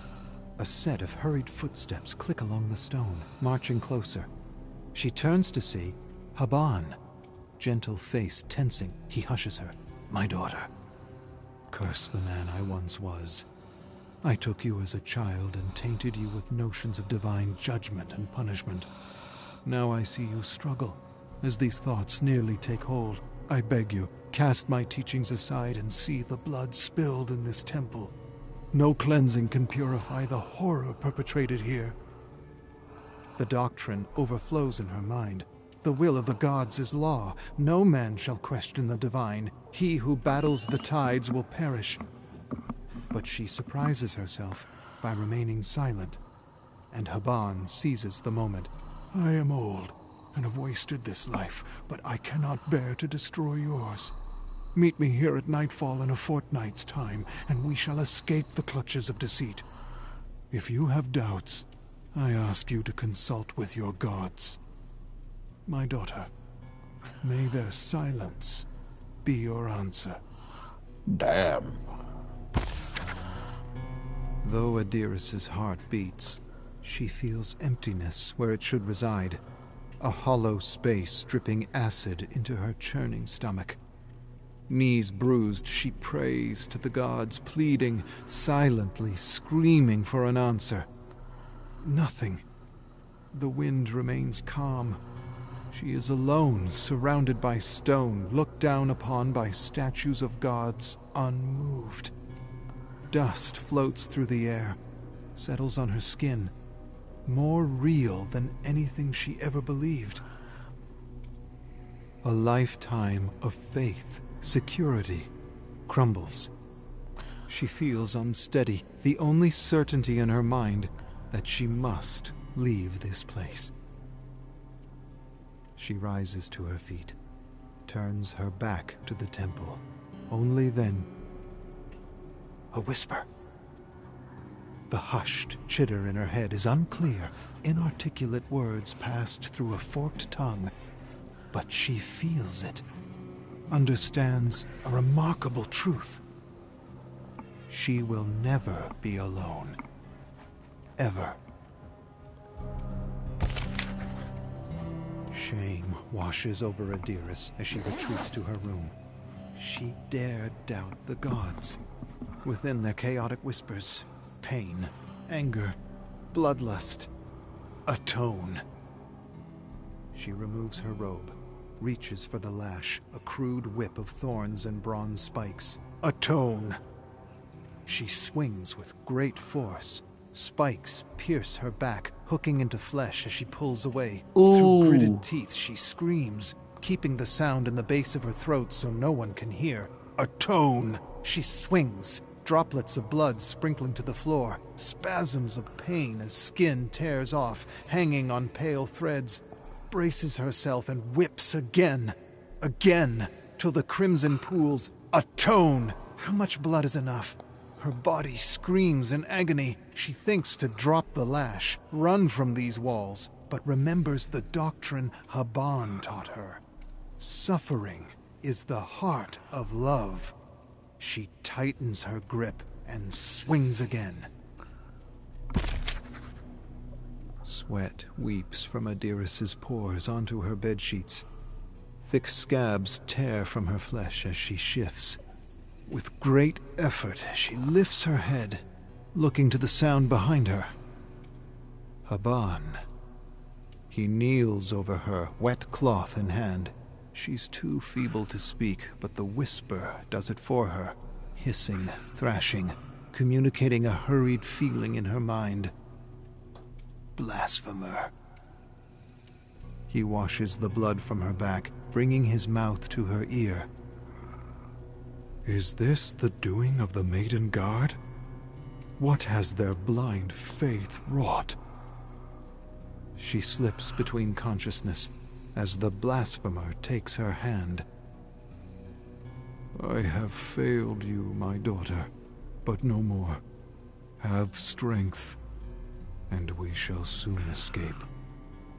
But the last Though one's a big one. Adiris's movements are met with pain, she lifts her head to the sky, thanking the gods for their guidance. Their whisper remains further away, dissipating, yet still commanding, influencing. She opens her heart, allows the whisper to seize her body. She strides to the quarters of the Maiden's Guard and takes a uniform, confident no one will discover the violation, knowing the gods are on her side. A censer of sweet frankincense sits atop a table, compelling her to it. She allows her hands to move as they will, filling the censer with oil and glowing embers. She does not question the will of the gods, knowing all threads shall be woven and someday the tapestry complete. Trust in them, Adiris. She steps into the moonlight. Nightfall. Smoke dances around her body. Bare feet carry her along a stone path to the mouth of the temple. As she peers inside, she sees through the shadows to the slight, shivering figure of the high priest, Haban, the mentor, the father, the blasphemer. May his voice reach the beyond. Are you ready for the movie, Henry? Yeah.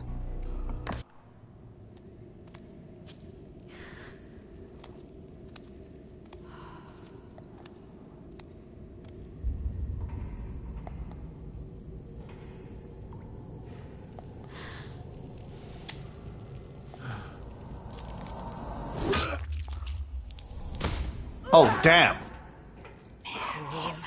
Oh, shit! I just realized I think I know who this is.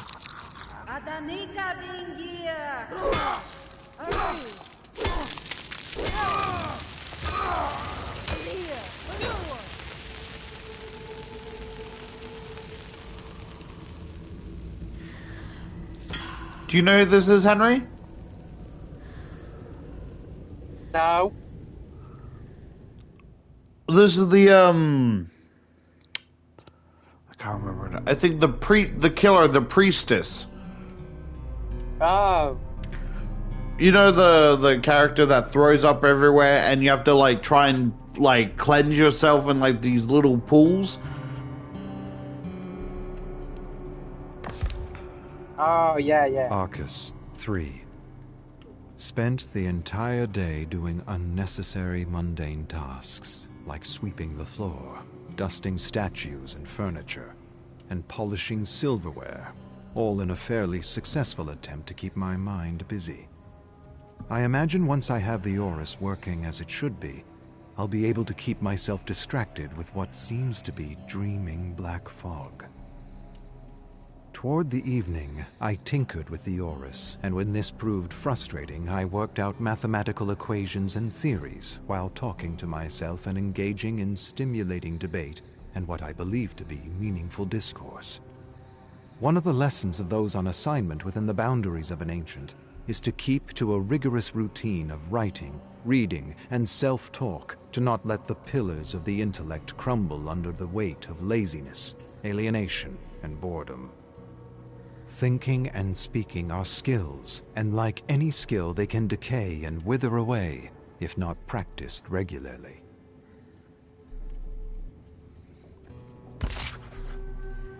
Arcus 4. Stories and journals are scattered everywhere. So much to read, and yet I find myself drawn to the scribblings and renditions of the unknown creator I'm calling the Mad Designer. Journals filled with the wild sketches and musings of people I imagine are caught in other parts of this living dimension. People juxtaposed with other terror worlds and timelines that make little or no sense to who they are or where they're from. The illustrations and notes are foolish, absurd, and quite contradictory, and yet they bring moments of levity to my life, which does the soul good. I suppose it's a form of absurd escapism I turn to when I'm not reading the more traditional stories. Interestingly enough, I found 17 versions of a story featuring a killer named Evan, written by 17 versions of the same author from the Omniverse. 17 similar stories with sometimes subtle, sometimes significant differences. What I find particularly interesting is how the stories are written as fiction in one world and non-fiction in another. It reminds me of Universis Alveo, a theory that suggests that the human mind might very well be equipped with a powerful networking mechanism that reaches out to other worlds for wisdom and knowledge from our other selves. Some can use their minds in this way, and others can't. The theory suggests that those who have experienced trauma in their formative years detach from their reality, allowing them to explore other realities and worlds with relative ease. Artists like magicians and shamans see small things in the big, unexplainable, endless dream that is the omniverse, and they bring these ideas or insights back to entertain, enlighten, and inspire the world. Fiction in one world, non-fiction in another. It's so hard to pay Everything attention is to this real, fucking big or nothing ball of is. text. And here in the Chamber of Blood, there are countless horror stories of every variety.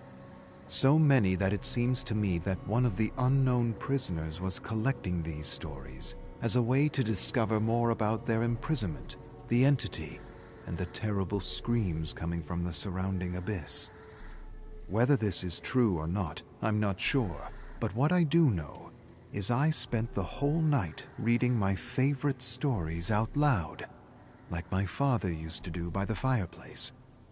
And the entire time I couldn't help but wonder, how could anyone have accessed and assembled such a rich collection of notes, journals, and stories? I have no immediate answer, but I suspect by the texture and density of the fog that I may be in a place as complex, mysterious, and misunderstood as a black hole. A living, breathing, all-consuming black hole. The serpent of infinity that gorges on its tail, that eats itself endlessly as it spirals downward into the cosmic Fibonacci stew that is life incomprehensible. Honestly, like, sure, the long wall of text is a issue, but honestly, I don't think that's the main issue. I think that's just kind of masking the real issue I have with it, is that half the time, most of the time, I understand what this person's saying. But when he goes on a rant like this and uses big fancy words that ultimately means fucking fuck all to little to nothing, it's kind of just like, what are you saying? You want me to learn quantum physics? Because you're just saying a lot of nothing right now. Wouldn't you agree, Henry? Yeah, I'm gonna be honest, I'm not fully concentrating right now because some beef happened in a Discord server. Ah, that's fair. But I'm like semi saying I'm still listening. Yeah. Dozens of severed heads in the den, and I'm not sure how they got there. I stared at them all day, recognizing a few of them from the last few memories I've been exploring. It took me all night, but I made a cairn with the heads outside the door. When I was done, they began to talk and argue and bicker with each other over pedestrian nonsense. I squeezed my eyes shut until silence returned. When I opened my eyes again, they were gone. I then returned inside and retired to the Chamber of Blood, where I read stories aloud and went through the absurd creations of the mad designer. Oh, so they finally mentioned the mad designer. Hey, Henry. Yeah? So the mad designer is a linear character where basically, you know when you look at a costume and it has a little description underneath? Basically that description and the costume for that killer is made by a character named the mad designer. Alright. Chamber of Blood. Most brutal murder in Sunny Lake history. A young woman is on trial for Chamber of Blood murder again. in the decapitation of her husband's mother, whose charred remains were found in mason jars in the suspect's solarium, while her head was found mangled in a broken blender in the kitchen. Samara Dwenlis, 33, is charged with first-degree murder in the June 2037 killing of Kirsty Hartz, 67. The trial commenced on Thursday. Prosecutors said they would not entertain a plea of insanity, despite the 911 call the suspect made claiming her mother-in-law was a vampire. The 911 call describes an ancient conspiracy with vampires who live among us and draw their powers from another dimension.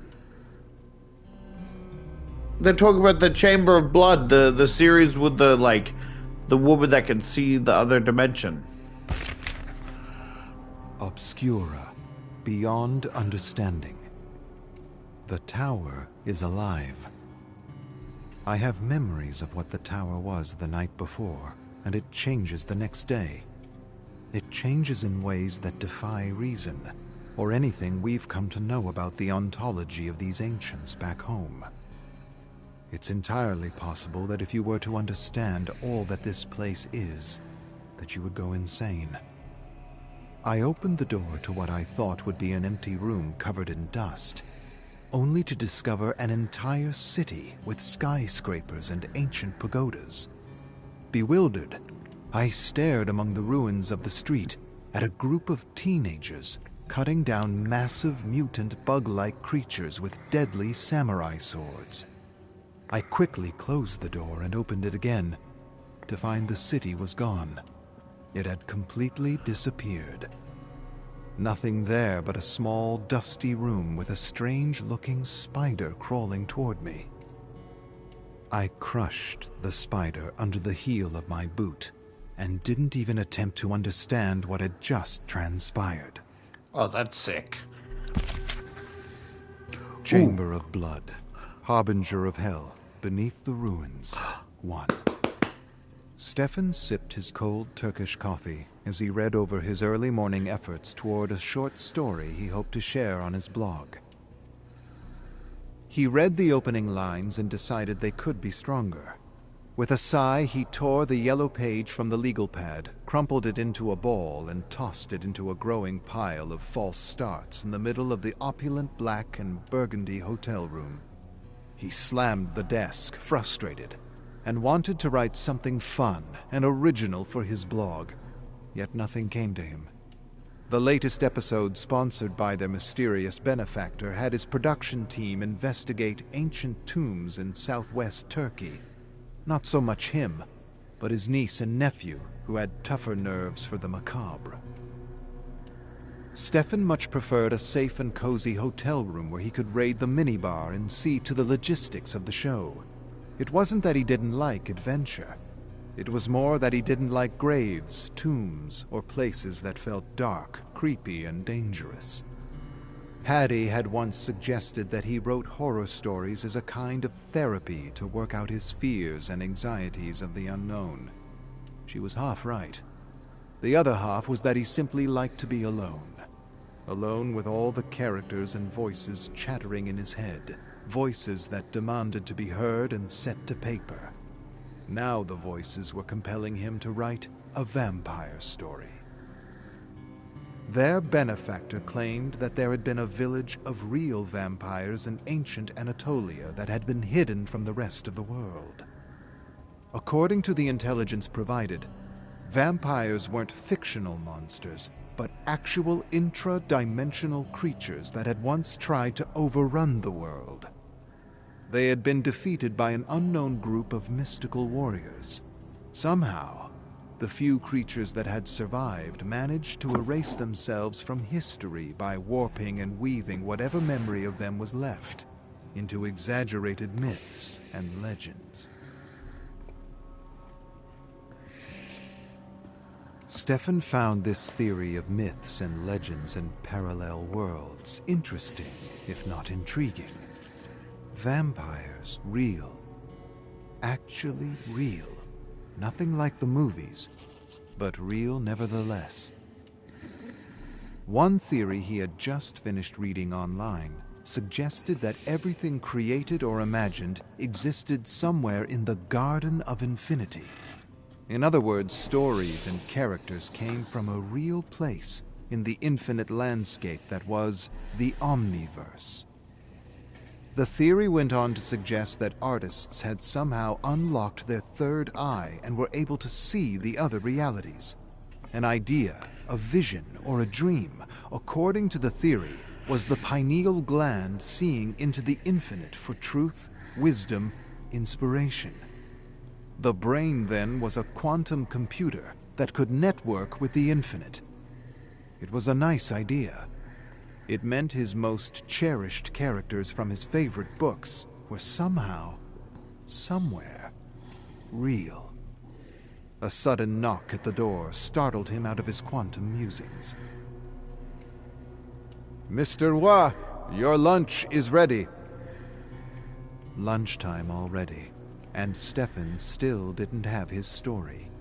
He rose lazily in his bathrobe, hoping Jordan and Hattie had better luck finding the unmarked graves they had set out to find.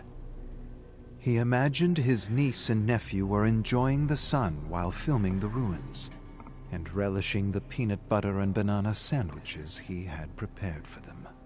Oh shit, Henry! I just realized who Stefan is. Oh. So, I could be wrong, right? But it's basically saying Stefan wants to write novels but is struggling, right? And this Maddie saying you should write horror novels to get through your fear of creepy places, right? And I'm pretty sure, right? I'm not 100% sure, but I'm pretty sure that Stefan was the name on the novel about the dredge in the casting of Frank Stone. Ain't that interesting? Yeah. Chamber of Blood, Harbinger of Hell, Beneath the Ruins, 2. Move away from the casket. A middle-aged woman with blonde hair and blue eyes, dressed in a black suit, pointed a revolver at Hattie and Jordan. Hattie dropped her shovel, sighed, exchanged a look with her brother, and stepped away from the bolted casket. Who do you work for? Hattie asked, eyeing the woman. That, my dear, does not concern you. Jordan shook his head. I don't think you should open it. Shut up. My brother's right. Hattie pointed at the symbols etched all in the rotten wood of the casket. It's a warning of some kind. Whatever's in there is meant to stay in there. She scrutinized the half-crescent and 3 dots and wondered what they meant. They didn't resemble any of the other symbols she had come across in the last few months. Superstitious nonsense, the woman yelled, aimed the revolver at the bolt, and pulled the trigger. A report echoed through the ruins and the surrounding forest.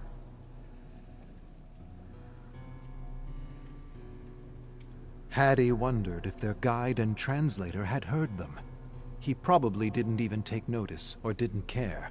He refused to follow them near the tombs, called them ignorant tourists, and said he would stay by the car texting his friends until they returned. The woman pulled the trigger repeatedly until the bolt clanged off and hit the ground with a thud. I hope he calls the police, Jordan whispered to Hattie. I wouldn't count on it. The woman examined the casket carefully. Hattie and Jordan inched backward as she struggled to yank the lid open. As Hattie cautiously backed away, she figured the woman worked for the same secret society that had now interfered with several of her investigations. She didn't know much about them, but from what she had gathered by overhearing a few of their goons in Egypt, was that they were searching for hidden knowledge. Knowledge they believed would help humanity transcend to another plane of existence. Please, Hattie cautioned, don't open it until we know what the symbol means. The goon scoffed, and with a labored scream yanked the lid open to reveal nothing. Nothing but a strange black mist. I don't understand, she said. It's supposed to be here. The book. The goon's eyes narrowed. Frustration creased her face as black mist suddenly rose and spiraled into her mouth and nose as though it were alive.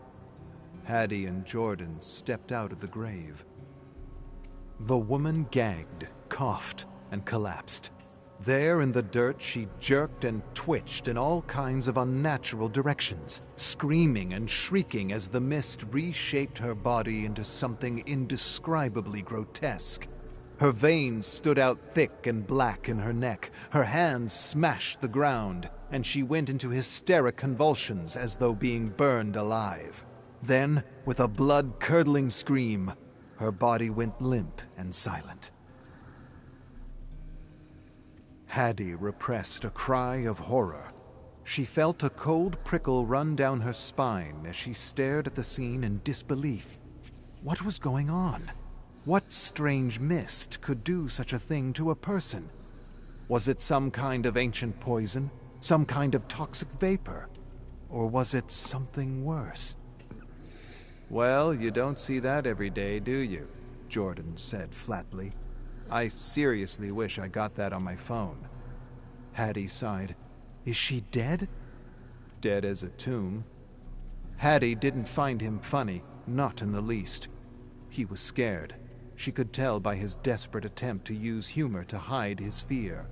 He was just about to crack another joke when the creature suddenly twitched back to life. Startled, Hattie gasped and pulled at Jordan's t-shirt, saying, "We need to get out of here." But just as she stepped back, the creature turned to face them with blood-red eyes and a jaw protruding like a snout with teeth that seemed to be growing underneath stretched skin. I'm just thinking "Oh of Goblin shit!" Shark. Hattie blurted. She lost her footing and fell to the ground with her brother. The creature that had once been a woman roared at them, revealing two massive fangs like carving knives.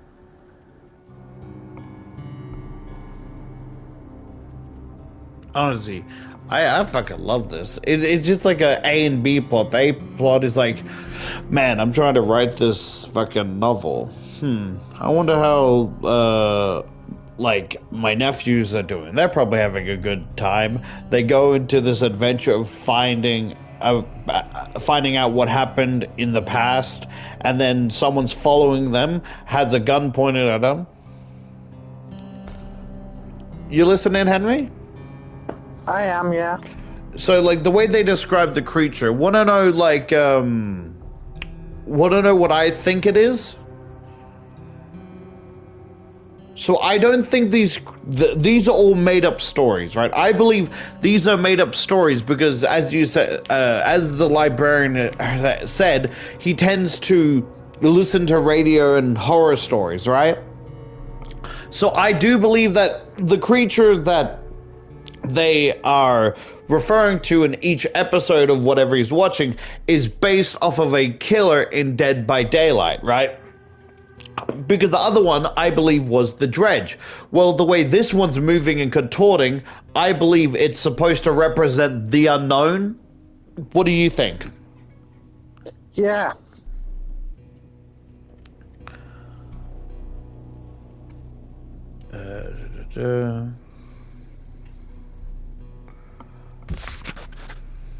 Chamber of Blood, Harbinger of Hell, Beneath the Ruins, 3.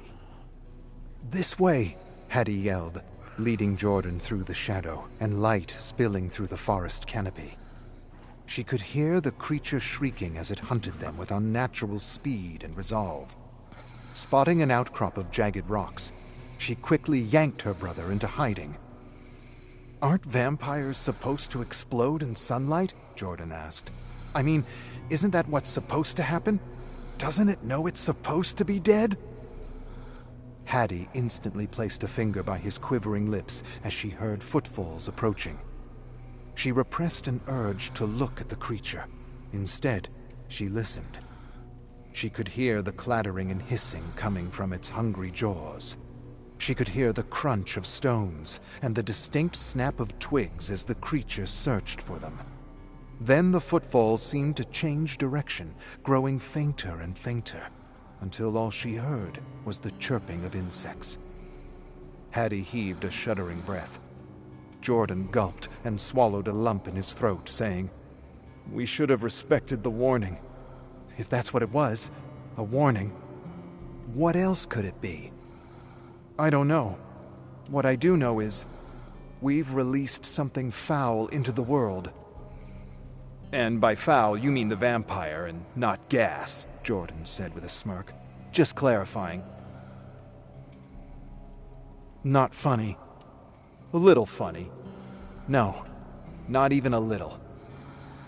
Hattie risked moving beyond the rocks. She glanced apprehensively, half expecting the creature to hurl itself at them. When nothing happened, she stood and slowly and quietly led Jordan back toward their guide. As she pushed her way through the woods, she couldn't help but notice the similarities between all the symbols she had seen at the last few investigation sites. They were unlike anything she had ever seen before, and she had discovered them in completely different parts of the world. India, Africa, Portugal, England, Paris, and now, Turkey. Turkey's an animal, not Hattie a couldn't place. help but feel Don't be something silly. was amiss. Gobble, She broke the gobble. silence, saying, "We're being pulled into something far more complex than we've been led to believe. It's almost like we're being used." Used? For what? Who cares about a bunch of bozos from Montreal who release foul things into the world? Hattie shook her head, gave him a grave look, and answered, "I don't know. But I think it's about time we meet our mysterious—" A twig snapped, startling the siblings. Before Hattie could finish her thought, the creature stood framed between two trees, dappled in sunlight. Jordan screamed in terror as the creature lunged at him, grabbing his arm and sinking its bony claws into his skin. With a mighty roar, the creature hurled him against a tree with a thud. Groaning, he sagged to the ground as inky blackness seeped down over his vision. Hattie thought quickly, spotting a fallen branch on the ground. The creature inched closer to Jordan, staring at him as though he were a steak. It kneeled before him and prepared to sink its fangs into Jordan's neck to satiate its red thirst. Just as it opened its gaping mouth, a resounding yell interrupted it. The creature hissed and turned just in time to receive a branch across the face. It fell to the side, then scrambled to its feet, locking eyes with Hattie.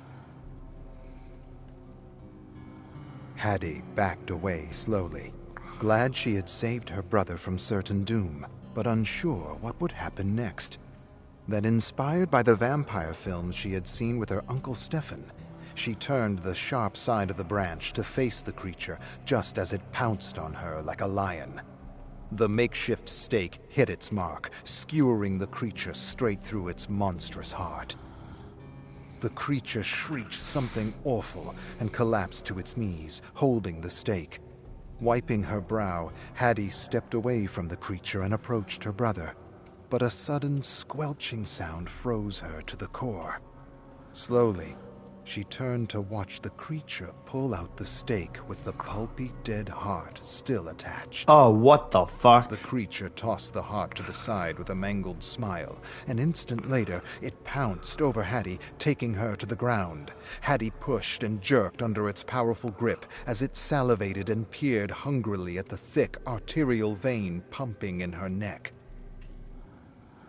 Saliva dripped down Hattie's neck, slow, warm, and slimy like a slug. She screamed, and then had no breath to scream and began to see not stars, but geometry. Symbols. Symbols she had previously discovered in the overlap, as she often called it. She didn't know what else to call what she understood to be a Venn intersection of worlds, where she could see and access knowledge and memories no one else could. Hattie closed her eyes and saw the twisted triangle symbol she had just uncovered in an ancient temple. Then she saw the strange circle slashed in half, with a line that she had discovered all over the walls and floor of an abandoned asylum, as though someone or something was conducting dark experiments in the overlap on the patients. It was all very bizarre and new to her. Now, as the creature prepared to feast on her blood, Hattie wasn't seeing memories pass before her eyes, but all these strange and arcane symbols that felt older than life itself, as though someone or something were trying to send her a message from the overlap. Chamber of Blood, harbinger of hell, beneath the ruins. 4. As the creature prepared to quench its thirst, Hattie felt the end coming. Desperate hands fumbled over dirt and twigs, searching for something, anything. Then, just as the creature prepared to puncture her neck, she grabbed a rock the size of a baseball and smashed it straight through its mouth, shattering its deadly fangs. The creature jolted to its feet with mad agony. Pieces of bone and tooth dropped into a thick puddle of blood and saliva. Hattie turned to see Jordan moaning. He was alive, barely, nevertheless alive. Relieved, she scrambled to her feet, trying to think of a way to destroy this ancient evil once and for all. Then she saw it. The revolver, hanging from the belt. Without hesitation, she rushed up to the creature as 2 new white fangs pushed out the bloody remnants of the old. Before it realized what was happening, she snatched the revolver and shot the creature point blank in the face. The creature fell head over heels as Hattie unloaded the revolver into its face and body. But bullets were futile against this otherworldly apparition. Within moments, the creature was clambering to its feet, the whole while staring at Hattie with blood-red eyes. Nervously, she inched backward, not knowing where to go or what to do. There was nowhere to go, nothing she could do. This was the end. With incredible speed and strength, the creature pounced and took Hattie to the ground. Gleaming white fangs approached her neck with malice. She jerked and kicked and screamed under its weight. She felt its warm breath inches away from the nape of her neck. Then, in her mind's eye, she saw them again. The symbols. All of them. They swirled and flashed and then coalesced into one symbol. The symbol she had seen etched in the casket. With dawning realization, she understood. The symbol wasn't a warning, but a seal. A seal to imprison this unfathomable, indescribable creature. As the creature prepared to gorge on her life, she managed to grab something sharp off the ground. Its broken fang. And with the last of her strength, she managed to etch the crescent and the 3 dots deep into its cheek. Suddenly, the creature's eyes widened into great big pools of disbelief. It looked at Hattie in abject terror as it stumbled backward, desperately trying to scratch the symbol off its ghastly face. But it was too late. Black mist, like acid, bubbled and burned through the creature's skin. The percolating mist filled its lungs, chest, and neck. The belly and chest ballooned as pressure bludgeoned the creature from within. Then, with an agonized shriek, it exploded like a cherry bomb. Covered in gore, Hattie dragged herself beside her rousing brother. "What did I miss?" he groaned and sat up, leaning against the tree. He narrowed his gaze and peered through the thin red mist of blood that hung heavy in the air. "Where's the—" His voice trailed away as he noticed the shards of bone and chunks of flesh covering his clothes. In silence, they picked off bits and pieces of the creature. Then Jordan said, "Well, this was pleasant. Pleasant as a funeral." Hattie didn't respond to his stupidity. She was thinking about the symbols they had come across in their investigations. She wondered what they meant, where they came from, and if there was something connecting all these paranormal sites they were being sent to investigate. Moreover, she wondered if their benefactor was using them in some kind of chess game against forces unknown. Chamber of Blood, Old Bloody. This is the story the tour guide told us after showing us around the old Mad Canyon Distillery in Moonlight Bay. She offered the adults a taste of Old Bloody, a recipe that had been infamous during Prohibition. While we tasted the bathtub gin, no one spoke as the firewater burned down our throats. The tour guide talked about the abandoned distillery we were walking through. telling us about how the first gang had all but disappeared before the legendary Al Capone got his hands on the operation. She Al must have Capone? told the story often, as she spoke fluidly and made gestures and pauses at all the right moments.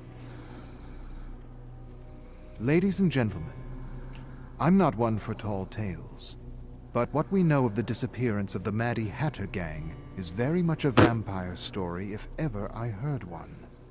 The Maddie Hatter gang was mostly made up of the Maddock family, led by the father, Hank, who had a thing about collecting hats from rival gang members he'd butchered. He must have stolen the wrong hat, because that bloodlust came back to haunt him in the fall of 1921, when his gang disappeared with only the youngest of the family left to tell the tale of what had befallen them. And what had befallen them was indeed a great mystery. A mystery people to this day bicker about and dismiss as an urban legend, but I swear, it's no legend, and all of it is the truth.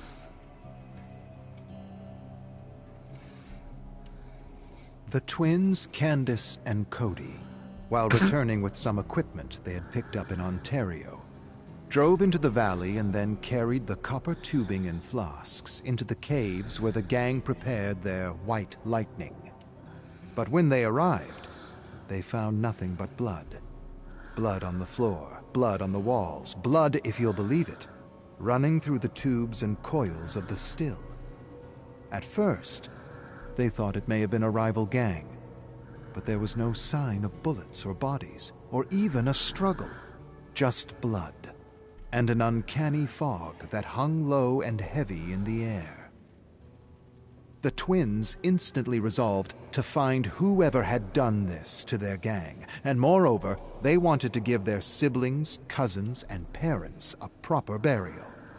So they grabbed a lantern and plunged into the twisting bowels of the mountain, following a trail of blood.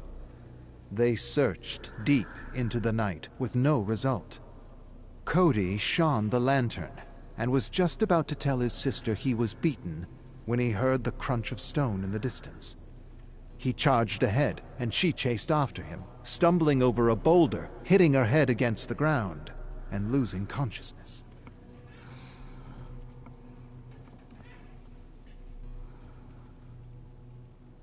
When Candace roused, she sprang to her feet and rushed toward the flickering lantern light, screaming her brother's name.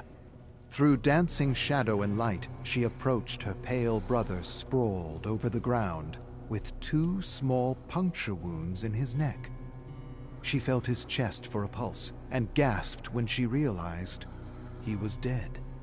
She shuddered, then screamed, and moved by an unknown force, she grabbed the lantern and charged forward. Then, without realizing it, she entered a massive cavern, feeling the ground beneath her feet turn to mush. She shone her lantern around, revealing piles of human skulls amidst thousands of beetles moving through a thick sludge. At her feet, she saw a few beetles devouring a sick bat. She tensed and looked upward to see thousands of bats sleeping. A few beetles scurried over her foot with morsels of rotting flesh, and she kicked Jeez, I'm them gonna go away. AFK. She swallowed her fear, realizing that if she woke the bats, they would strip her flesh clean in a matter of minutes. Then she glanced at the familiar barrels in the corner by a pile of animal bones. Silently and carefully, she made her way past the bones. Opening the barrel, she cringed as a horrible stench assaulted her nose. She peered at the dark brew and wasn't sure what she was looking at. Then she realized she was staring at fermenting lumps of flesh in thick, putrid blood. She was in the vampire's lair. But before she could continue her search, a roar suddenly startled her. Candace turned and found herself staring at a demon with fangs, with a swirling black fog rising at its feet. Through the fog, she saw it was wearing her father's hat. She gave a shout of revenge like thunder. The vampire twisted its ugly head in startled disbelief. Fearlessly, Candace threw herself at the vampire. She didn't care what this thing was or where it came from. She just wanted it dead, and she wanted to do her family proud. The vampire meant to kill her by sinking its fangs in her neck, but she felt strong enough to bring down a mountain. And so she jerked and kicked and pushed its snarling face.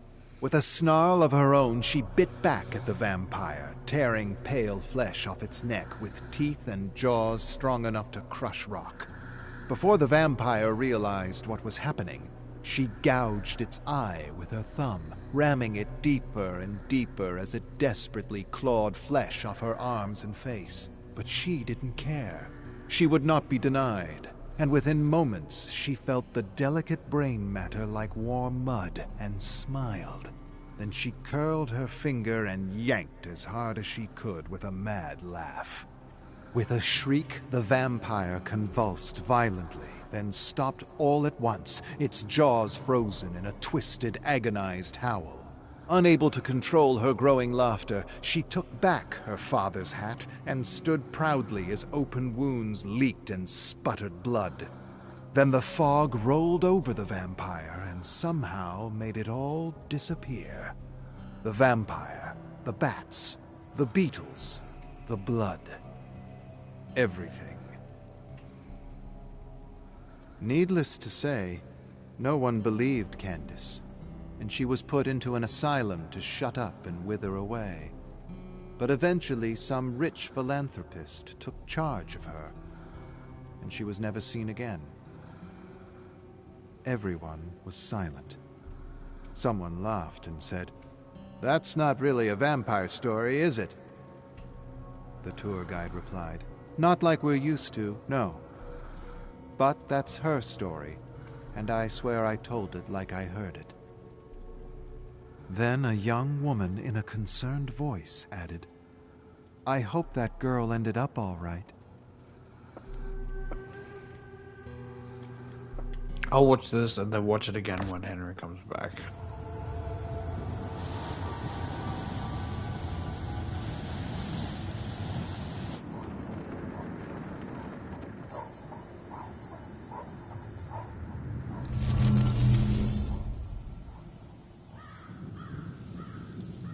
Oh, so when he was watching Memories, he fucking meant it.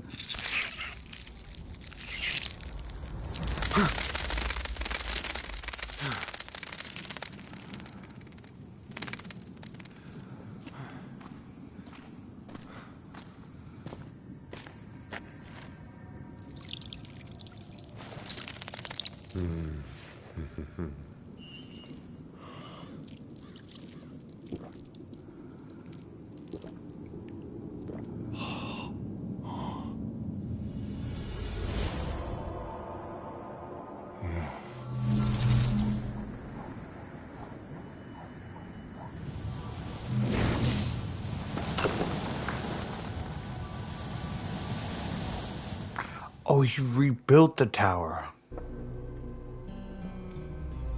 And probably saw something, found the truth, and then had to, like, destroy it.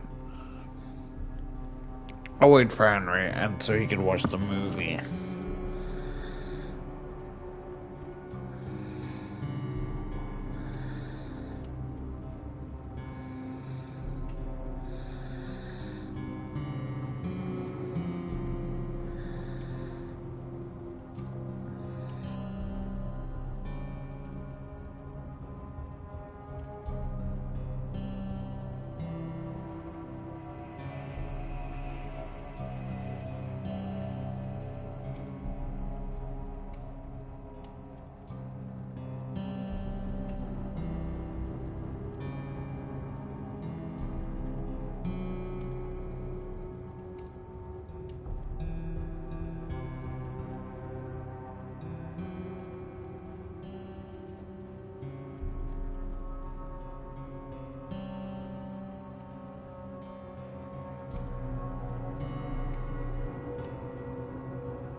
Wait, let me check something real quick.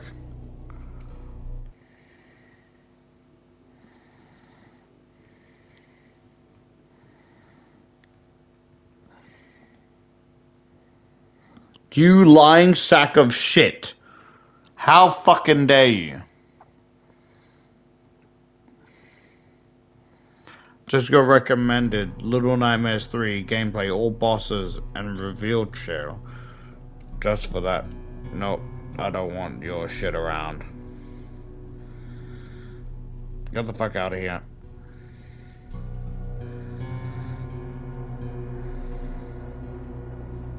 No, go away.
You there, Henry?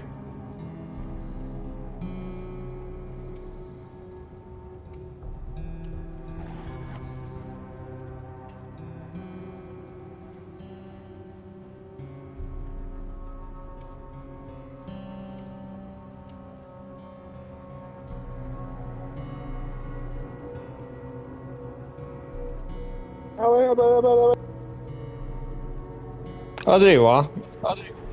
Because you're like, BRB. Yeah, the shopping was here. Oh, I was dropping my controller. Ah, shit. Do you want to see the movie? Yeah.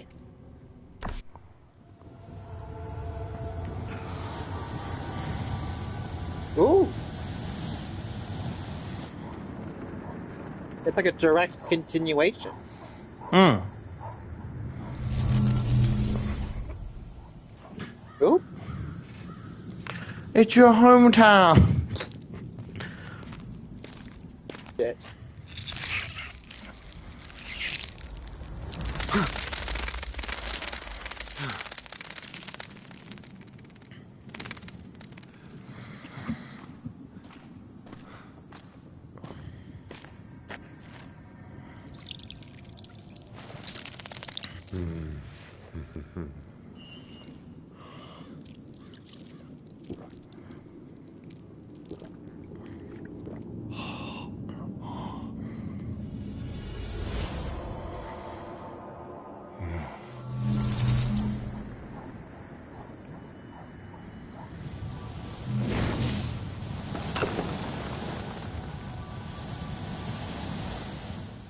Oh, he's taking parts of the memories he's watching and adding it to the repairing. Well, not really repairing, but you get what I'm saying?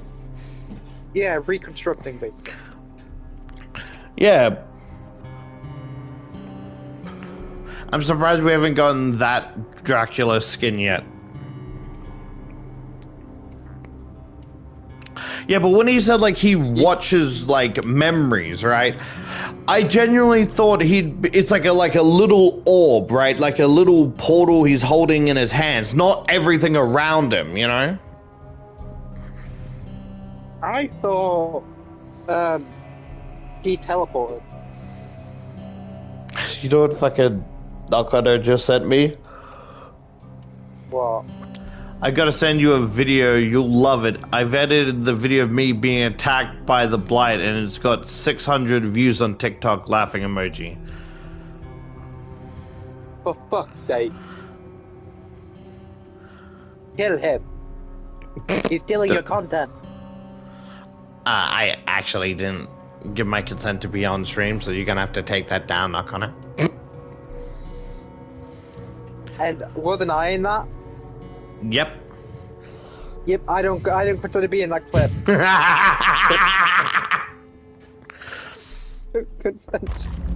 We're on tome. Wait, no. Should we stop here? Cause we went from like 6 to 8.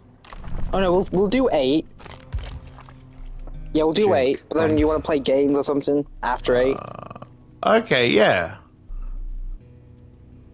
Yeah, I don't mind the long walls of text, but when you're mumbling about fucking quantum physics and the fucking theory if we actually exist or are we just dreaming that we exist, I don't know what the fuck you're talking about. Can I make myself a cup of tea before we continue? Yeah. BRB.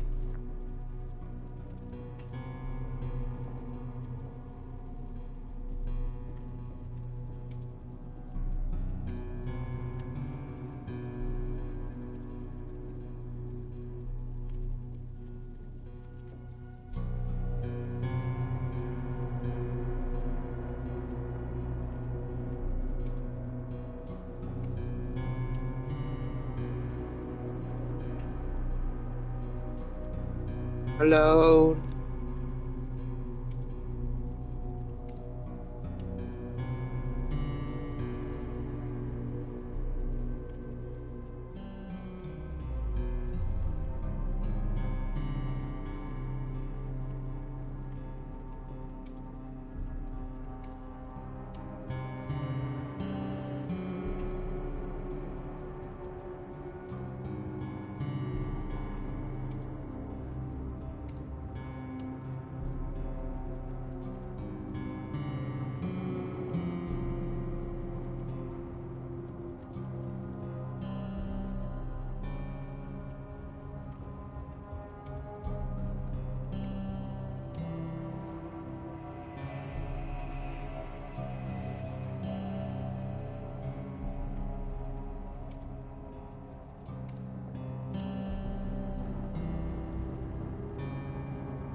He sent the message 23 minutes ago, but doesn't want to join.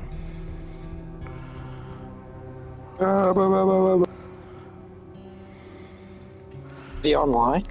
Nope. Get him the fuck online. It's like, Tell him to get online from me. no point. Fair enough. Because it's like, if he wants to fucking send me something, he could just send it through you, then you send it to me. Well, I haven't blocked on everything. Won't you unblock him for this poor little sinner soul? No. Well, that's fair. Last time he did that, he sent a picture of him cutting himself, so I ain't doing all that again. That's fair. He's not even in the chat. Or Jake. I thought it said Jake Paul for a second, sorry. Jake bites his lower lip with the thought of chowing down on We a rack can of rule ribs, them like smoking gods. charred, Angry succulent gods. ribs. He shakes his head and returns his focus to the moment, to the wild hog he's been tracking through the woods all morning and afternoon. But he can't get the thoughts out of his mind. He's never had such a hard time keeping his focus. When he's not thinking about food, he's thinking about the past, about home, about the argument. Seems like it happened so long ago. The argument started on Friday, and by Monday morning, he was out on his own, exiled from the only life he knew, for disobedience. But it wasn't disobedience, not to Jake. To Jake, it was a need. No, it was more than a need. It was a longing. A profound longing to know where he came from and why his father never talked about him. But you didn't have to push him so hard, did you? I did. I had to. I had to because I had the right to know who he was. Don't you see? I have an emptiness inside me that no money or thing can fill. Yet, he never told me anything about him. He just distracted himself with the business and all the trappings of a superficial life and raising you, Jake. Raising his boys. Jake stares past trampled grass, and he hears his mother's voice resounding through his head. Jake, please. You are expecting a straight thing, and no straight thing has ever been made. Your father isn't perfect, and everything he's done is to give you a better world life where than everyone's he had. gay. He has his reasons. And I have mine. Jake closes his eyes. He remembers leaving home without saying goodbye. He remembers backpacking across Korea, meeting people who had known his grandfather and could tell him stories about how he had lived. And none of the stories he had been told justified burying the past the way his father had done. He had expected his grandfather to be an abusive deadbeat, and yet he had discovered a hero, a legend even. He had saved and reunited so many families, and so many were grateful and indebted, and still, he never mentioned him. Maybe he didn't want a legend, Jake. Maybe he wanted something else. But why does it matter? Why does it matter right now? A voice of caution suddenly brings Jake back to the moment. His grandfather's voice, or what he thinks his grandfather would have sounded like. Jake, stop thinking about everything else except what you need to think about. You need to eat before you begin to see things that aren't there. You've been at it all morning and afternoon with that makeshift spear, and if you don't get the hog, you'll end up like me. Jake nods with a slight respectful bow as he examines the freshly trampled grass. You know, you were saying like after these ones you want to play a couple games, but what about the fucking bug? Oh! We could see if the bug's still there, but if it's not, I could play a little nightmare. We could both play a little nightmares. If I can, I'll probably play the enhanced edition of the DLC. Pretty sure I'll play the same game but enhanced.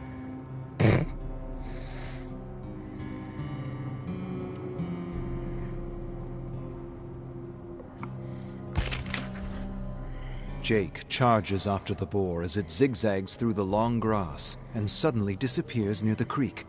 Panting, he slows to a jog, searching left and right. He's hiding. Hiding like the letter his father hid in the attic. Don't lose your focus, Jake. Not now. Not again. I don't understand why he would hide such a beautiful letter in a shoebox. Ah, yes, the letter. It's the letter that set you off on your journey. It's the letter that inspired you to learn your father's language properly. You wanted to translate it for yourself, and you did. But now, Jake, you need to stop thinking about the letter, about your father, about the past. You need to focus on the hunt, or none of it will matter anymore. Find food or become food. Jake winces. His grandfather would never say such a thing. That's something his father would say. The voices in his head are mixing like a horrible stew of fermenting leftovers. He doesn't remember when he started hearing the voices, but at some point out on his own in the mountains, he realized he was talking to himself, and that talking to himself helped him cope with the loneliness.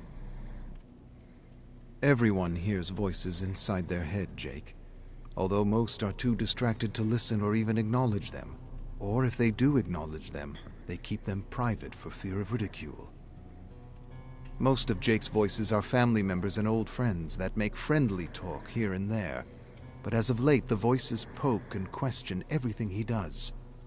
And now for the last 2 days he was hearing a new voice, a mocking voice that highlighted and criticized every mistake he made, like his dreaded high school English teacher that made him read garbage he didn't connect with, or gave him nicknames like Muddle Brain for mixing up words, reading backwards, and seeing things in the stories she claimed weren't there. They were. She just lacked imagination and perspective. It was her voice, teeth grinding on wool, that squelched through his mind to undermine his dignity and confidence as a thinking human being. Jake was convinced his teacher had existed solely to prevent those with other ideas and perspectives from ever pursuing a literary career.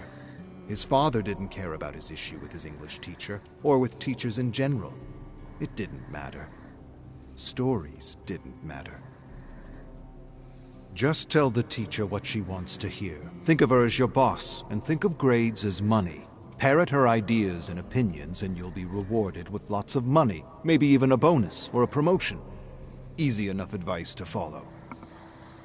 And yet his father's advice did nothing to improve his sense of otherness in relation to the stories and curriculum he was subjected to on an almost daily basis. He still felt like an outsider for lacking interest in the literature and history he was expected to read and memorize as truths undeniable. Seemed like there was a big chunk of perspective missing from the overall narrative being poured into him like concrete that made him feel like he didn't belong. But what does it matter now? It doesn't. Leave the past in the past and focus on what needs to get done. I'm trying. Listen here, big brother. The sun's coming down. You're having conversations with yourself, and your cells are about to cannibalize one another. Find your focus.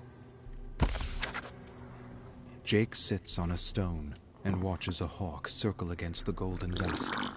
He sighs and feels his stomach twist. He needs something, anything, and he regrets not taking the free granola bars from the clerk at the hunting store.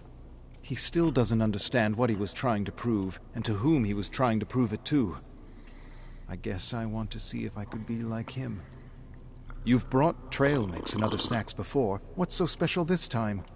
Jake draws a deep, anxious breath. I don't know.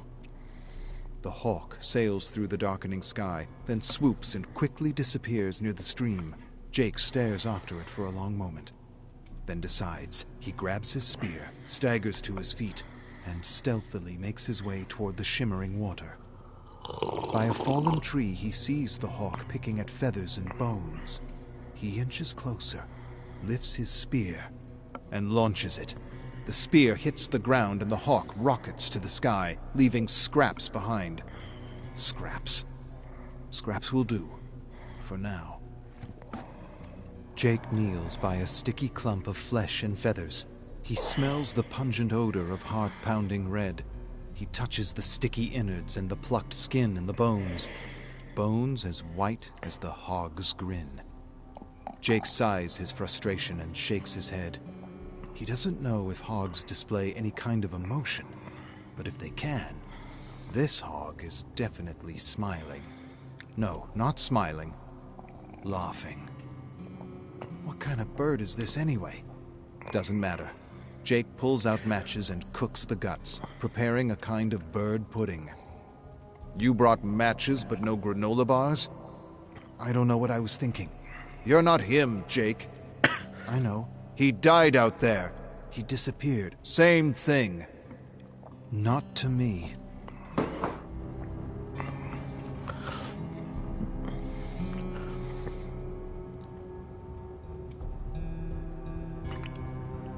I'm really struggling to pay attention. It's like I'm listening, but it's going through one ear and out the other. Basically, yeah, happening with me. Like, not because I'm like tired, but it just seems like not repetitive. That's not the right word.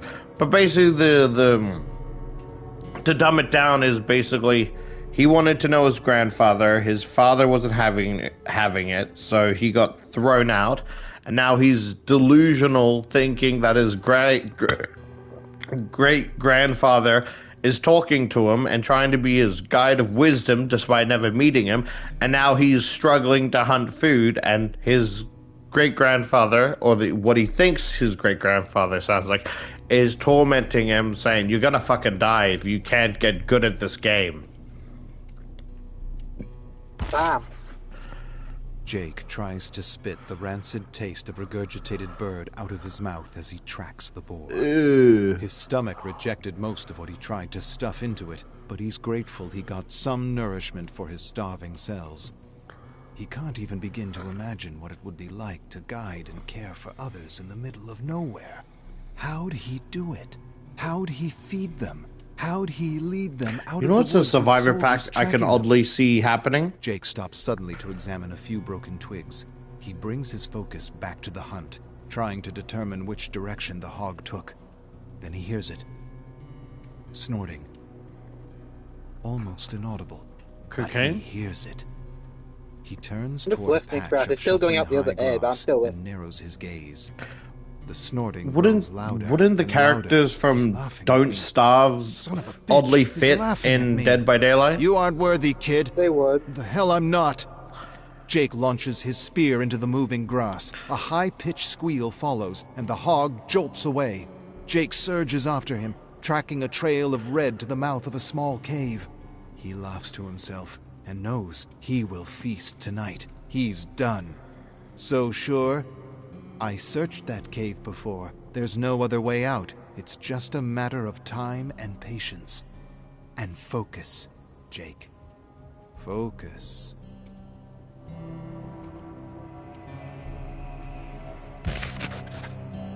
Jake figures an hour or so has passed, and he's noticed no movement or attempt to escape.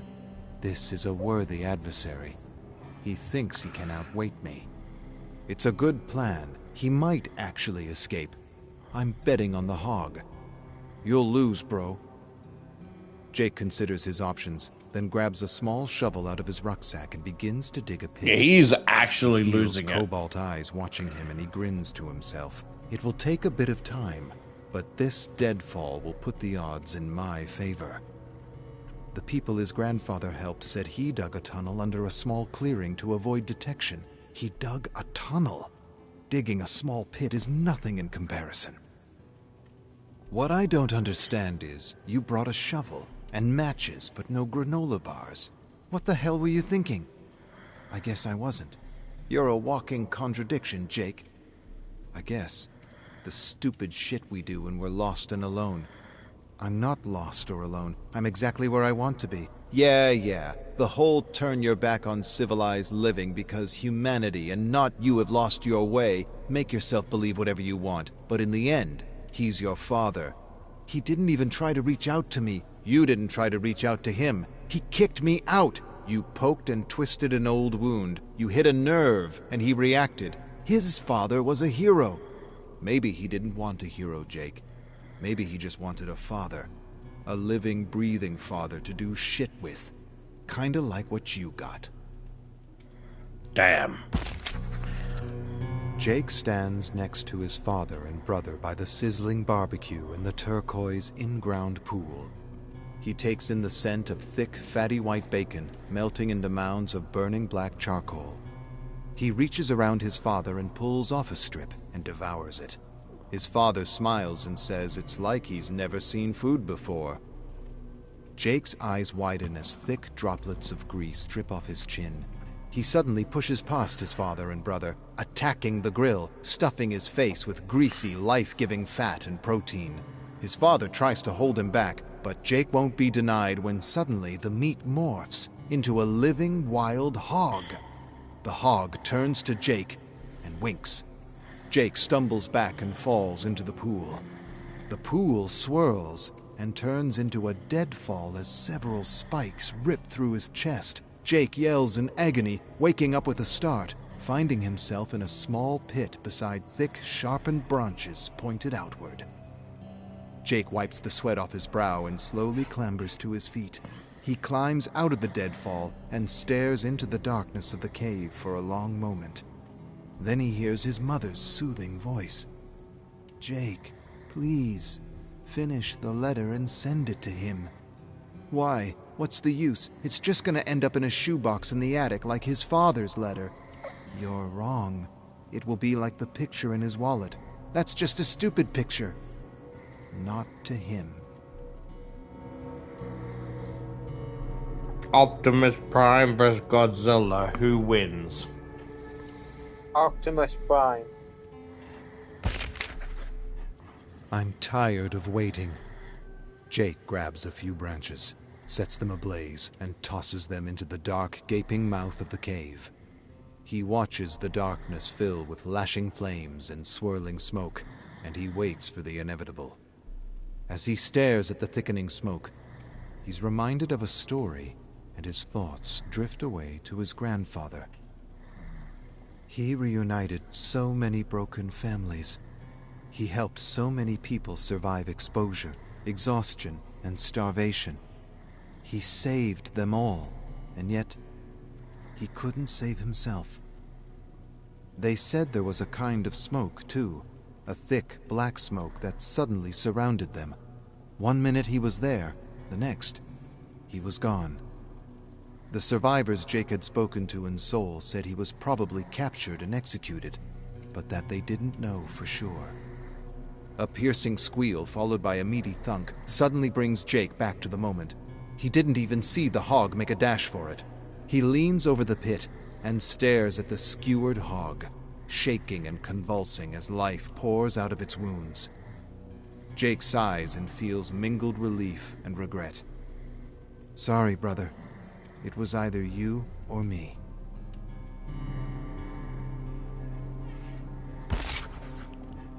Jake swallows a piece of charred meat and stares beyond the flickering fire at the gutted hog. All he needs to do now is salt the meat. Took the whole day to get him, but it was worth it. There's enough meat on him to last him months. The bloody and carved hog suddenly turns to Jake. "But you didn't really get me, did you?" Jake blinks, and blinks again. "Truth is, I let you catch me because I figured you chased me long enough." Jake shakes his head in disbelief, and he knows his mind is still playing tricks on him despite having eaten. The hog sighs sadly. "You and I, Jake, we're caught in the same vicious cycle. So don't feel so bad, all right? Today it's me, tomorrow it's you." Jake pinches himself, but the hog continues. "Chase something long enough and it will surrender itself to you. It will stop running and let you catch it so long as you stay the course. Just like that story you chased in the old country." Jake narrows his gaze on the grinning hog. "Now you're here on Blood Mountain, trying to be your grandfather while trying to forget your father, without realizing you're both and neither of them at the same time." Jake tries to shake the hallucination out of his head. "Don't worry, Jake. I'm not really talking. You're tired and dehydrated and completely lost in the woods. I'm just trying to give you some perspective, or rather, you're trying to give yourself some perspective. Jake sighs deeply. I have no idea who I am or what I want to do, and I'm talking to a dead hog in the middle of nowhere. The hog nods. Yes, you are. It's interesting because your grandfather was poor and didn't have many options, and you're not so poor and have too many options. I'm not sure which is worse, the tyranny of too little or the tyranny of too much. Either way, a distracted life is a wasted life. It's good that you came out here to figure things out. And you know what else is good?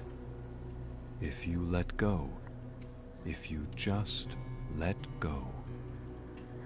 I have let go, and I'm still as lost as I ever was. The hog snorts.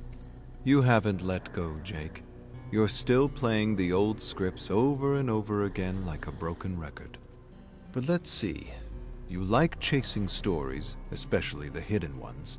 You talk to yourself constantly, and you like being alone. Maybe you're a writer, Jake. Or maybe you're a historian. Jake laughs out loud. Are you kidding me? I hate history, and I failed every English class in high school because I thought the rules were stupid and the teachers were boring. You and every other writer that actually made a dent. English class doesn't make a writer, Jake. Fighting class and dancing class do. I don't even know what that means. It means you need guts and style, not grades and diplomas. It means you need courage and not the validation of some coward He's that doesn't currently know hallucinating what it's like due to lead to someone on a dehydration, dance floor and he's or talking step to into a ring. corpse of a It hog. means your country needs a lot more stories like yours, because let's face it, Jake, if your story isn't in the main narrative, if you're just a footnote in a history book, you may as well not exist. You're not your grandfather, Jake. You're not your father either. And every generation has its challenge. Oppression, war, separation. Maybe the challenge of your generation is representation. You gotta get your stories out there, whether you're a writer, historian, filmmaker, or producer. Seems to me a lot of kids like you in the new country need to hear your story, or stories like yours, to know they aren't alone, to know they belong, and that they aren't outsiders in their own home. A chorus of howls brings Jake back to the moment. Wolves! And they're coming for what's mine! They howl again, and above the racket he hears his father's voice. In every transaction, Jake, there are wolves. Not in this one, especially this one. Jake ignores the voice in his head and tries to focus as he considers his next move carefully. Can I, Hey Henry, do you mind if I give a hot take? Sure. I'm perfectly fine with being forgotten in the long run. As long as I live a good life and surround myself with friends and family that I genuinely love, I don't need to be remembered in the long run, because then I lived a good life, you know? Because if you worry about, you know, like, oh, how people gonna remember me? How am I gonna put my foot in history? You're just gonna stress yourself out and miss out on half a life. Just try not to think about it, relax, and just have a good time while you're here. What do you think? Because being remembered as the quote-unquote the most famous YouTuber in all of Australia is honestly just a coincidence, you know, if that ever happens. But honestly, again, I just have to surround myself with friends and family that I love and live a good life, just a casual life. It doesn't have to be much, it just has to be enjoyable. Jake sits high in a tree with the hog dangling from a cord. He grips the cord tightly and hopes the branch he uses as support doesn't give way. Another howl rents the night, and the chirping insects go silent. The wolves are coming, and they want what's rightfully his. He's glad he ate, and he feels new life coursing through his veins. He feels his focus sharpening. And yet he still hears his mother. You should have finished the letter when you had a chance. I'll finish it another time. If you get another time, Jake, I will. And what if you die here? What if you go missing? Your father will sell everything just to find you. Yeah, right. All he cares about is his packaging empire. You really don't know your father if that's what you think, or why he carries that picture with him everywhere he goes. Jake scoffs. The picture means nothing. Even the fortune teller didn't know what it meant. But it means something to him, Jake. It means the world to him. You point your finger at your father and accuse him of not understanding you. But did you ever try to understand him? Several wolves approach the tree and peer up at Jake with eyes that reflect the shining How does the full moon. hallucination of his mother Jake know tries so to much silence the if voice he and himself rein does his not focus know? on the threat at hand. But the voice of family, refuses to be silenced. Let me tell you something about your father, Jake. If he could give all his money away for just one chance to meet his father, he would. And if you disappear because you were too pig-headed to let go, he'd drop everything just to find you. We all would. Let go, Jake, and the wolves will disappear.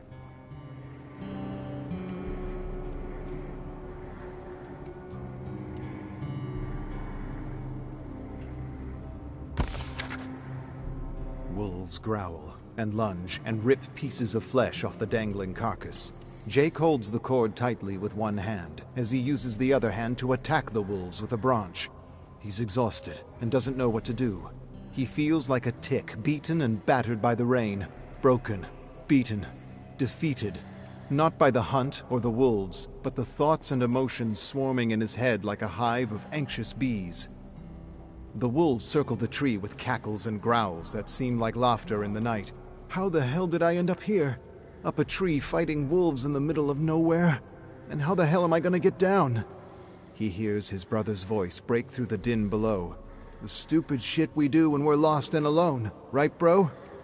Jake swallows a growing lump in his throat and admits the truth for the first time in years. You've always seen right through me, little bro.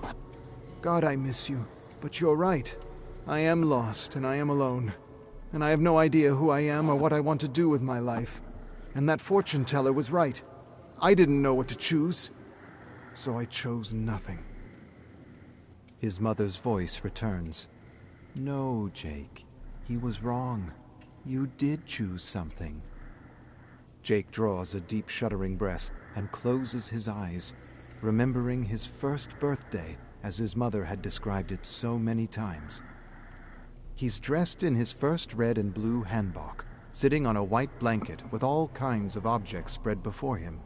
Pens, rice, paint, ink, brushes, money.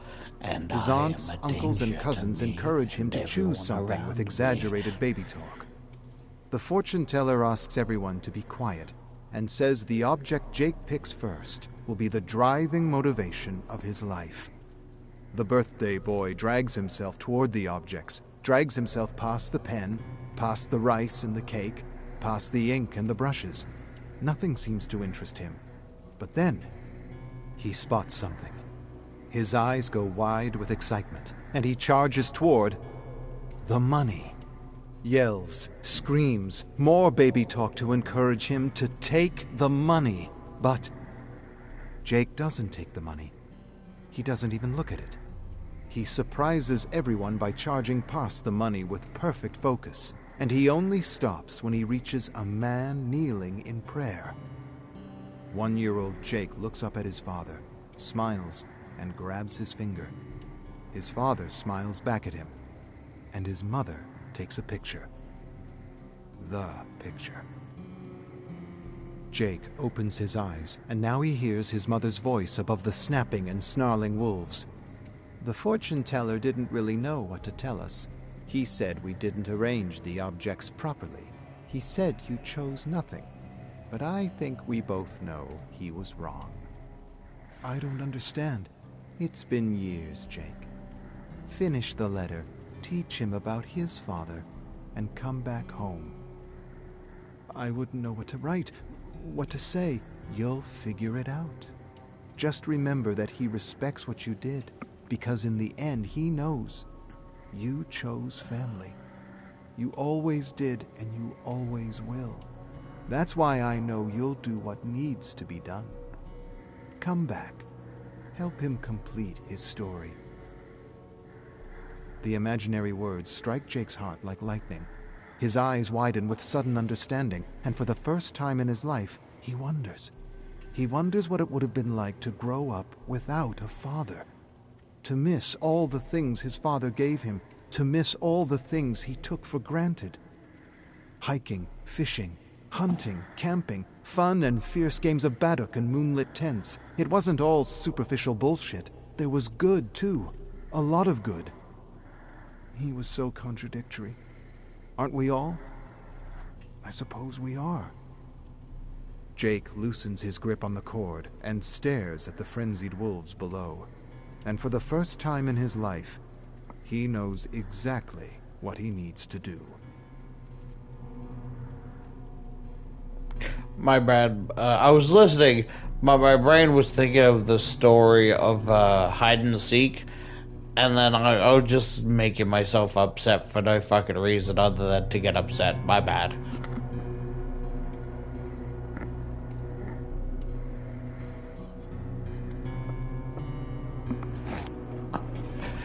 Henry, you ready for the movie? Yep.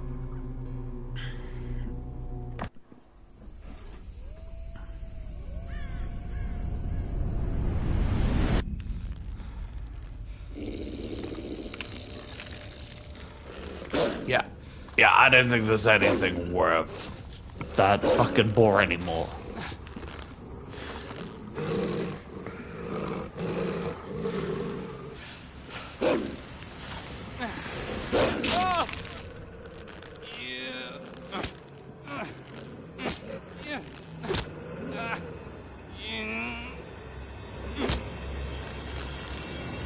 You're gonna fall.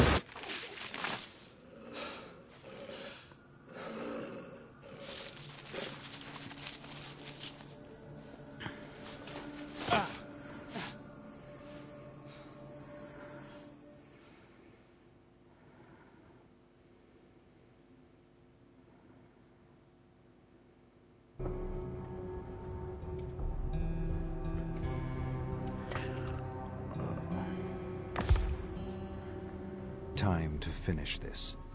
Kill the bastard, right now. Jeffrey Hawk, make... Okay, we're on number 7, right? Are you getting bored? Overbeck stack. Yeah. Oh wait, no, we're on number 8. I want to play something or do something. Jake. Fair enough.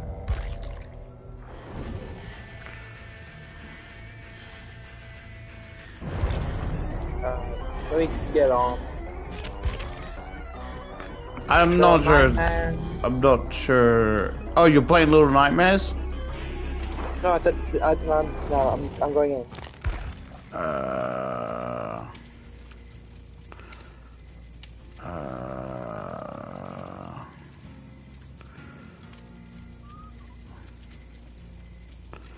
Wait a minute.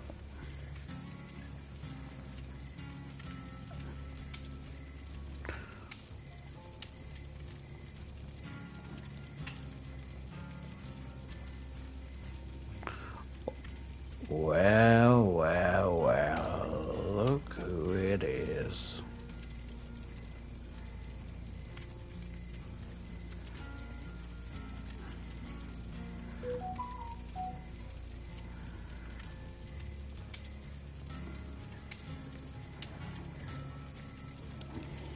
My little soda popcorn, banana, banana, banana.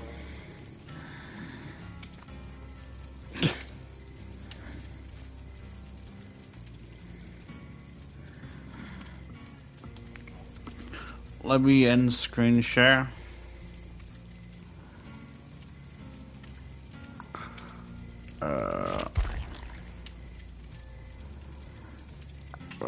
fuck. Which one were you again? I really can't remember.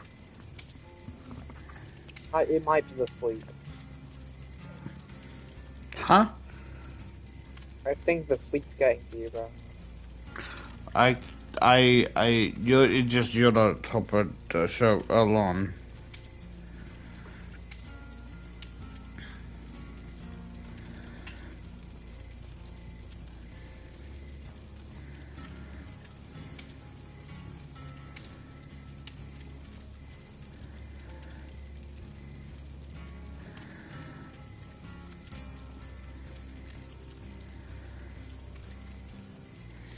Oh shit, apparently they're doing, you twos are doing some Ultra Kill figures.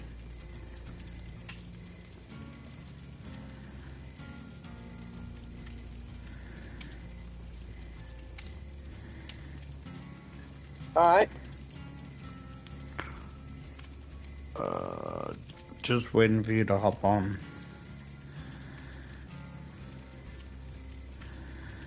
Play. Survivor.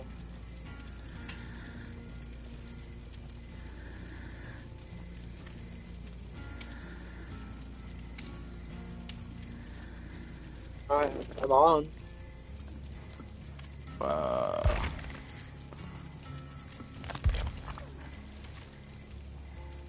Not Connor's on. Does it say you're on? I can invite you. Oh, can you? Yeah. Invite me! Invite me! It's on the twisted stuff. Ah, yeah!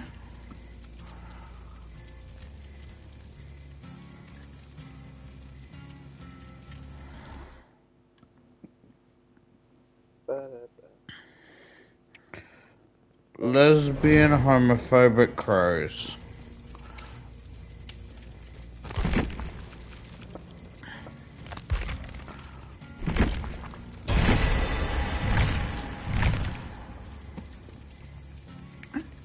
Yay!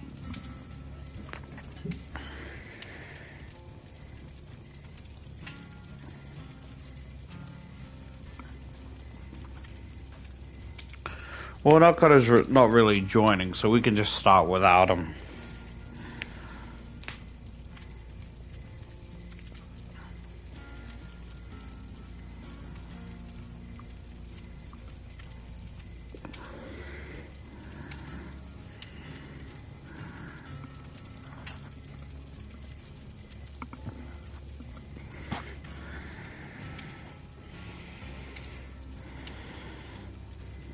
Ready up. Yay! Yay! Is this the Twisted Masquerade? Yeah.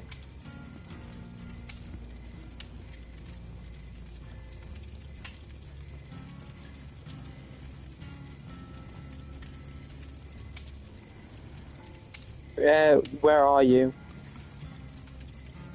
Uh-oh. Oh, we're loading in. It's like I'm right here. You're not here. Where the fuck are you? It says I'm loading in. Okay, hopefully you're loading quick. Missing one person, so maybe...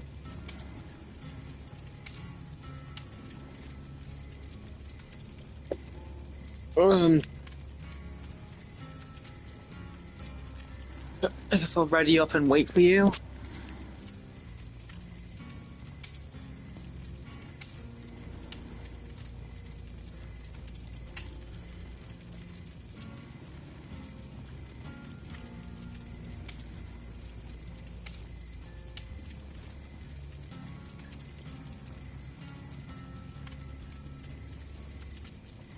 Are you still loading? Yep.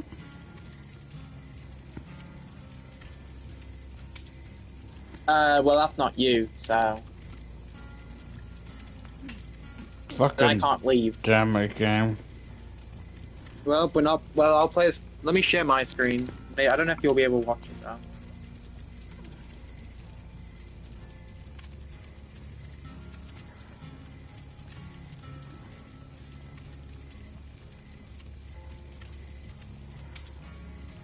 I can do both. It's a bit distracting. Since I have your shit on the side. No, you can pull it full screen.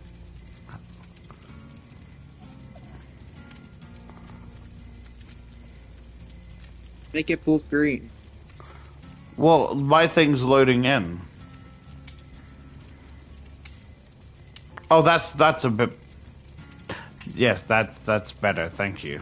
Now, oh, that is horrible. That is horrible. Oh no. What? What's happening? It's such a shame that, fucking, they can't see what I'm seeing, and so like, I have your little thing in my corner, right? Your shared screen in the corner, and it's like fucking, it's like the equivalent of Subway Surfers and Family Guy. That's what I was thinking. I'm watching him fuck up skill checks. I killed everyone. I've killed everyone.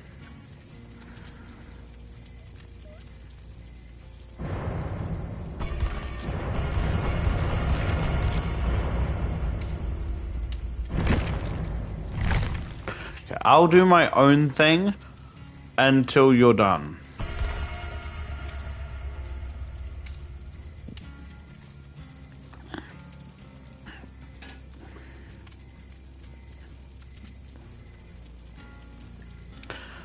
I can hear the little heartbeat meter.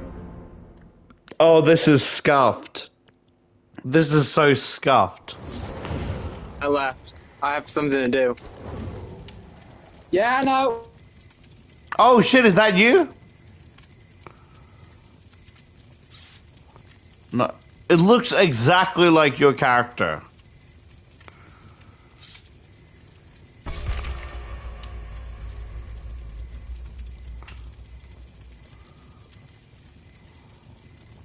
Yeah, I think Henry might be bugged. Because it's his identical character.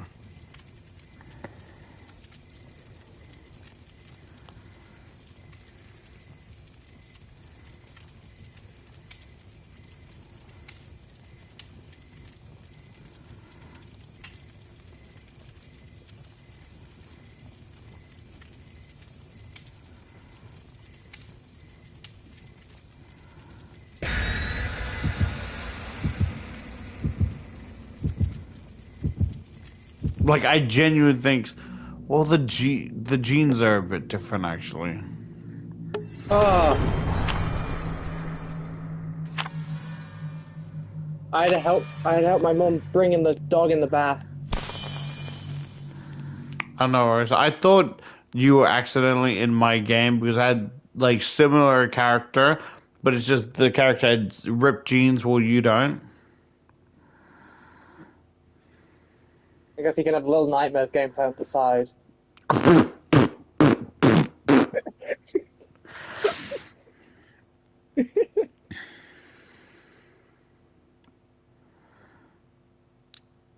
He literally switched to Little Nightmares.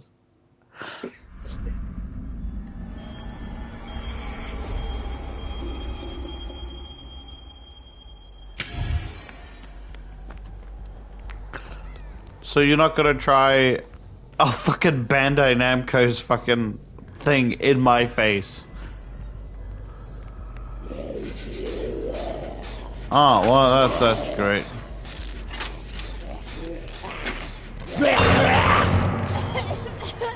Let me start my own thing.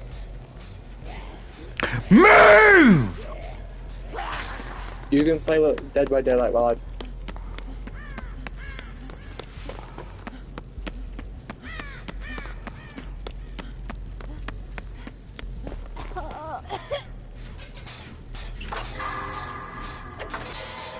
You want to be in the party? Sure. Yay!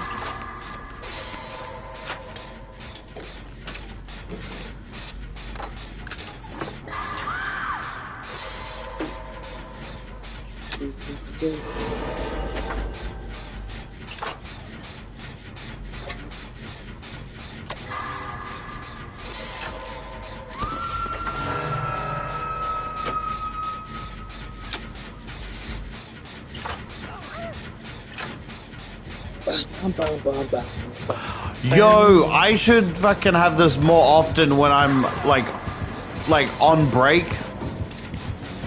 What? Like the little fucking thing in the corner. So you can watch me play?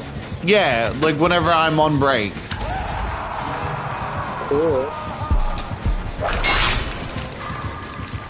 Didn't do shit, pussy. Okay, that did something. Well, you lied then. You could do shit. Oh.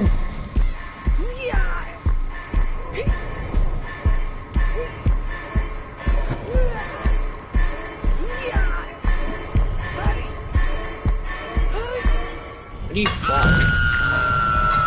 Yeah, the enhanced edition and like from here, the enhanced and original look the same to me.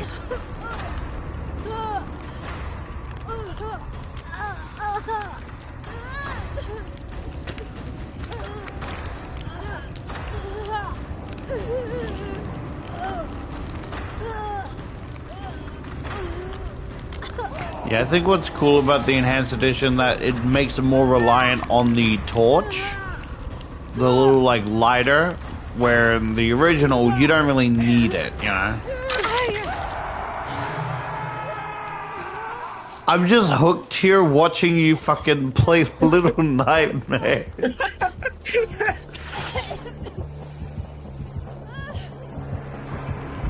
Well, I think I'm on the PS5 edition. Wow. Now that's some fucked shit. Why does he know exactly where we are?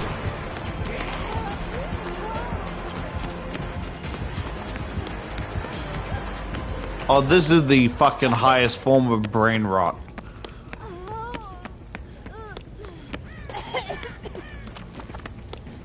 I could download Subway Surfers, so...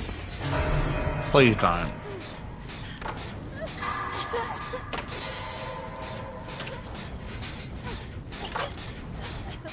Bit.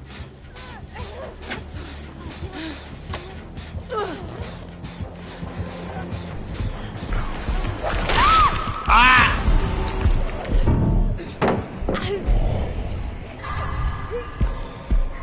Five more minutes. I'm watching Little Nightmares.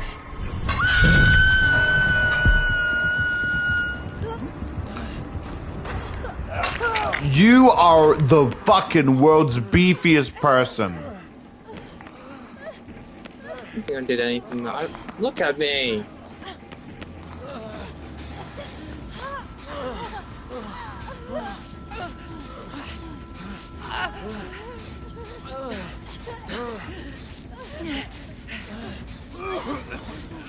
Bro.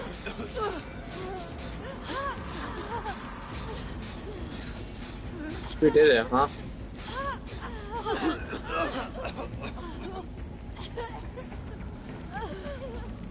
Not using this no more, are you?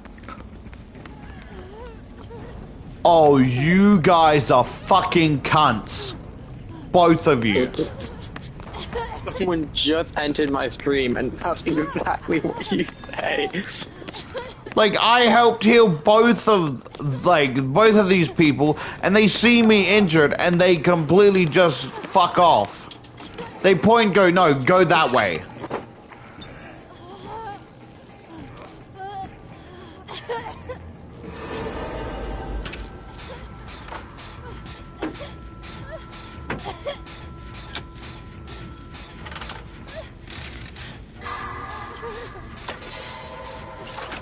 That's right.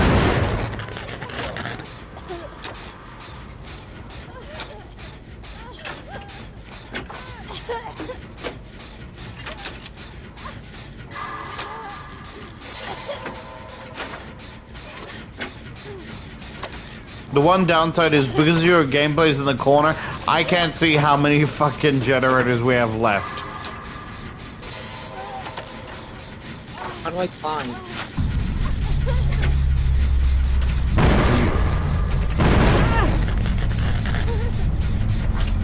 Lara Croft, you are the worst. We all hate Lara Croft here. She's literally fucking things up and then blaming me. I have to grab them.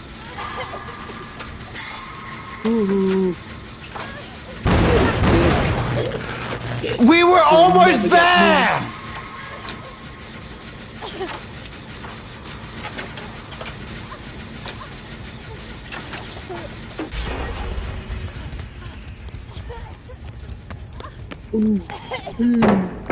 Oh, you're a fucking cunt. He fucking lowered the vault, so I had to fucking climb over.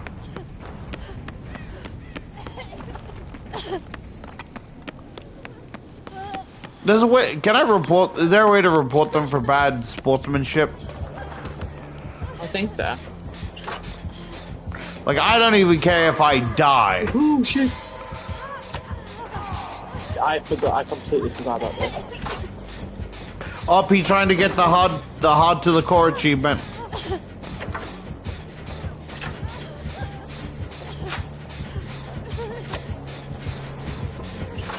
I might as well try. How the fuck did that happen? I was by myself.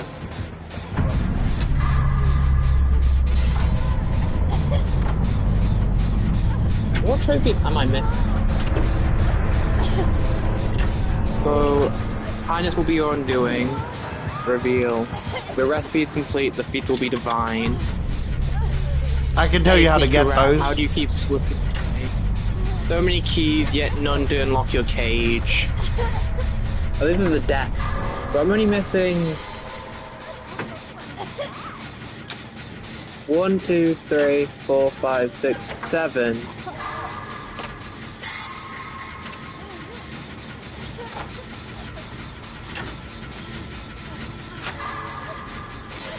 Do you want me to tell you how to get those achievements?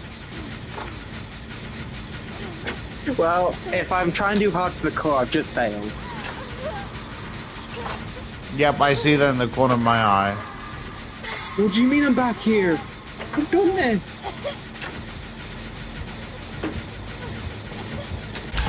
The world's shittiest little minor fire.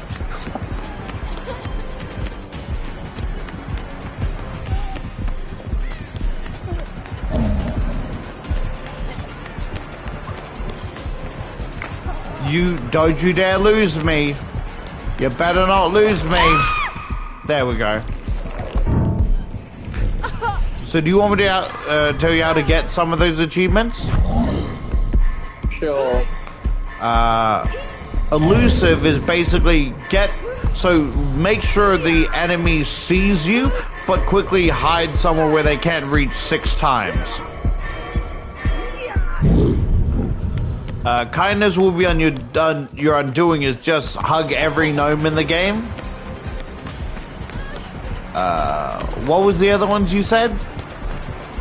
I don't fully know, to be honest. The one about the keys is basically in the section where you have to run, the section about the keys or whatever is you know the area with the piano? Yeah.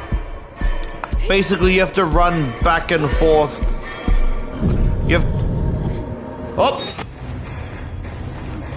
I got achievement, Expert Generalist. Escape 8 times will repair in the equivalent of 1 generator and only 2 survival perks equipped. Ooh, backdoor escape. In a public match, escape through a hatch. Not really how I wanted to... Yeah, you had to like run back and forth on the piano keys to unlock that achievement. I can do that. There's like an achievement for lighting 20 lightable candles or like lightable things. Break every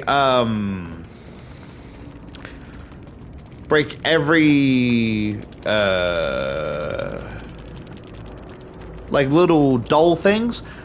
There's an achievement where it doesn't have to be a specific bed, but whenever there's a bed you can climb on, jump on it multiple times, and you should get the achievement of like you jump even higher if you knew what slept there. See, Nemesis, you were good. The Nia, you were good. Lara Croft,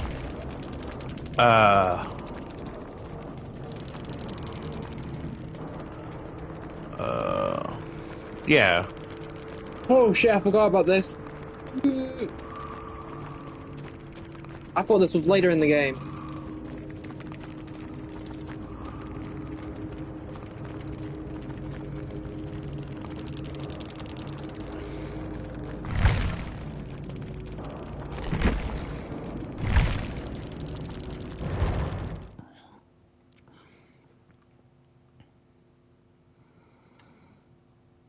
Yeah, so I got the achievement with the... By the way, they always had eyes on. Huh? The cubes. Ah, okay.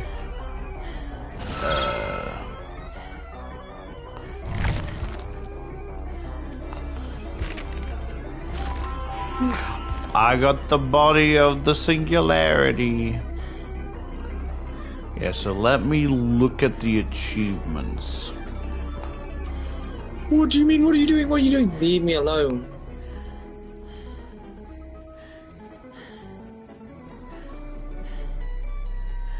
Yeah, now I just need escape through the hatch using a key in a public match.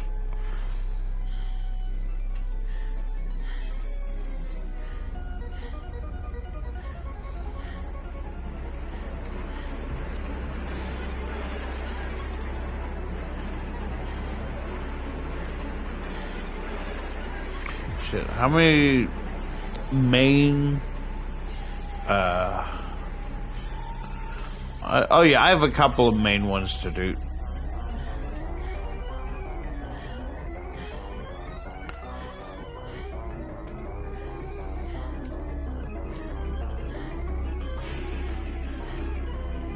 Hey.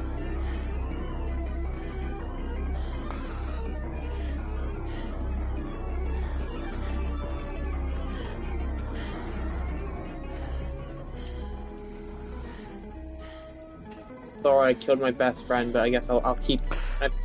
I can kidnap you. Okay, Come on. Maybe tell me where she not is. at the moment. Tell me where she is. I know where the lady. You can't see it, but he's bashing a gnome's head against a fucking like little like shoebox. Where is he?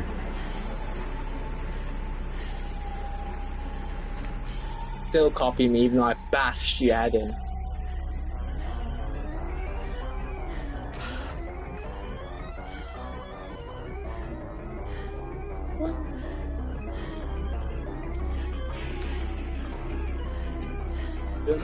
So you know the area where it's like it's like that area, but like the little janitor basket is going back and forth. Yeah. Apparently that area is much easier to do because of how wide the eye is, right? You can actually, so when it's looking to the left, you can go up to it, and as long as you're on the wall where the eye is, it won't see you. Oh, what's this? Ooh.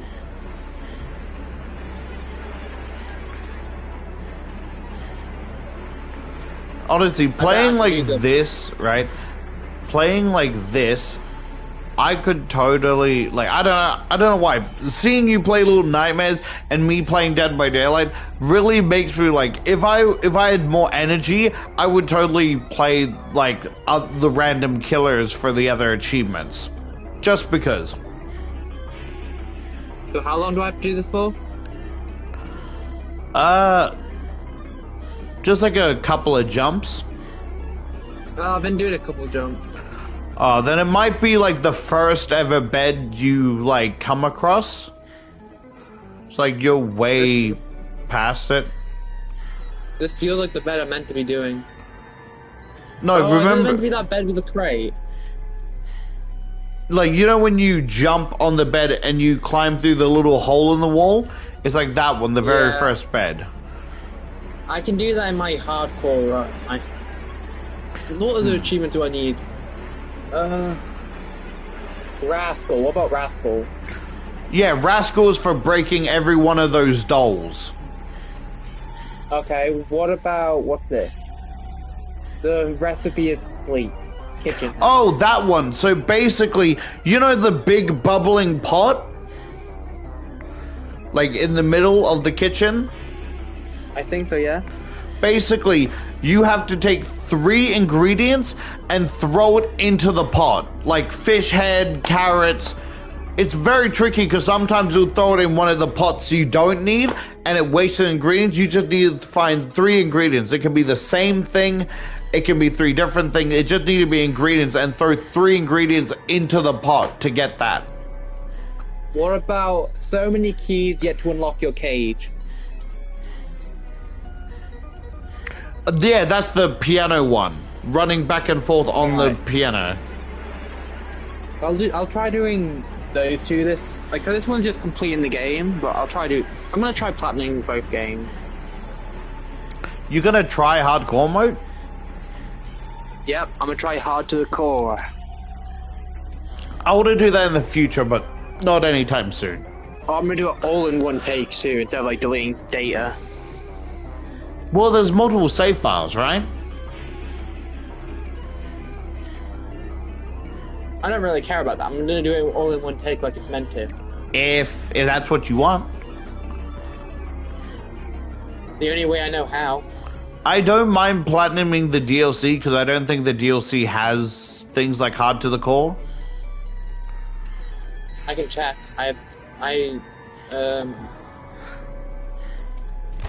What's new with you is 1 trophy, and then the hidden one is play nicely, no pulling hair. The hideaway at the end is in sight, and then one is I wish I could visit you there, and then the hidden one is are you proud of yourself? The resident is we meet again. Who knows what secrets they hold, and I'm losing you. There's nothing. There's no trophy like hard to the core. Yeah, luckily, like, I only have to do hard to the core twice. Twice? Twice. What do you why twice? Well, there's one for the original game and one for the enhanced edition. You're doing both? Well, I want to do both just to even it out.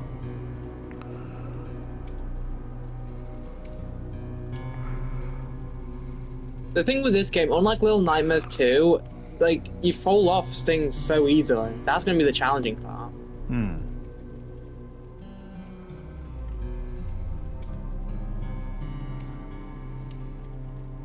Because you're playing the original, right? The remake, they dumbed down the AI for the janitor. But I don't know about the, this one.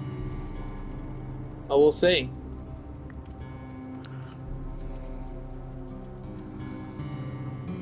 Oh, I'm hungry. Oh, I'm hungry. So, this is, again, spoilers for Little Nightmares 2. But what you're saying is, so, 6 isn't inherently evil. It's the fact that she's missing her soul that causes her to do the, evil things, right? Well, I think she's still a dickhead, but... I mean, yeah, a little bit, because she was kind of a dick at the start when she did have her soul. Well, in Little Nightmares 2, still. Yeah.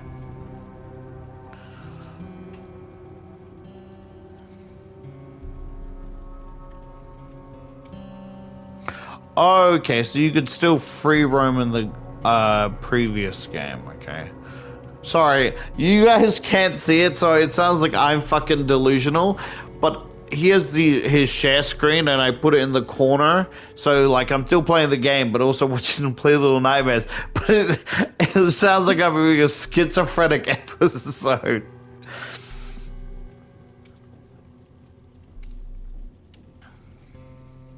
Oh yeah, that's what I wanted to ask, right? Are we the same as the visitors and the guests, or are we like a different dwarf species? I don't know. Because it's my brain just can't wrap around, how big we are, how small we are now, and where's like if we are the same as the residents, Oh no! that we're supposed okay, to I'm glad I'm not doing hard to the core. like This bit killed me so much. Like, do you get what I'm saying? Yep. Sorry, I saw the shower heads and my brain jumped to straight into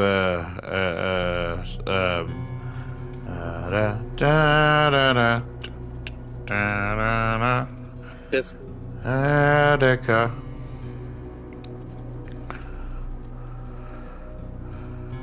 Why did you do that? That's a huge fucking drop. Why Well, I'm did not you in put hard to core, so let's see.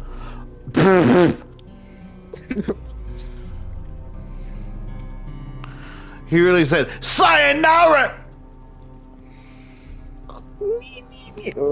What the fuck happened there? He pushed something down and goes, "Wow, that's a big drop."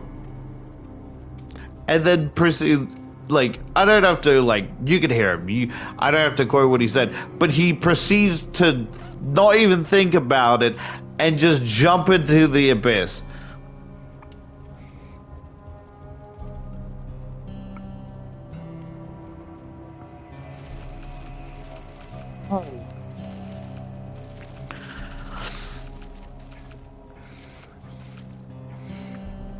So I just have to do, so it's... What the fuck is that? What the fuck is that noise?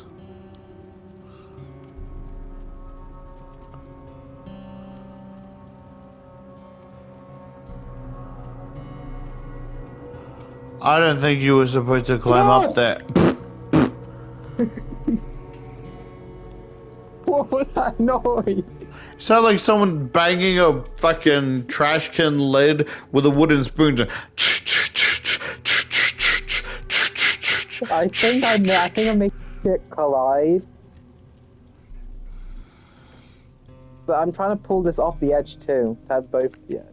Yeah, I still got a blinded killer while they're carrying a survivor one time. And what else? Oh yeah, because of that, you know, I was talking about that friendly Michael Myers. Yeah. Because he wouldn't like kill me, he accidentally, unintentionally, helped me with a challenge: be chased for 100 seconds in a single trial.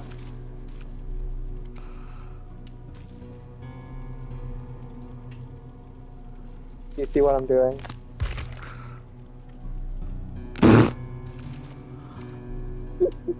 You're gonna break her neck with the way you're fucking looking around like that.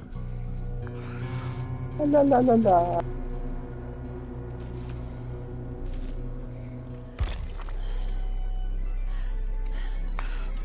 Okay, what achievements do we have pinned?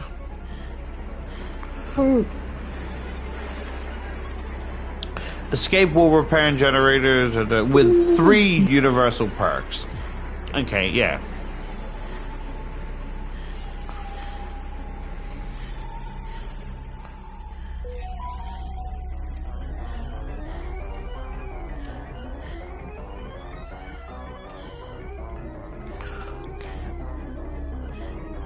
Let me What? play Twisted Masquerade.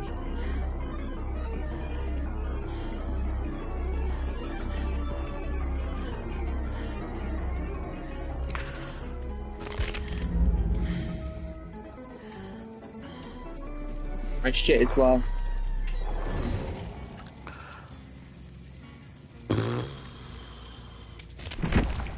So now I have to select a 3rd perk.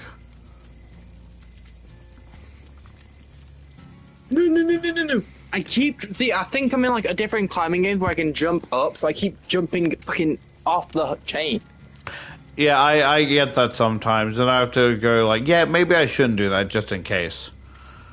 Unnatural tingle I'm warns you kill of myself if I impending keep doom. going. Get notified when the killer is looking at you with a clear line of sight. Do you think I can make that jump? Oh yeah, totally. Liar.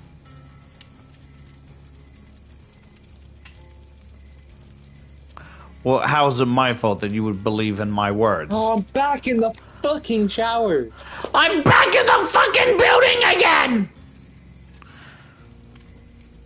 Ow, I bonked my head on a pipe.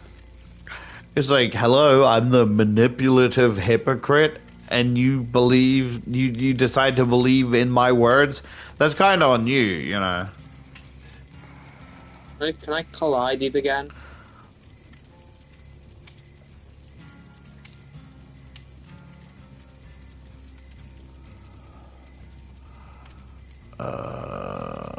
Clear line of sight within 36-meter range. Your speed will repairing, sabotage, healing, unhooking, cleansing, blessing, opening gates, and unlocked is increased by 6 seconds or 6%. This effective spine chill lingers for 0.5 seconds after the killer looks away or is out of range.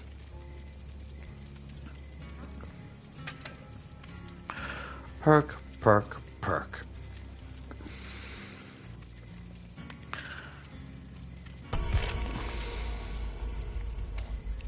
I could totally play killers like this just so I could just not take anything seriously.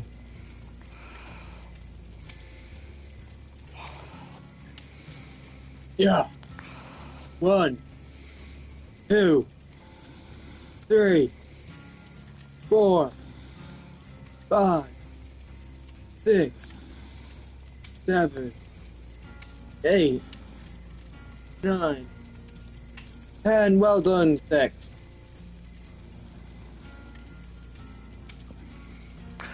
You know what I was thinking about? What? Like, basically, Is there a way to get in, like, is there a certain, way to move this? certain, like, Sonic characters, like, when they go to their, like, yellow form, right? Apparently, other characters, like, aren't yellow but can change color. I want to know what I genuinely believe as a headcanon. What? Is because if Sonic, when he goes, like, with his, like, superpower, right? If he goes yellow when he goes, like, with his superpower, then I believe if Tails went, like, had, like, superpowers and shit, he would turn blue, like a, like, color swap with Sonic and Tails. And I think that'd be fucking adorable. It would also look like, I don't know why, it would look weird in my opinion, just seeing, imagine. But you don't think Sonic being yellow isn't weird? What does this do? Oh, right, no, pull the switch. Pull that other switch. I want to pull the switch. Alright, you do you. You do you. I'm not going to tell you how to play the game, I'm sorry.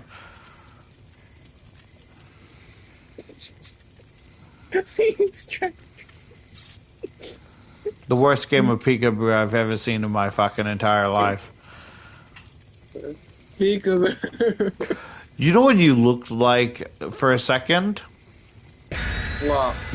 I can't remember the fucking Pokemon's name, but it evolves into, like, Glacier.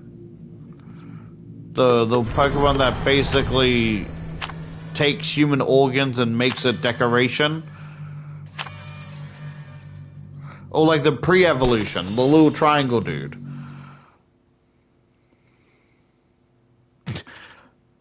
April MM Dev Tester says, hear me out, a Maurice plushie. Algeria. Thanks so much for playing, everyone. No, thank you for making the game, Algeria. The singular, I was Little nightmares. Little nightmares.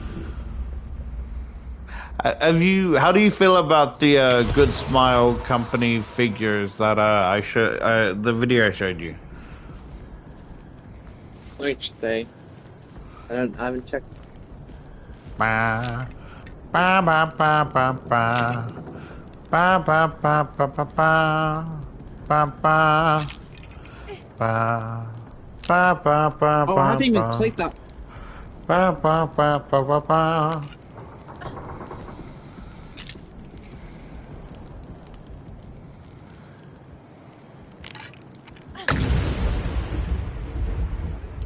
You know what I would want to do with the good smile figures? What? Because there's like multiple arms and stuff, I'd have like pose one like figure with like a face and like pose, right? And then buy extra like bodies, so like I can use all the like pieces. Does that make sense?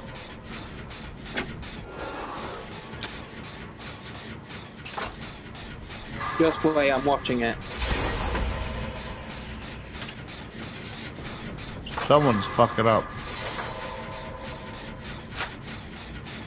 Yeah, say it again, because I did not listen. Just wait, let me fix this generator.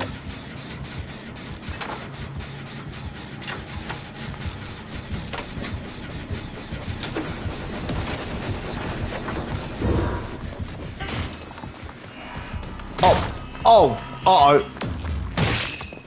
Uh-oh. What am I meant to do? What am I doing? What am I doing? What am I doing? Is it a time event?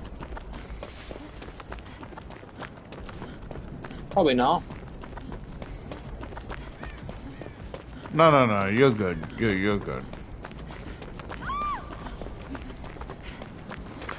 Ooh, what the fuck? So I thought it was the unknown, it's the singularity.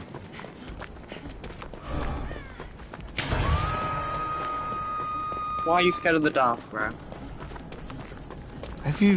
It's not, like, as my mother says, you shouldn't be scared of the dark. You should be scared of what's in the dark. Does it have a kid shadow or does it have a gnome shadow? Because I know the gnomes have...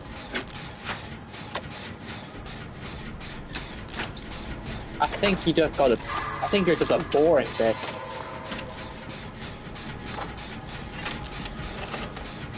Is it following me? No.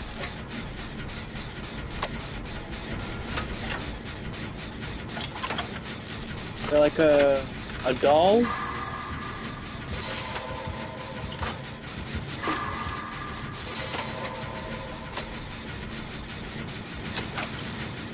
Well, time to kill myself. Yeah.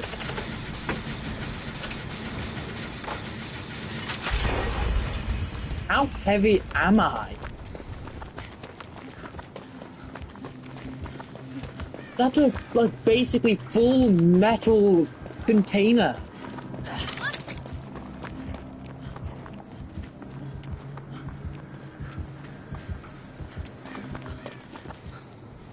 Whoops, accidentally kissed her. I'm too quick. Oh no, the quote. Oh, well, that's good. No, genuinely, that's good that the one You up mean there... this one? What's with... You said something about this eye. Yeah, see, if you can, like, go up to the back wall and just easily avoid, you know, but you just... So, Oh, like... yeah,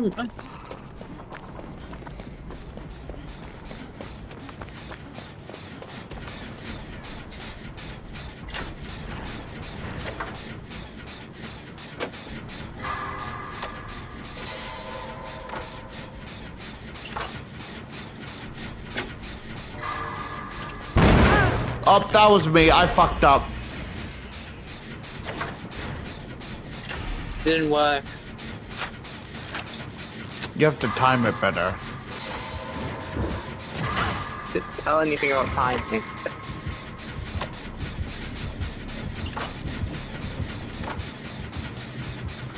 It worked before you died, didn't it? Maybe.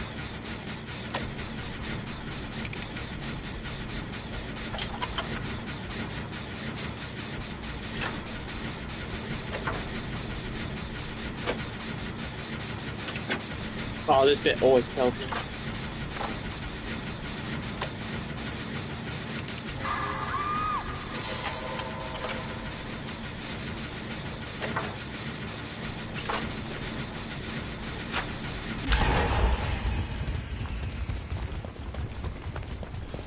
much?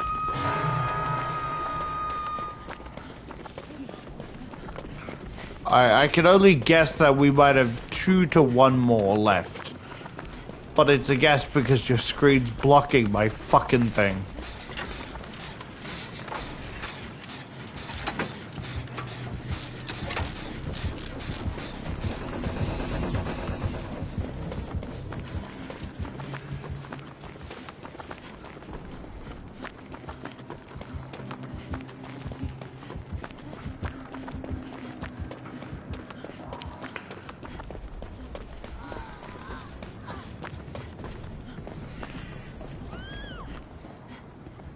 And it was so good.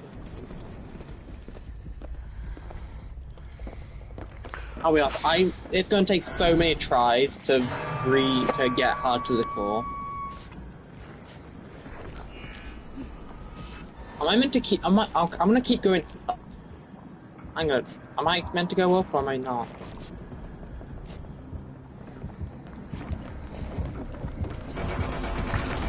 Oh boy. Oh, I'm meant to go up. Oh boy. Oh boy. Oh boy. That stings. What's in here then? No! Why did it offer me? Why didn't it offer me the stupid fucking thing?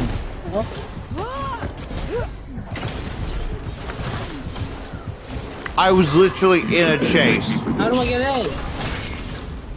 It can talk.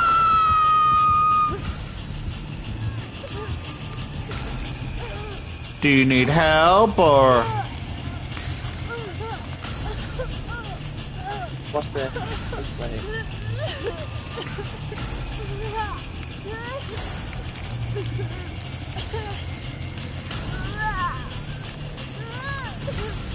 I burned the door open.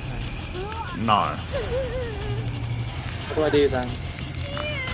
Take the chair and put it on that blood stain.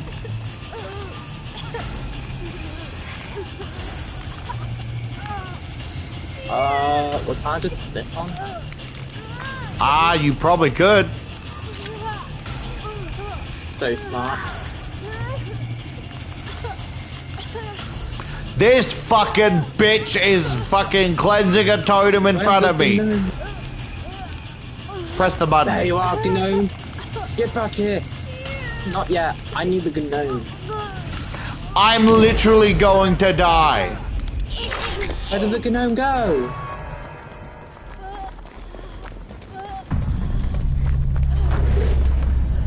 Oh. I just want to be friends. You behind here? See?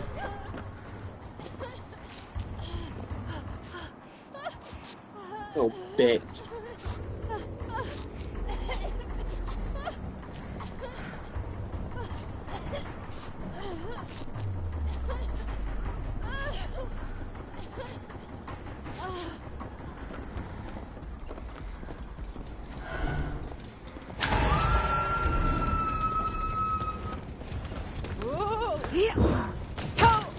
Oh, you gotta be fucking serious.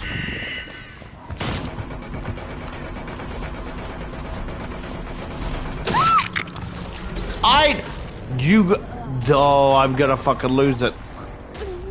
Fuck you and your stupid fucking party favors.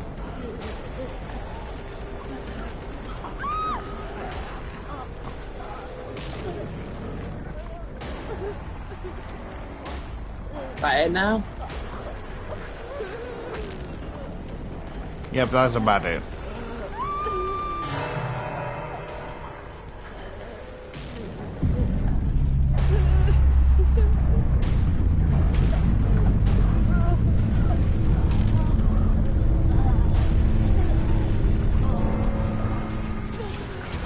You here? Where are you? I just want to be friends. Why is it big? No, you gotta go back. Back into the room. He's hiding in the room. Wait, what's up here then? Beats me. Hello, stranger.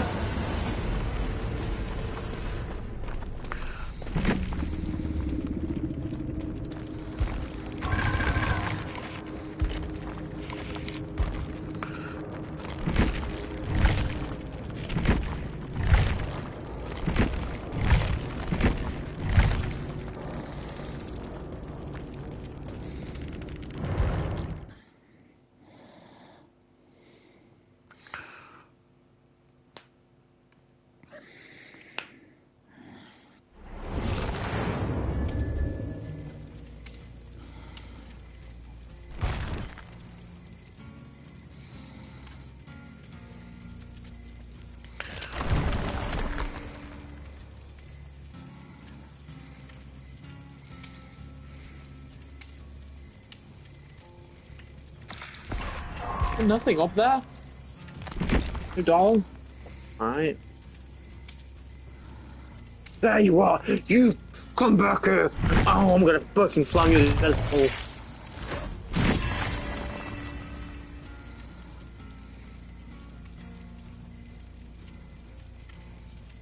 No, no, get back in my embrace.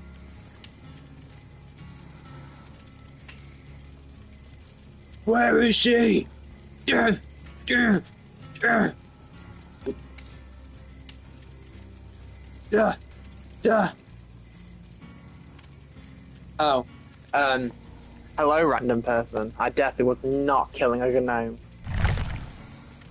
Hello. But if you're asking what is this, then really read the title. I'm gonna say slurs.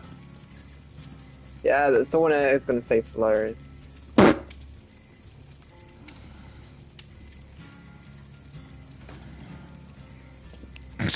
Just like Henry just imagine Henry goes, "Hello, new stranger. Like, how was your day?" And I catch up and go, "There's a bomb devices!"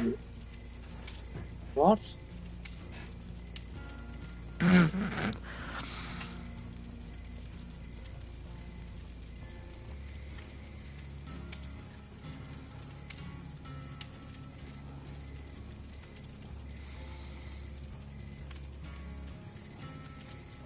Yeah, try jumping on that bed for the achievement.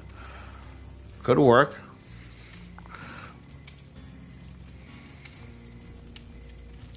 Yeah, like, it should be like 8 times. If not, then I don't know.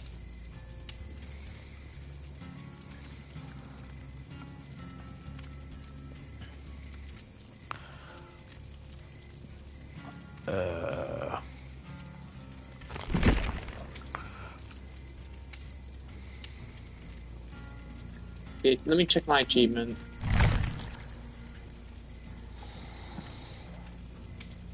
Which one is it? No, that's the piano one. Yeah, send me a link to your stream. My chat's boring. Alright. Send you a link to my own stream. Even though you're literally watching it. No, I'm not. Yeah, but I can't see the chat.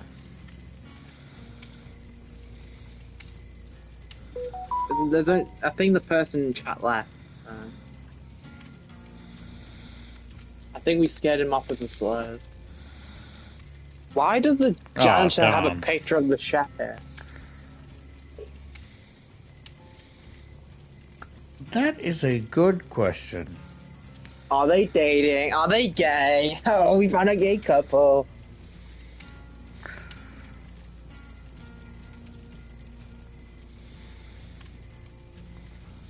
Do you think the gnomes in the photos are like relatives to the janitor that just so unfortunately happened to cross the lady? Maybe.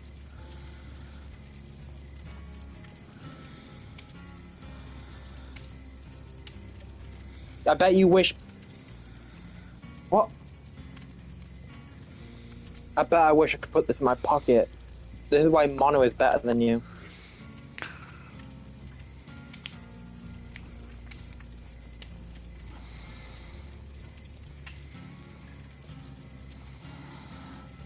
I want to run.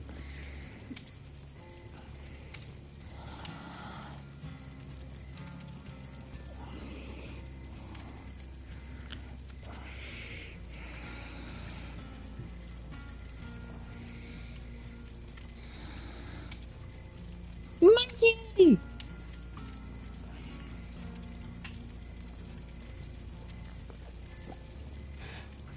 Oh, monkey gotta help me.